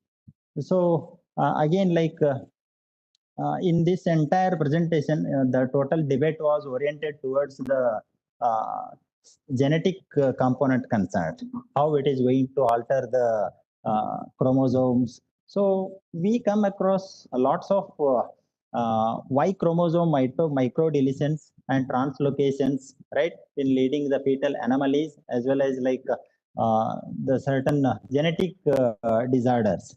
So if we assess that, when it is possible to change the genetic sequencing either in the Vikriti, then there may be certain medicines, they may be influencing on the male type of genetic sequencing, wherein like if we use that like Pumsavana drugs, etc., they may be rich in anabolic steroids and all. So they may be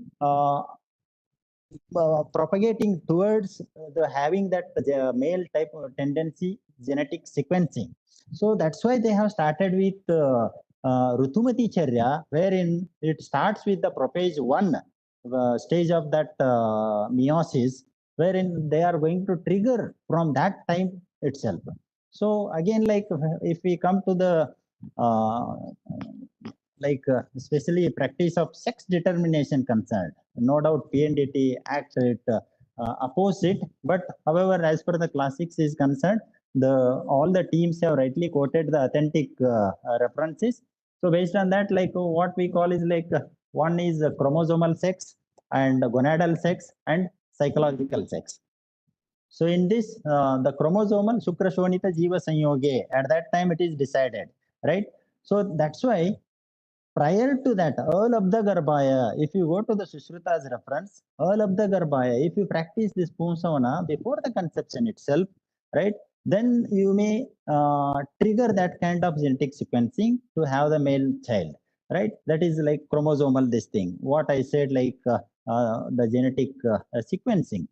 So again, the gonadal sex, when it comes, like this is only to have the its action over the warfarin or Mullerian duct concerned.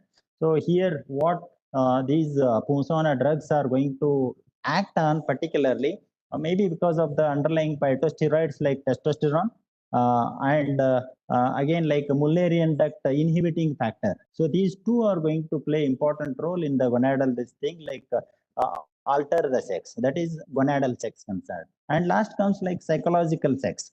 So in this psychological sex, so it is the strong desire of the mother. So that's why starting from Putreshti Yajna or whatever, like the male dominant Devata Aradhana, etc., that is to trigger her mind to have the male baby. So likewise, psychologically, to prepare the couple, not couple, mother, to have particular desired sex. So likewise, we can classify this chromosomal, gonadal, and psychological sex.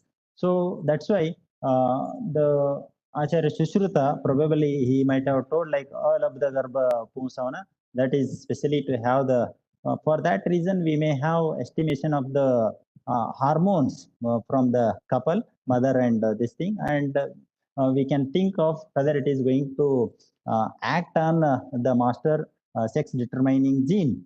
So it is going to have influence on the SDY chromosome, and even few of the very few published articles are there. You can go through that.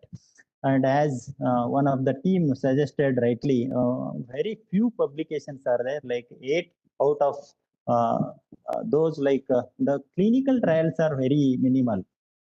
So there are no any published clinical trials. So in this regard, what I would like to suggest is a thorough scientific clinical trials are required, and the team should include starting from an embryologist, andrologist, gynecologist, and some other gene experts, so that with special funding from the government and from obtaining a special ethical permission for this purpose to generate the scientific data, then one has to work very particular clinical trials.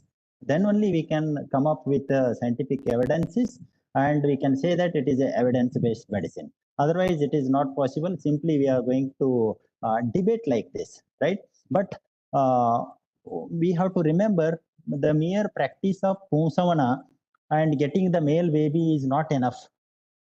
So Uttarakalina Phala, Udarka has to be analyzed. Uttarakalina Phala in the sense, after gonadal age, after like pubertal age, once the Pogandavastha is over, that baby is going to be having normal characters, or he is abnormal.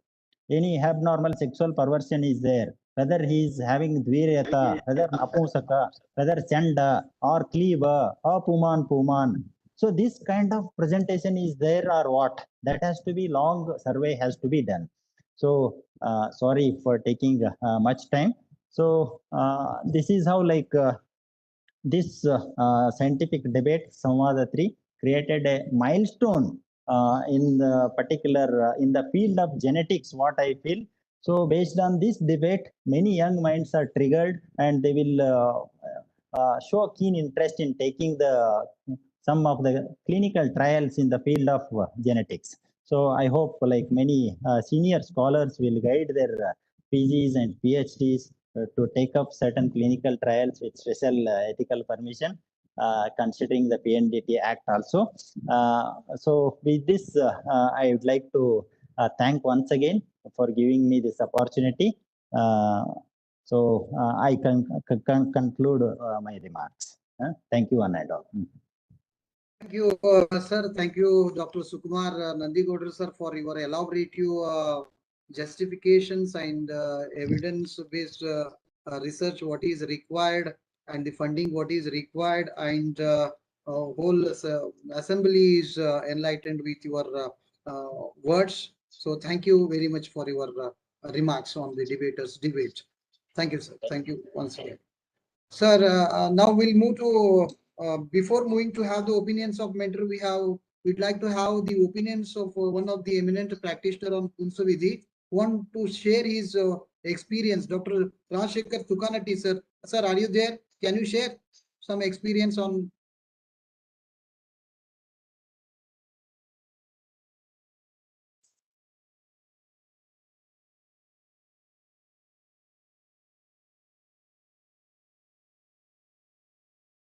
Dr. Rajshekhar Tukanati, sir.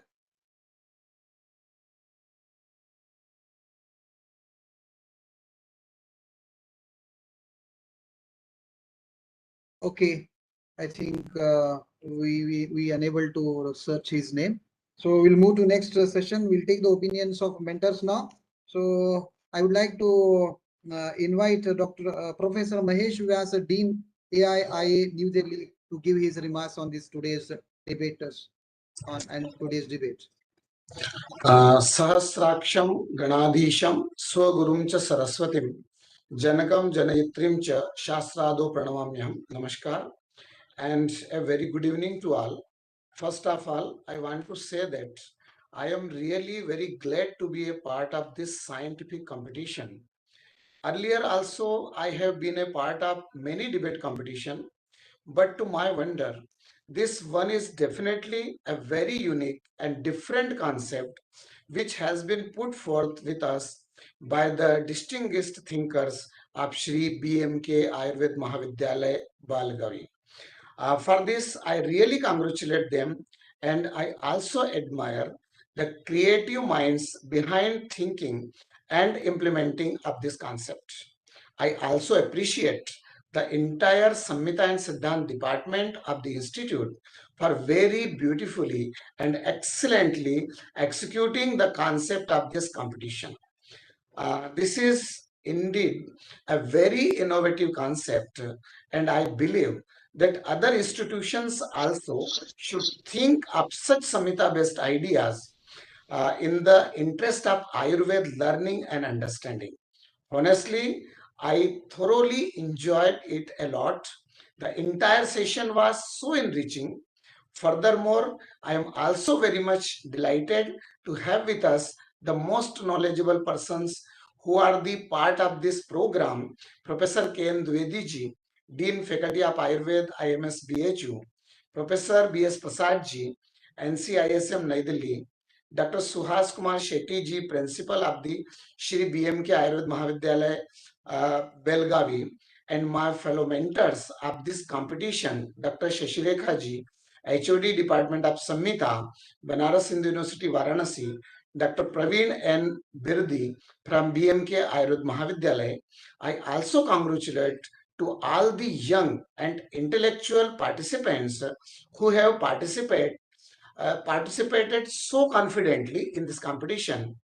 Pumsavana as the topic of the debate of this Samvada is actually one of the 16 type of sanskaras mentioned in our traditions. It has its description in Atharvaveda. Pumsavana, as most of us falsely believe, is not mentioned or practiced only for having the male child. Rather, it is the vidhi which is in true sense is explained to ensure a very healthy child full of good qualities. The same concept is also explained by Acharya Charaka in Sharirasthan as well. where he had described the entire process of performing this ritual to bear a healthy child. But as we all know that every belief and any concept had some acceptance and at the same time had some rejections. Some people will be in favor and some people will be in the against of any idea. I, with all my dear students, have tried to justify this topic to the best of their knowledge.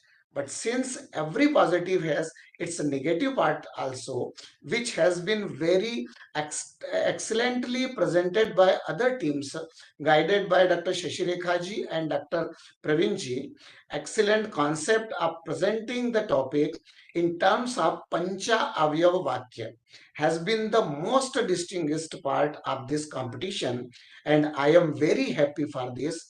With this, I want to conclude कार्यक्रमस्य सञ्चालनं संस्कृते अभवत्, अतः कार्यक्रमस्य समापनमपि संस्कृते एव भवतु।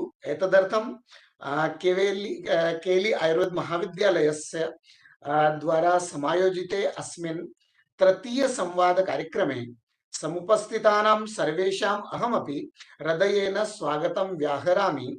अत्यंत हर्षस्य विषयोऽयं यत् अस्मिन् कार्यक्रमे न केवलं भारतदेशस्य अपितु बहवः वैदेशिका अपि सम्मिलिताः वर्तन्ते।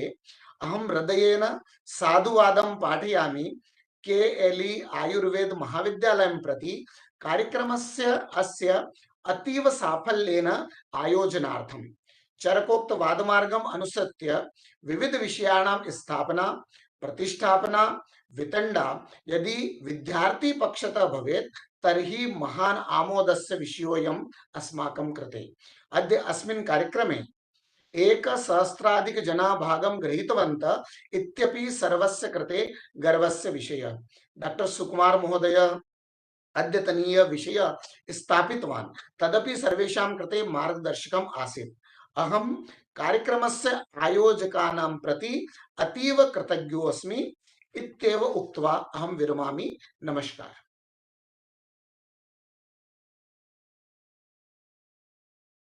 Thank you so much, sir, for your valuable inputs on this today's debate. Not only Panchavakyas, along with Panchavakyas, Pratyaksha, Anumana, Aptopadesha, Yukti, Chala, Pratijnahani, etc. The term which are there in the Vadamargas numbered as 44, they try to use in this debate. Thank you so much for your enlightening words, sir, in this session. Thank you, Dr. Mahesh Vyas, sir, from New Delhi. Now moving to Dr. Shashirekha, who is mentor for Banaras Hindu University, Varanasi College. I request Dr. Shashirekha Madam to give her remarks on this today's debate. Dr. Shashirekha Ma'am.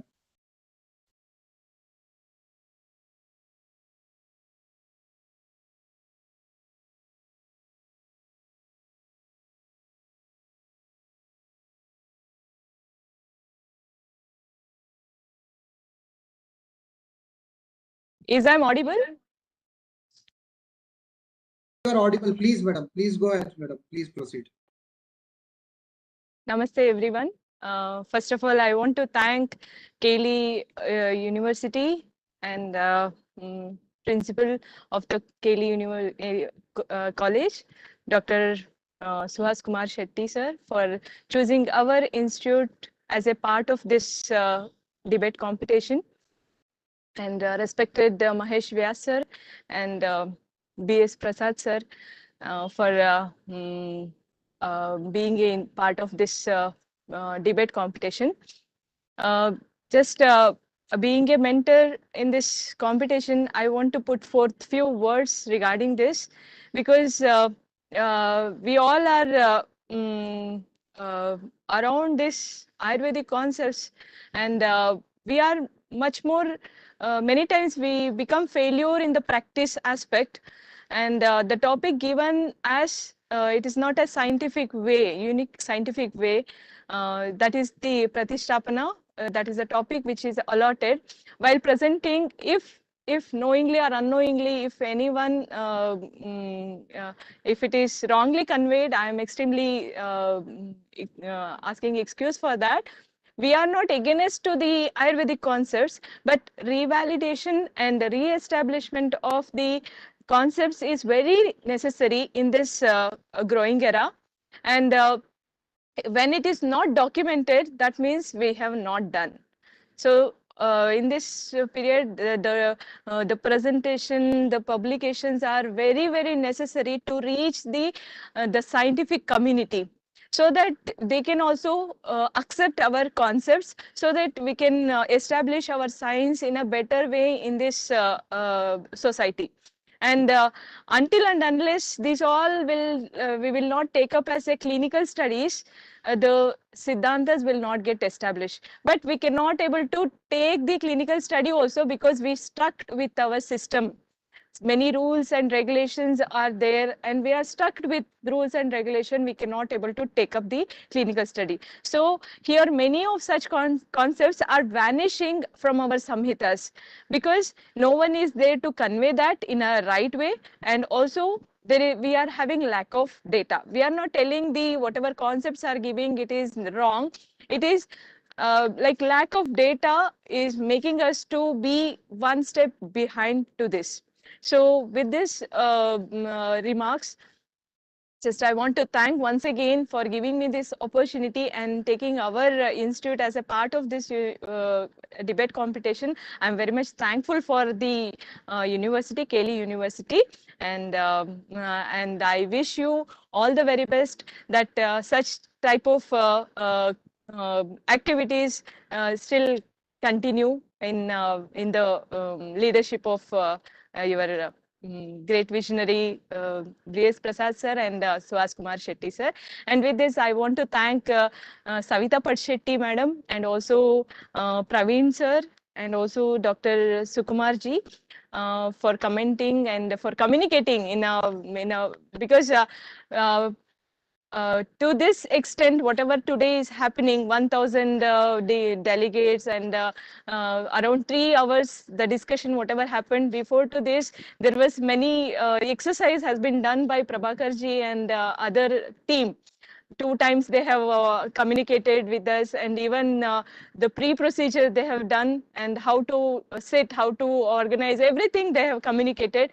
For their communication also, I am very much thankful, and I wish you very all the best, and such other programs also, if you are conducting, from my side, it's heartily wishes to you. Thank you once again.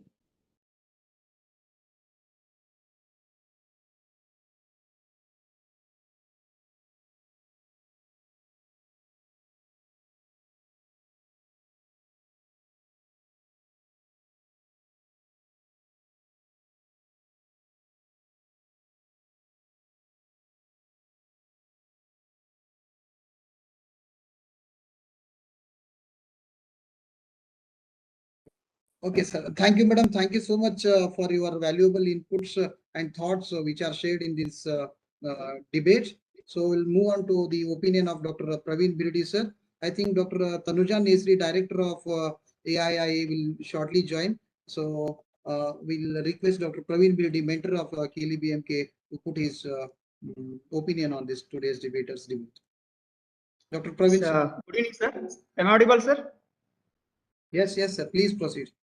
Yes, sir. First of all, I would like to thank to Dr. Mahesh Vyasa, sir, and Shashireka, madam. So since they are listening from 2:30 to around, it is near to 7 o'clock. On an average, it is 4 hours they are sitting and listening the particular student talks and all. So this is a big task for ours. That is nothing but teachers. That it shows itself is about the good listeners are the good teachers. So that I believed in that. So first of all, I thank to Dr. Mahesh Vyasa sir and Shashireka madam, and also for our expert sir also. So once again, I already told about everything related to the scientific debates and all, everything, the topic, everything. So just I would like to tell a few points related with the what all are the merits and particular lacunas are present in that particular debate and all. So first of all, I would like to congratulate all the participants and all the viewers Okay, so they are participate very well and they prepared very well, particularly for the Stapana group. They collected information very well. Sukumar Gaud sir already quoted that. They are particularly collected the informations or references very well, and they are particularly second group like Pratistapana group. They are particularly the way of presentation. It was very good. Okay, so as they are stated with a particular concept and they are divided into the individuals.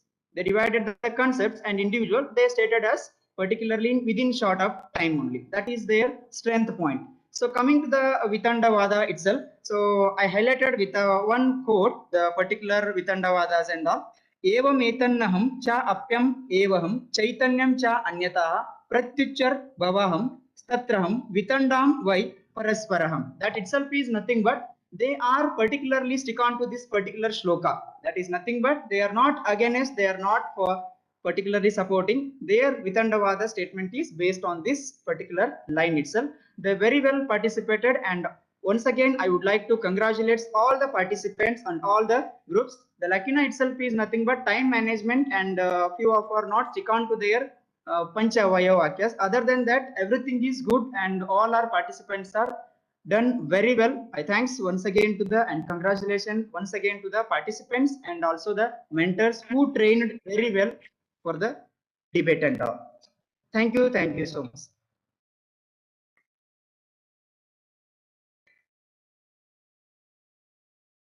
Thank you, Dr. Praveen Birdi, sir, for your inputs on the Vitandavadin's role in this today's debate. So, actually, Dr. Tanuja Nesri, madam, wanted to join, but some problem in joining. Madam, are you there, ma'am? Dr. Tanuja Nesri, madam, from AIIA, Director of AIIA, Dr. Tanuja Nesri, madam. We wanted to take the opinion of director of AIIA, but unable to join because of some technical issues she is facing. So we directly move to the last session, that is presidential speech address. I request our beloved principal, Dr. Suhas Kumar Shetty, sir, to give the presidential address to the assembled hall. Thank you, sir. Assembled people. A very good evening to all of you. Once again, on behalf of the institution, I'd like to thank everyone for staying with us, connected with us for more than 4.5 hours. And I really appreciate all of you for participating. So regarding the topic, the content, I think we had an expert's opinion and the mentor's opinion. We are very thankful to all the mentors for being a part of this particular work. And as you know, Ayurveda strongly believes in having a healthy progeny. And that's the reason why the whole concept has been explained in the form of samskaras, starting from pre-conception till the death. So probably all these practices, when they are practiced at a long time, definitely can be very, very fruitful. And we had wonderful inputs from all the participants and the experts. As you all know, in the present new curriculum, apart from the normal theoretical lecturing, we also have the debate in the form of non-lecturing concepts. So probably such newer areas or newer concepts of the other than the non-lecturing, maybe in the form of debate or maybe in the form of quiz or maybe in the form of discussion, will definitely create interest among the students. And that was the whole concept why this was brought into limelight. And this also can be practiced by every individuals, every institutions can practice this. And especially, I would like to thank Dr. Sukumar Nandigowda sir for accepting our invitation to be the expert and being with us for the long time and giving his valuable inputs, who has been one of the pioneer in the area of Rasayana and Vajikarana. We thank you, sir. My heartfelt gratitude are expressed to both the institution, All India Institute of Ayurveda and Banaras Hindu University. So when the proposal was put forward by our department of basic principles, they wanted to do it at a national level. We thought, but we could not have a better teams other than representing the national institutes and the central university. So we just thought we will definitely invite All India Institute and the BHU. And we are thankful to the director and dean of both the institution Dr. Tanuja Madam and Dr. Dwivedi Sir for accepting our invitation. And special thanks to Dr. Mahesh Vyas and Dr. Shashireka for mentoring the students. I think it would have not be possible without your kind support. We are very grateful to both the institution for joining us and making this event very, very memorable. And special appreciation to the Department of Basic Principles, Dr. Savita, Dr. Prabhakar, Dr. Praveen, and Dr. Prashant, who has been working hard for almost 2 months in coordinating this particular program. I highly appreciate them, and I think it has been their teamwork with which we are able to have this event today. Thank you very, very much.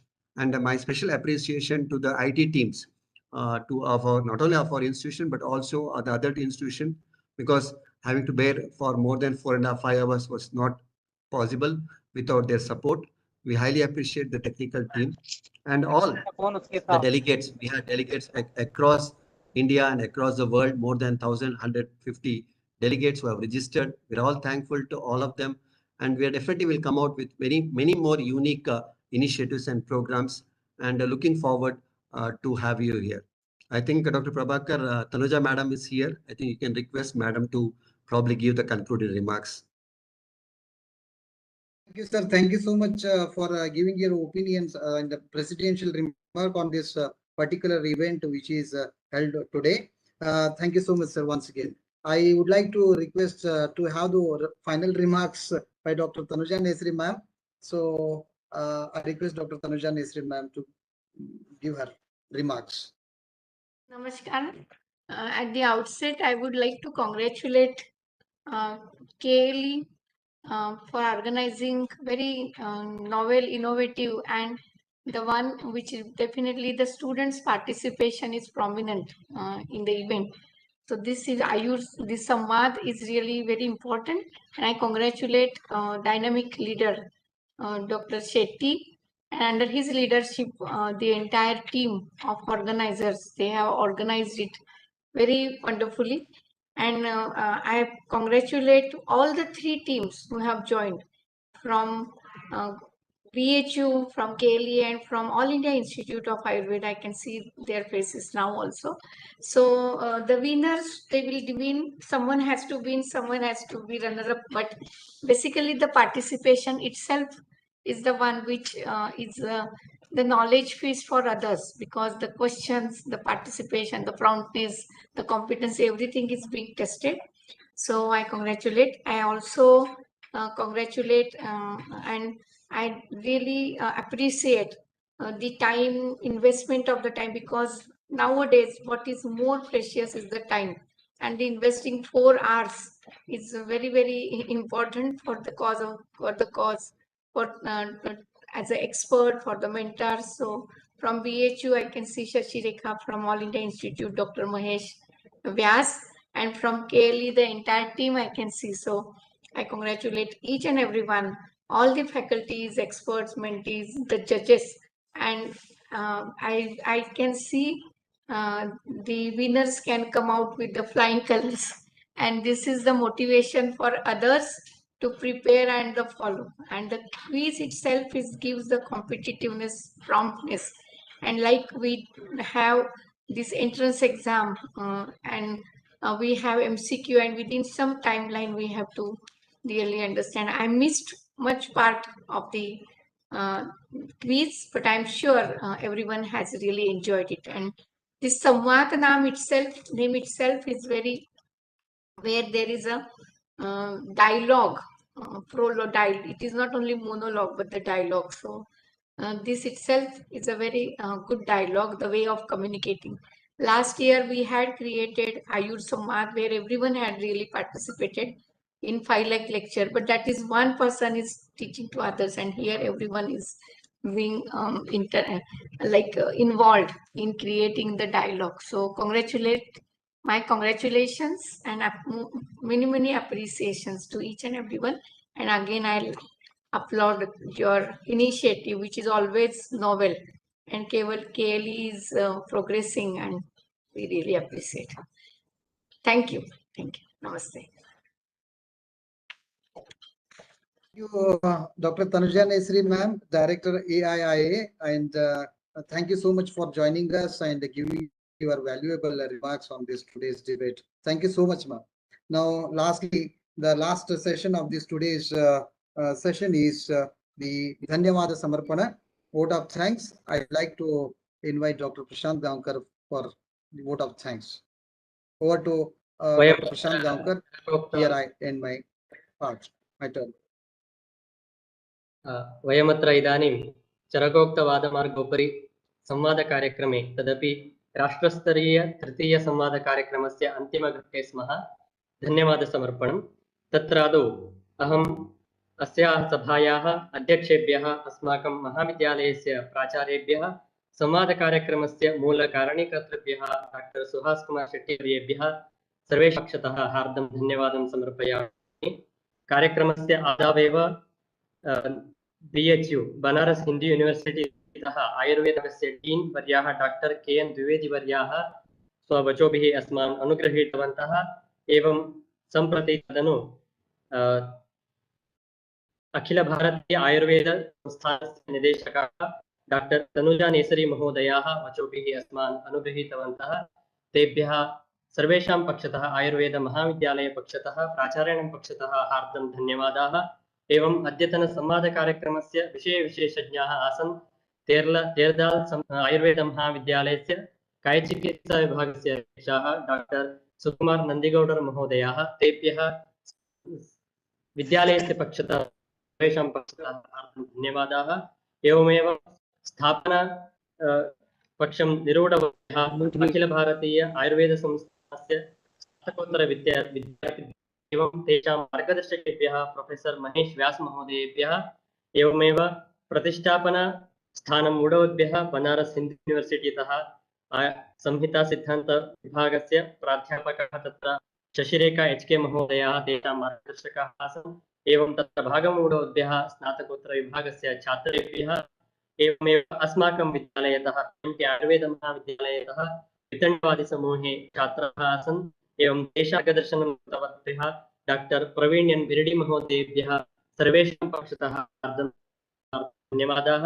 एवमेव तत् मार्गदर्शनं कृतवद्भ्यः doctor गिरिजासानि वर्याः स्त्री एवं प्रसूति विभागस्य अध्यक्षाः एवमेव अस्माकं विभागस्य अध्यक्षाः डॉक्टर सविता पी शेट्टीवर्याः एवं संवादकार्यक्रमस्य संयोजकाः आसन् डॉक्टर प्रभाकर हेगडे वर्याः। तेभ्यः सर्वेभ्यः अपि ये च प्रत्यक्षेण परोक्षरूपेण सहकारं कृतवद्भ्यः एवमेव तन्त्रज्ञ विभागस्य विनायक प्रभृतिभ्यः सदस्येभ्यः तेषां पक्षतः हार्दं धन्यवादाः। एवमेव ये च नाना राज्यतः नाना देशस्य नाना विभागतः एवं देशेभ्यः च संवादकार्यक्रमस्य आस्वादं स्वीकृतवन्तः सर्वेभ्यः श्रोतृभ्यः पुनः पुनः धन्यवादाः।